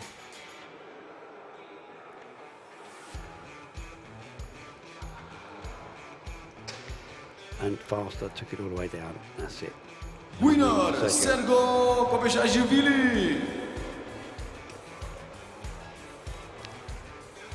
I personally think the best trained team in the world is probably Kazakhstan, though. And that's, of course, And the second place goes they do to Georgia, represented by Koverashvili Grigol. Although, And the first place goes if also to competing, they've Georgia, never beaten represented by against Russia. Koverashvili Sergo. As a referee's point of view, I do tend to look at it from there, and they make less fouls. Their setups are good.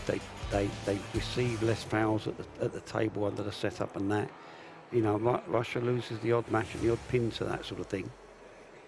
And the Kazakhstan's just kind of mechanical-like, machine-like, the way they just get on with it and do it.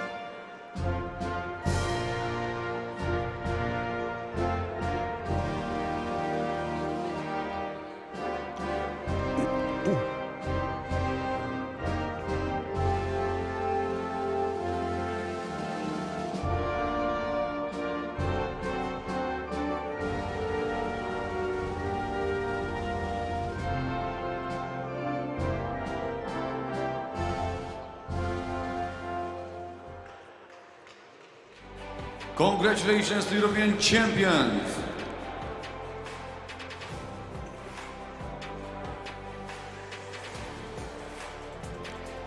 Here we go with two of the ladies to referee this. Nicolette back on the top with Irina her second.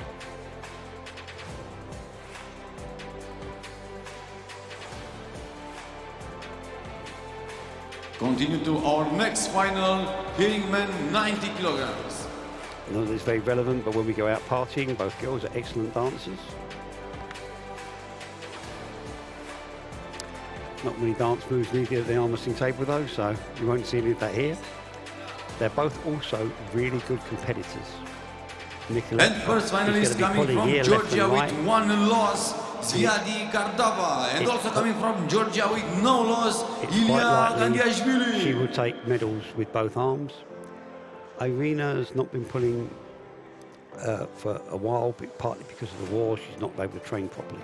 But again, she was often taking medals in different weight classes, of course. Irina is taller and larger. They're both very, very good at their jobs, both as referees and competitors.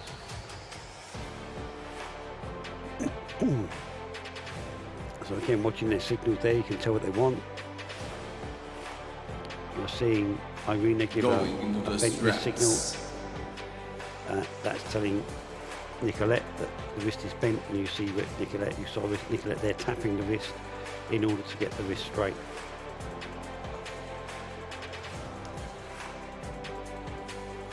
Say it's a kind of form of sign language, but it's so simple. If you know the rules of arm wrestling, you can follow it because it's just very natural things that we do. We don't have the intricacies of proper sign language, and there's only I haven't even counted how many things there are, but not many. Probably only about 8. But,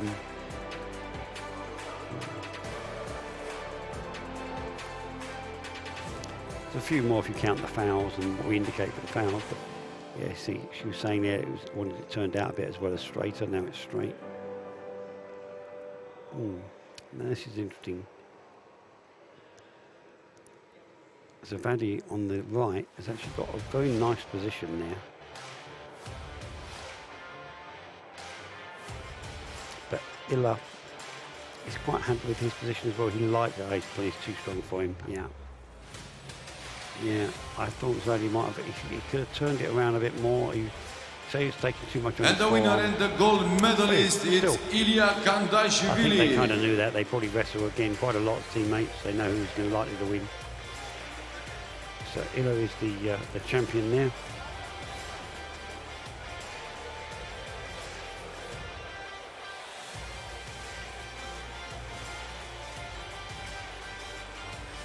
Second place goes to Georgia, represented by Kardava Zviadi, and also from Georgia, it's the gold medalist Gandiashvili Ilya.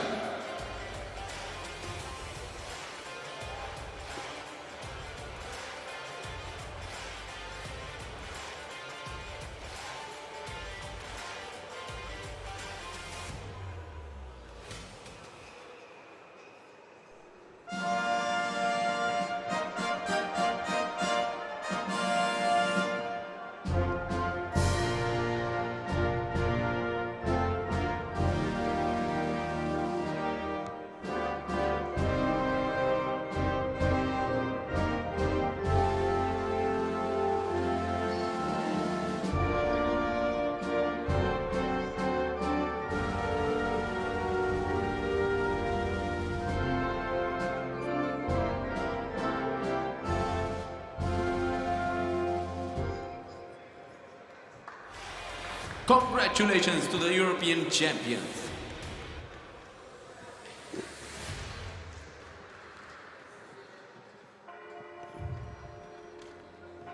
Moving now to the hitting men 100 kilo finals. With one loss representing Georgia, Soso Kumshashvili. And with no loss during qualifiers representing also Georgia, Koba Mamatarshvili. So we got Koba Mashashvili with no losses on the left, and Soso Kamashashvili from Georgia on the right with one loss. This is the 100 kilo final. there's only one match after this one. So again, these are big guys.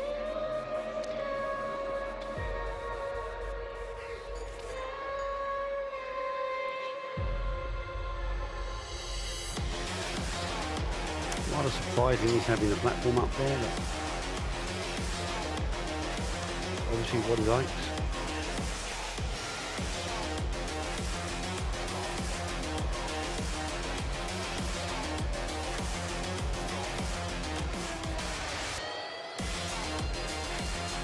Again, see Gabriella giving a hand signal. He wants the wrist turned, not just straight. Again, the signals they give are very basic. That's all they need to be. Now the thumbs up, so everything's happy. And you've seen something, yeah, you've seen an elbow foul. Now wrestlers quite often are really straining when they're in the pool. And so they're not hearing things, even if they can hear, or even seeing things, they're just focusing on using all their strength. And just watch this match. No. One fast start. That's a warning. So he now has one foul on one warning, so can't have anything else going wrong now. Oh, he's got a second elbow foul. He's lost it. That's it. It's over.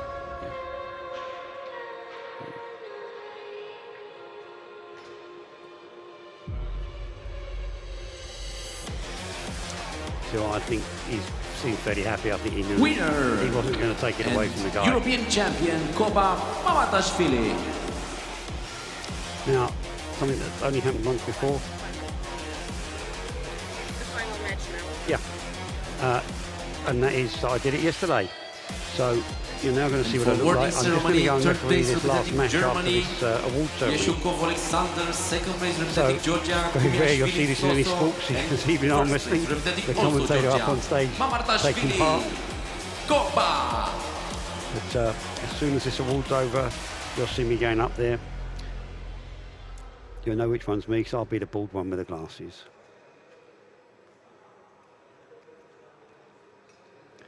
I actually don't know who I'm refereeing with yet. Oh, I think I'm refereeing with Ivan from Croatia, I think. He looks ready.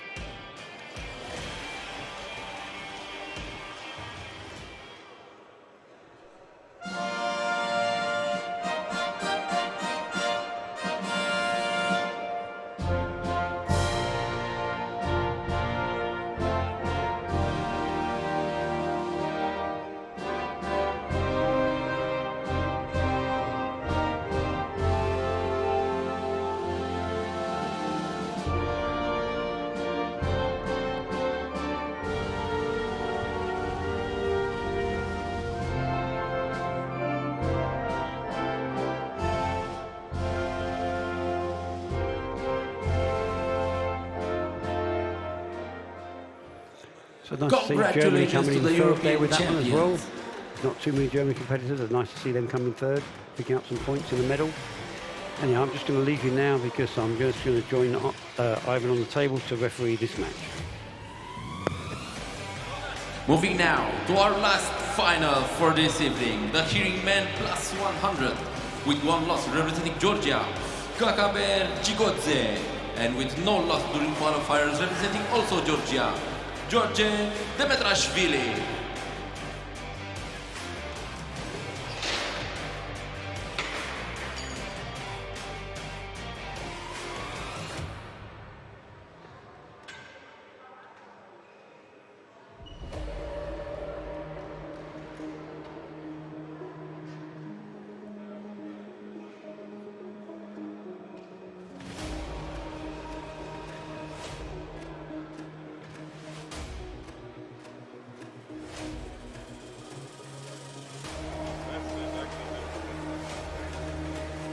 Winner, George Demetrashvili.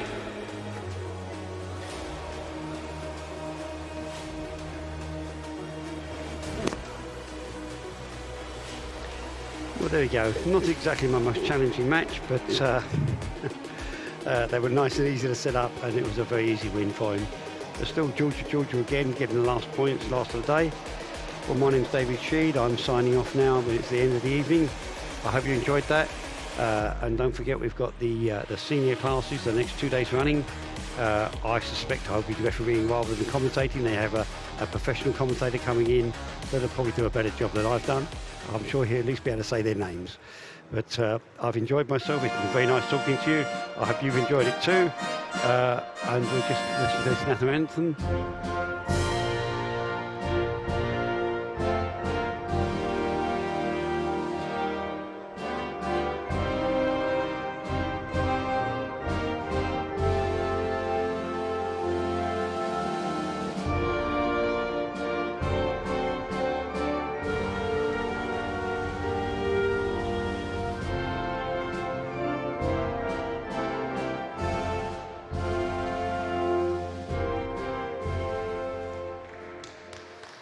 Congratulations Georgia taking to the European champions. Last medals Stay tuned, ladies and gentlemen, because now we'll have the Team Points Awards. Now we'll have the Team Points Awards. So don't leave the venue and get the cup for the Team Points female. Georgia have won overall because they've just got so many men in the finals. I've been staggered.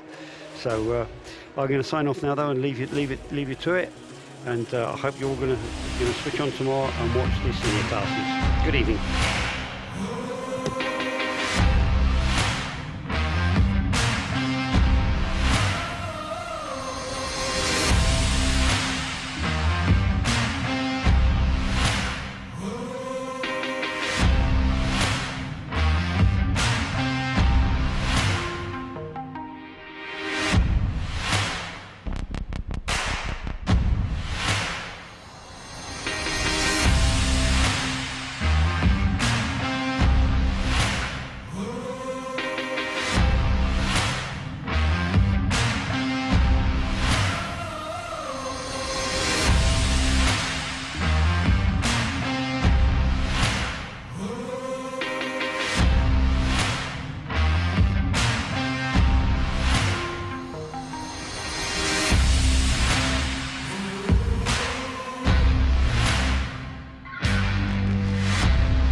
Congratulations to everybody for these wonderful finals and wonderful days of the Para-Armwrestling Championship here in Slovakia, Bratislava.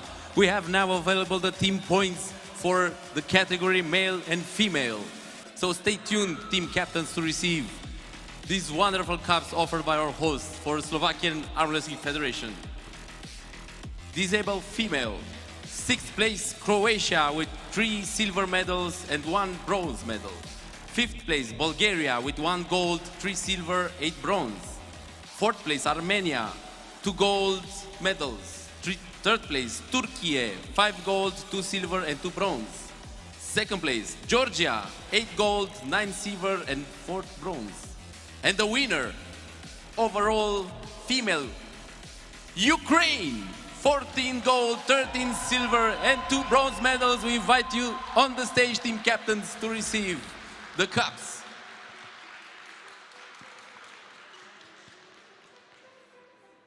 Turkey, third place. Second place, Georgia. And first place, Ukraine. Big round of applause for our champion of champions.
Congratulations, and congratulations also for the athletes that put such hard work, and for all the teams.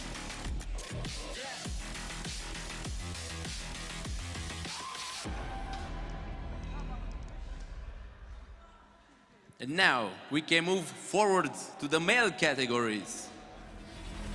And we have 12th place, Czech Republic with 1 silver and 1 bronze. 11th place, Hungary with 2 silver. 10th, Germany, 1 gold and 2 bronze. 9th, host country of Slovakia with 1 gold, 1 silver and 1 bronze. 8th place, Switzerland, 2 gold and 1 bronze. 7th place, Bulgaria, 2 gold and 4 bronze. 6th place, Croatia, 2 silver, 2 gold and 2 bronze medals. 5th place, Moldova, 2 gold, 3 silver medals. 4th place, Turkey with 2 gold, 5 silver and 10 bronze medals. 3rd place, Armenia with 3 gold, 3 silver and 4 bronze. 2nd place, Ukraine with 15 gold medals, 18 silver medals and 15 bronze medals. And the 1st place and champion, Georgia, 42 gold medals, 37 silver medals and 15 bronze medals.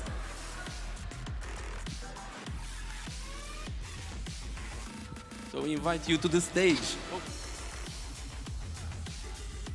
Turkey, 3rd place. Congratulations.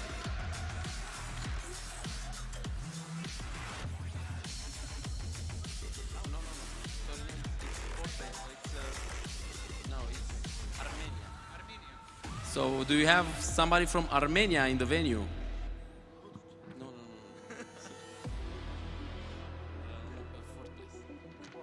But 4th place is also beside us, so it's good.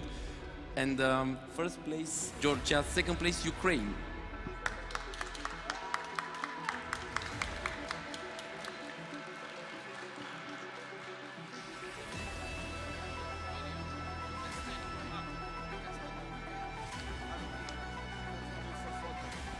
So in this night I will be Armenian, ladies and gentlemen, and receive the cup for our colleagues from Armenia. Thank you.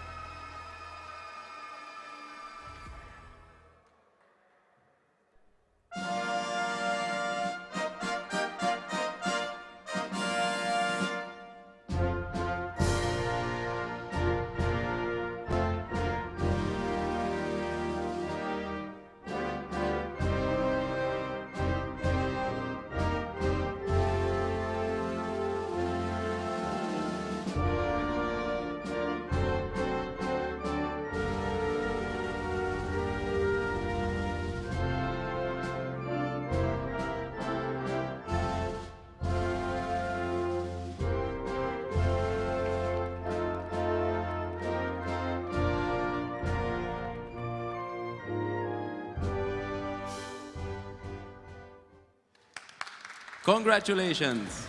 Ladies and gentlemen, this was our last awarding for this evening. Thank you for the athletes, thank you to the referees, thank you to the technical staff, thank you everybody. It was a wonderful 2 days of para-arm wrestling, and see you tomorrow with the senior classes.